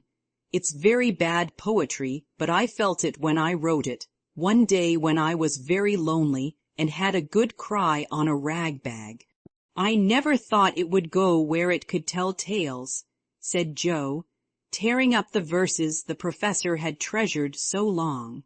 Let it go, it has done its duty, and I will have a fresh one when I read all the brown book in which she keeps her little secrets, said Mr. Bear with a smile as he watched the fragments fly away on the wind. Yes, he added earnestly, I read that, and I think to myself, she has a sorrow, she is lonely. She would find comfort in true love. I have a heart full for her. Shall I not go and say, if this is not too poor a thing to give for what I shall hope to receive, take it in God's name. And so, you came to find that it was not too poor, but the one precious thing I needed, whispered Joe. I had no courage to think that at first, heavenly kind as was your welcome to me. But soon I began to hope, and then I said, I will have her if I die for it, and so I will, cried Mr. Bear, with a defiant nod, as if the walls of mist closing round them were barriers which he was to surmount or valiantly knock down. Joe thought that was splendid, and resolved to be worthy of her knight, though he did not come prancing on a charger in gorgeous array. What made you stay away so long? She asked presently, finding it so pleasant to ask confidential questions and get delightful answers that she could not keep silent. It was not easy, but I could not find the heart to take you from that so happy home until I could have a prospect of one to give you, after much time, perhaps, and hard work. How could I ask you to give up so much for a poor old fellow, who has no fortune, but a little learning? I'm glad you are poor. I couldn't bear a rich husband, said Joe decidedly, adding in a softer tone, don't fear poverty. I've known it long enough to lose my dread and be happy working for those I love. And don't call yourself old 40 is the prime of life. I couldn't help loving you if you were 70. The professor found that so touching that he would have been glad of his handkerchief, if he could have got at it. As her couldn't, Joe wiped his eyes for him and said, laughing, as she took away a bundle or two, I may be strong-minded, but no one can say I'm out of my sphere now, for woman's special mission is supposed to be drying tears and bearing burdens. I'm to carry my share, Friedrich, and help to earn the home. Make up your mind to that, or I'll never go, she added resolutely, as he tried to reclaim his load. We shall see. Have you patience to wait a long time, Joe? I must go away and do my work alone. I must help my boys first, because, even for you, I may not break my word to Minna. Can you forgive that, and be happy while we hope and wait? Yes, I know I can, for we love one another, and that makes all the rest easy to bear. I have my duty also, and my work. I couldn't enjoy myself if I neglected them even for you, so there's no need of hurry or impatience. You can do your part out west, I can do mine here, and both be happy hoping for the best, and leaving the future to be as God wills. Ah, thou givest me such hope and courage, and I have nothing to give back but a full heart and these empty hands, cried the professor, quite overcome. Joe never would learn to be proper, for when he said that as they stood upon the steps, she just put both hands into his, whispering tenderly, not empty now, and stooping down, kissed her. Friedrich under the umbrella. It was dreadful, but she would have done it if the flock of draggle-tailed sparrows on the hedge had been human beings, for she was very far gone indeed, and quite regardless of everything but her own happiness. Though it came in such a very simple guise, that was the crowning moment of both their lives, when, turning from the night and storm and loneliness to the household light and warmth and peace, waiting to receive them with a glad welcome home, Joe led her lover in and shut the door. Chapter 47. For a year, Joe and her professor worked and waited, hoped and loved, met occasionally, and wrote such voluminous letters that the rise in the price of paper was accounted for, Laurie said. The second year began rather soberly, for their prospects did not brighten, and Aunt March died suddenly. But when their first sorrow was over, for they loved the old lady in spite of her sharp tongue, they found they had cause for rejoicing, for she had left Plumfield to Joe, which made all sorts of joyful things possible. It's a fine old place, and will bring a handsome sum, for of course you intend to sell it, said Laurie, as they were all talking the matter over some weeks later. No, I don't, was Joe's decided answer, as she petted the fat poodle, whom she had adopted, out of respect to his former mistress. You don't mean to live there? Yes, I do. But, my dear girl, it's an immense house, and will take a power of money to keep it in order. The garden and orchard alone need 2 or 3 men, and farming isn't in Bear's line, I take it. He'll try his hand at it there if I propose it. And you expect to live on the produce of the place? Well, that sounds paradisiacal, but you'll find it desperate hard work. The crop we are going to raise is a profitable one, and Joe laughed. Of what is this fine crop to consist, ma'am? Boys. I want to open a school for little lads, a good, happy, homelike school, with me to take care of them and Fritz to teach them. That's a truly joyous plan for you. Isn't that just like her? Cried Laurie, appealing to the family, who looked as much surprised as he. I like it, said Mrs. March decidedly. So do I, added her husband, who welcomed the thought of a chance for trying the Socratic method of education on modern youth. It will be an immense care for Joe, said Meg, stroking the head or her one all-absorbing son. Joe can do it and be happy in it. It's a splendid idea. Tell us all about it, cried Mr. Lawrence, who had been longing to lend the lovers a hand, but knew that they would refuse his help. I knew you'd stand by me, sir. Amy does too, I see it in her eyes, though she prudently waits to turn it over in her mind before she speaks. Now, my dear people, continued Joe earnestly, just understand that this isn't a new idea of mine, but a long-cherished plan. Before my Fritz came, I used to think how, when I'd made my fortune and no one needed me at home, I'd hire a big house and pick up some poor, forlorn little lads who hadn't any mothers and take care of them and make life jolly for them before it was too late. I see so many going to ruin for want of help at the right minute. I love so to do anything for them. I seem to feel their wants and sympathize with their troubles, and oh, I should so like to be a mother to them, Mrs. March held out her hand to Joe, who took it, smiling, with tears in her eyes, and went on in the old enthusiastic way, which they had not seen for a long while. I told my plan to Fritz once, and he said it was just what he would like, and agreed to try it when we got rich. Bless his dear heart, he's been doing it all his life, helping poor boys, not getting rich, that he'll never be. Money doesn't stay in his pocket long enough to lay up any.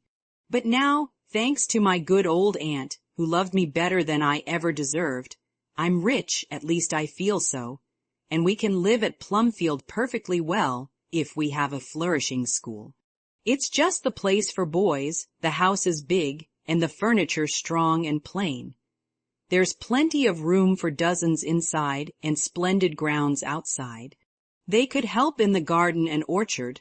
Such work is healthy, isn't it, sir? Then Fritz could train and teach in his own way, and father will help him. I can feed and nurse and pet and scold them, and mother will be my stand-by. I've always longed for lots of boys, and never had enough. Now I can fill the house full and revel in the little dears to my heart's content. Think what luxury Plumfield my own, and a wilderness of boys to enjoy it with me. As Joe waved her hands and gave a sigh of rapture, the family went off into a gale of merriment, and Mr. Lawrence laughed till they thought he'd have an apoplectic fit. I don't see anything funny, she said gravely when she could be heard. Nothing could be more natural and proper than for my professor to open a school, and for me to prefer to reside in my own estate. She is putting on airs already, said Laurie, who regarded the idea in the light of a capital joke. But may I inquire how you intend to support the establishment? If all the pupils are little ragamuffins, I'm afraid your crop won't be profitable in a worldly sense, Mr. Bear. Now don't be a wet blanket, Teddy. Of course I shall have rich pupils, also perhaps begin with such altogether. Then, when I've got a start, I can take in a ragamuffin or two, just for a relish. Rich people's children often need care and comfort, as well as poor. I've seen unfortunate little creatures left to servants, or backward ones pushed forward, when it's real cruelty. Some are naughty through mismanagement or neglect, and some lose their mothers. Besides, the best have to get through the hobbledehoy age, and that's the very time they need most patience and kindness. People laugh at them and hustle them about, try to keep them out of sight, and expect them to turn all at once from pretty children into fine young men.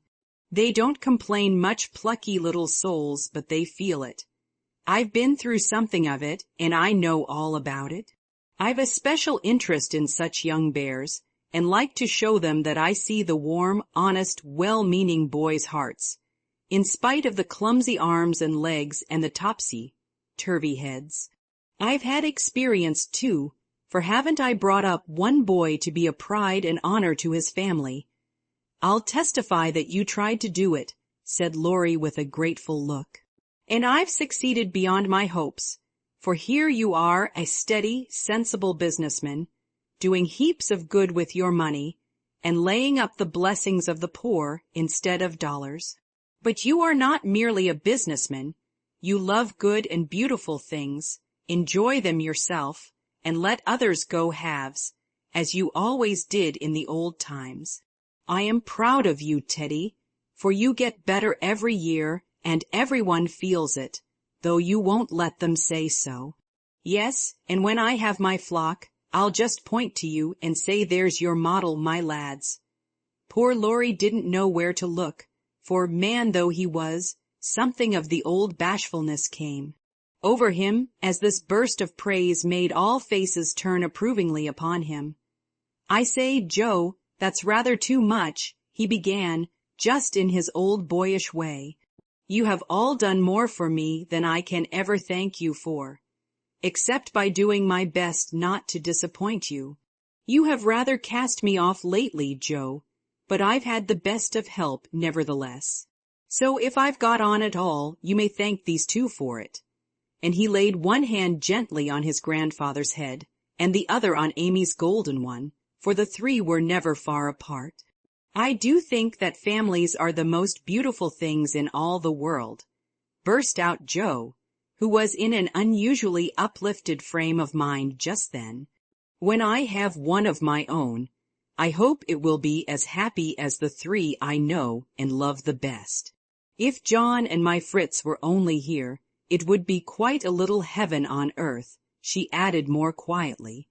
And that night when she went to her room after a blissful evening of family counsels, hopes, and plans, her heart was so full of happiness that she could only calm it by kneeling beside the empty bed, always near her own, and thinking tender thoughts of Beth. It was a very astonishing year altogether, for things seemed to happen in an unusually rapid and delightful manner. Almost before she knew where she was, Jo found herself married and settled at Plumfield. Then a family of 6 or 7 boys sprung up like mushrooms and flourished surprisingly, poor boys as well as rich, for Mr. Lawrence was continually finding some touching case of destitution, and begging the Bears to take pity on the child, and he would gladly pay a trifle for its support. In this way, the sly old gentleman got round proud Jo, and furnished her with the style of boy in which she most delighted. Of course it was uphill work at first, and Jo made queer mistakes, but the wise professor steered her safely into calmer waters, and the most rampant ragamuffin was conquered in the end. How Jo did enjoy her wilderness of boys, and how poor, dear Aunt March would have lamented had she been there to see the sacred precincts of prim, well-ordered Plumfield overrun with Toms, Dicks, and Harrys. There was a sort of poetic justice about it, after all, for the old lady had been the terror of the boys for miles around, and now the exiles feasted freely on forbidden plums, kicked up the gravel, with profane boots unreproved, and played cricket in the big field where the irritable cow with a crumpled horn used to invite rash youths to come and be tossed. It became a sort of boys' paradise, and Laurie suggested that it should be called the Bear Garden, as a compliment to its master and appropriate to its inhabitants. It never was a fashionable school, and the professor did not lay up a fortune, but it was just what Joe intended it to be, a happy, homelike place for boys who needed teaching, care, and kindness. Every room in the big house was soon full. Every little plot in the garden soon had its owner. A regular menagerie appeared in barn and shed, for pet animals were allowed. And 3 times a day, Joe smiled at her Fritz from the head of a long table lined on either side with rows of happy young faces, which all turned to her with affectionate eyes, confiding words, and grateful hearts full of love for Mother Bear. She had boys enough now, and did not tire of them, though they were not angels by any means, and some of them caused both professor and professorin much trouble and anxiety. But her faith in the good spot which exists in the heart of the naughtiest, sauciest, most tantalizing little ragamuffin gave her patience, skill, and in time success, for no mortal boy could hold out long with Father Bear shining on him as benevolently as the sun, and Mother Bear forgiving him 70 times 7. Very precious to Joe was the friendship of the lads, their penitent sniffs and whispers after wrongdoing, their droll or touching little confidences, their pleasant enthusiasms, hopes, and plans, even their misfortunes, for they only endeared them to her all the more. There were slow boys and bashful boys, feeble boys and riotous boys, boys that lisped and boys that stuttered, 1 or 2 lame ones, and a merry little quadroon, who could not be taken in elsewhere. But who was welcome to the Bear Garden, though some people predicted that his admission would ruin the school? Yes, Joe was a very happy woman there, in spite of hard work, much anxiety, and a perpetual racket. She enjoyed it heartily, and found the applause of her boys more satisfying than any praise of the world. For now she told no stories except to her flock of enthusiastic believers and admirers. As the years went on, 2 little lads of her own came to increase her happiness. Rob, named for Grandpa, and Teddy, a happy, go-lucky baby, who seemed to have inherited his papa's sunshiny temper as well as his mother's lively spirit. How they ever grew up alive in that whirlpool of boys was a mystery to their grandma and aunts, but they flourished like dandelions in spring, and their rough nurses loved and served them well. There were a great many holidays at Plumfield, and one of the most delightful was the yearly apple picking. For then the Marches, Lawrences, Brooks, and Bears turned out in full force and made a day of it. 5 years after Joe's wedding, one of these fruitful festivals occurred, a mellow October day, when the air was full of an exhilarating freshness which made the spirits rise and the blood dance. Healthily in the veins, the old orchard wore its holiday attire. Goldenrod and asters fringed the mossy walls. Grasshoppers skipped briskly in the sere grass, and crickets chirped like fairy pipers at a feast. Squirrels were busy with their small harvesting. Birds twittered their adieus from the alders in the lane, and every tree stood ready to send down its shower of red or yellow apples at the first shake. Everybody was there. Everybody laughed and sang, climbed up and tumbled down. Everybody declared that there never had been such a perfect day or such a jolly set to enjoy it, and everyone gave themselves up to the simple pleasures of the hour as freely as if there were no such things as care or sorrow in the world. Mr. March strolled placidly about, quoting Tusser, Cowley, and Columella to Mr. Lawrence while enjoying the gentle apple's winy juice. The professor charged up and down the green aisles like a stout Teutonic knight, with a pole for a lance, leading on the boys, who made a hook and ladder company of themselves, and performed wonders. In the way of ground and lofty tumbling, Laurie devoted himself to the little ones, rode his small daughter in a basket, took Daisy up among the birds' nests, and kept adventurous Rob from breaking his neck. Mrs. March and Meg sat among the apple piles like a pair of pomonas, sorting the contributions that kept pouring in, while Amy, with a beautiful motherly expression in her face, sketched the various groups and watched over one pale lad, who sat adoring her with his little crutch beside him. Jo was in her element that day, and rushed about with her gown pinned up, and her hat anywhere but on her head, and her baby tucked under her arm, ready for any lively adventure which might turn up. Little Teddy bore a charmed life, for nothing ever happened to him, and Jo never felt any anxiety when he was whisked up into a tree by one lad, galloped off on the back of another, or supplied with sour russets by his indulgent papa, who labored under the Germanic delusion that babies could digest anything, from pickled cabbage to buttons, nails, and their own small shoes. She knew that little Ted would turn up again in time, safe and rosy, dirty and serene, and she always received him back with a hearty welcome, for Jo loved her babies tenderly. At 4 o'clock a lull took place, and baskets remained empty, while the apple pickers rested and compared rents and bruises. Then Jo and Meg, with a detachment of the bigger boys, set forth the supper on the grass, for an out-of-door tea was always the crowning joy of the day. The land literally flowed with milk and honey on such occasions, for the lads were not required to sit at table, but allowed to partake of refreshment as they liked, freedom being the sauce best.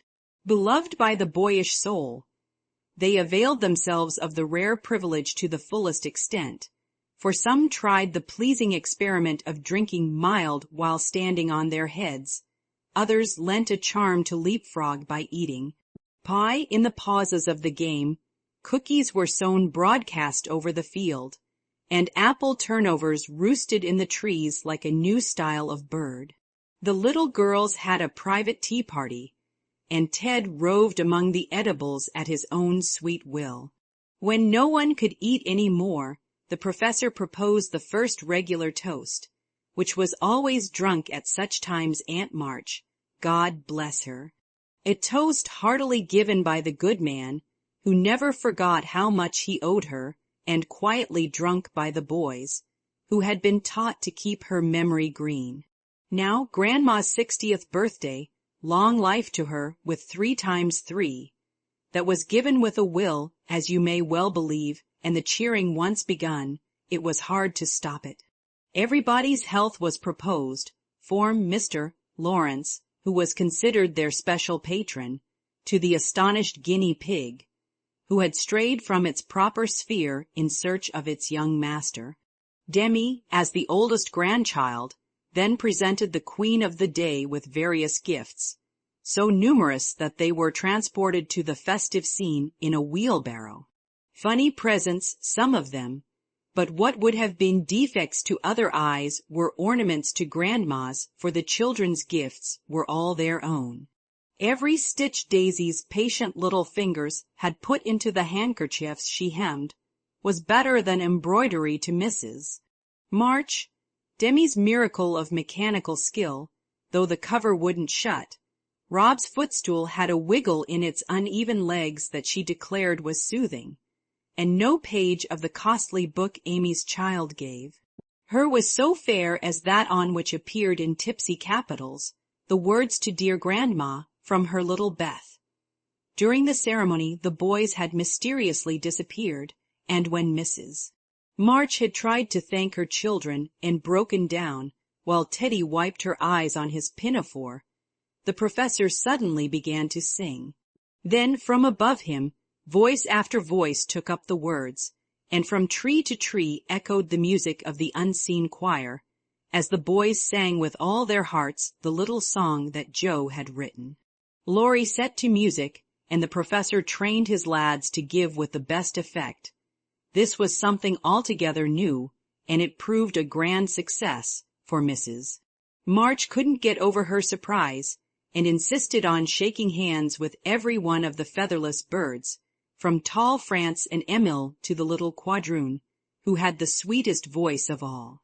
After this, the boys dispersed for a final lark, leaving Mrs. March and her daughters under the festival tree. I don't think I ever ought to call myself Unlucky Joe again, when my greatest wish has been so beautifully gratified, said Mrs. Bear, taking Teddy's little fist out of the milk pitcher, in which he was rapturously churning. And yet your life is very different from the one you pictured so long ago. Do you remember our castles in the air? Asked Amy, smiling as she watched Laurie and John playing cricket with the boys. Dear fellows, it does my heart good to see them forget business and frolic for a day, answered Joe, who now spoke in a maternal way of all mankind. Yes, I remember, but the life I wanted then seems selfish, lonely, and cold to me now. I haven't given up the hope that I may write a good book yet, but I can wait, and I'm sure it will be all the better for such experiences and illustrations as these. And Joe pointed from the lively lads in the distance to her father, leaning on the professor's arm as they walked to and fro in the sunshine, deep in one of the conversations which both enjoyed so much, and then to her mother, sitting enthroned among her daughters, with their children in her lap and at her feet, as if all found help and happiness in the face which never could grow old to them. My castle was the most nearly realized of all. I asked for splendid things, to be sure, but in my heart I knew I should be satisfied if I had a little home and John and some dear children like these. I've got them all, thank God, and am the happiest woman in the world. And Meg laid her hand on her tall boy's head, with a face full of tender and devout content. My castle is very different from what I planned, but I would not alter it, though, like Joe, I don't relinquish all my artistic hopes, or confine myself to helping others fulfill their dreams of beauty. I've begun to model a figure of baby, and Laurie says it is the best thing I've ever done. I think so myself, and mean to do it in marble, so that, whatever happens, I may at least keep the image of my little angel. As Amy spoke, a great tear dropped on the golden hair of the sleeping child in her arms, for her one well-beloved daughter was a frail little creature, and the dread of losing her was the shadow over Amy's sunshine. This cross was doing much for both father and mother, for one love and sorrow bound them closely together. Amy's nature was growing sweeter, deeper, and more tender. Laurie was growing more serious, strong, and firm, and both were learning that beauty, youth, good fortune, even love itself, cannot keep care and pain, loss and sorrow from the most blessed for. Into each life some rain must fall, some days must be dark and sad and dreary. She is growing better, I am sure of it, my dear. Don't despond, but hope and keep happy, said Mrs. March, as tender-hearted Daisy stooped from her knee to lay her rosy cheek against her little cousin's pale one. I never ought to, while I have you to cheer me up, Marmee, and Laurie to take more than half of every burden, replied Amy warmly. He never lets me see his anxiety, but is so sweet and patient with me, so devoted to Beth, and such a stay and comfort to me always that I can't love him enough. So, in spite of my one cross, I can say with Meg, thank God, I'm a happy woman. There's no need for me to say it, for everyone can see that I'm far happier than I deserve, added Joe, glancing from her good husband to her chubby children, tumbling on the grass beside her. Fritz is getting gray and stout. I'm growing as thin as a shadow and am 30. We never shall be rich, and Plumfield may burn up any night, for that incorrigible Tommy Bangs will smoke sweet. Fern cigars under the bed. Clothes, though he's set himself afire 3 times already. But in spite of these unromantic facts, I have nothing to complain of, and never was so jolly in my life. Excuse the remark, but living among boys, I can't help using their expressions now and then. Yes, Joe, I think your harvest will be a good one, began Mrs. March, frightening away a big black cricket that was staring Teddy out of countenance. Not half so good as yours, mother. Here it is, and we never can thank you enough for the patient sowing and reaping you have done, cried Joe, with a loving impetuosity which she never would outgrow. I hope there will be more wheat and fewer tares every year, said Amy softly. A large sheaf, but I know there's room in your heart for it, Marmee dear, added Meg's tender voice. Touched to the heart, Mrs. March could only stretch out her arms, as if to gather children and grandchildren to herself, and say, with face and voice full of motherly love, gratitude, and humility, "Oh, my girls, however long you may live, I never can wish you a greater happiness than this. W."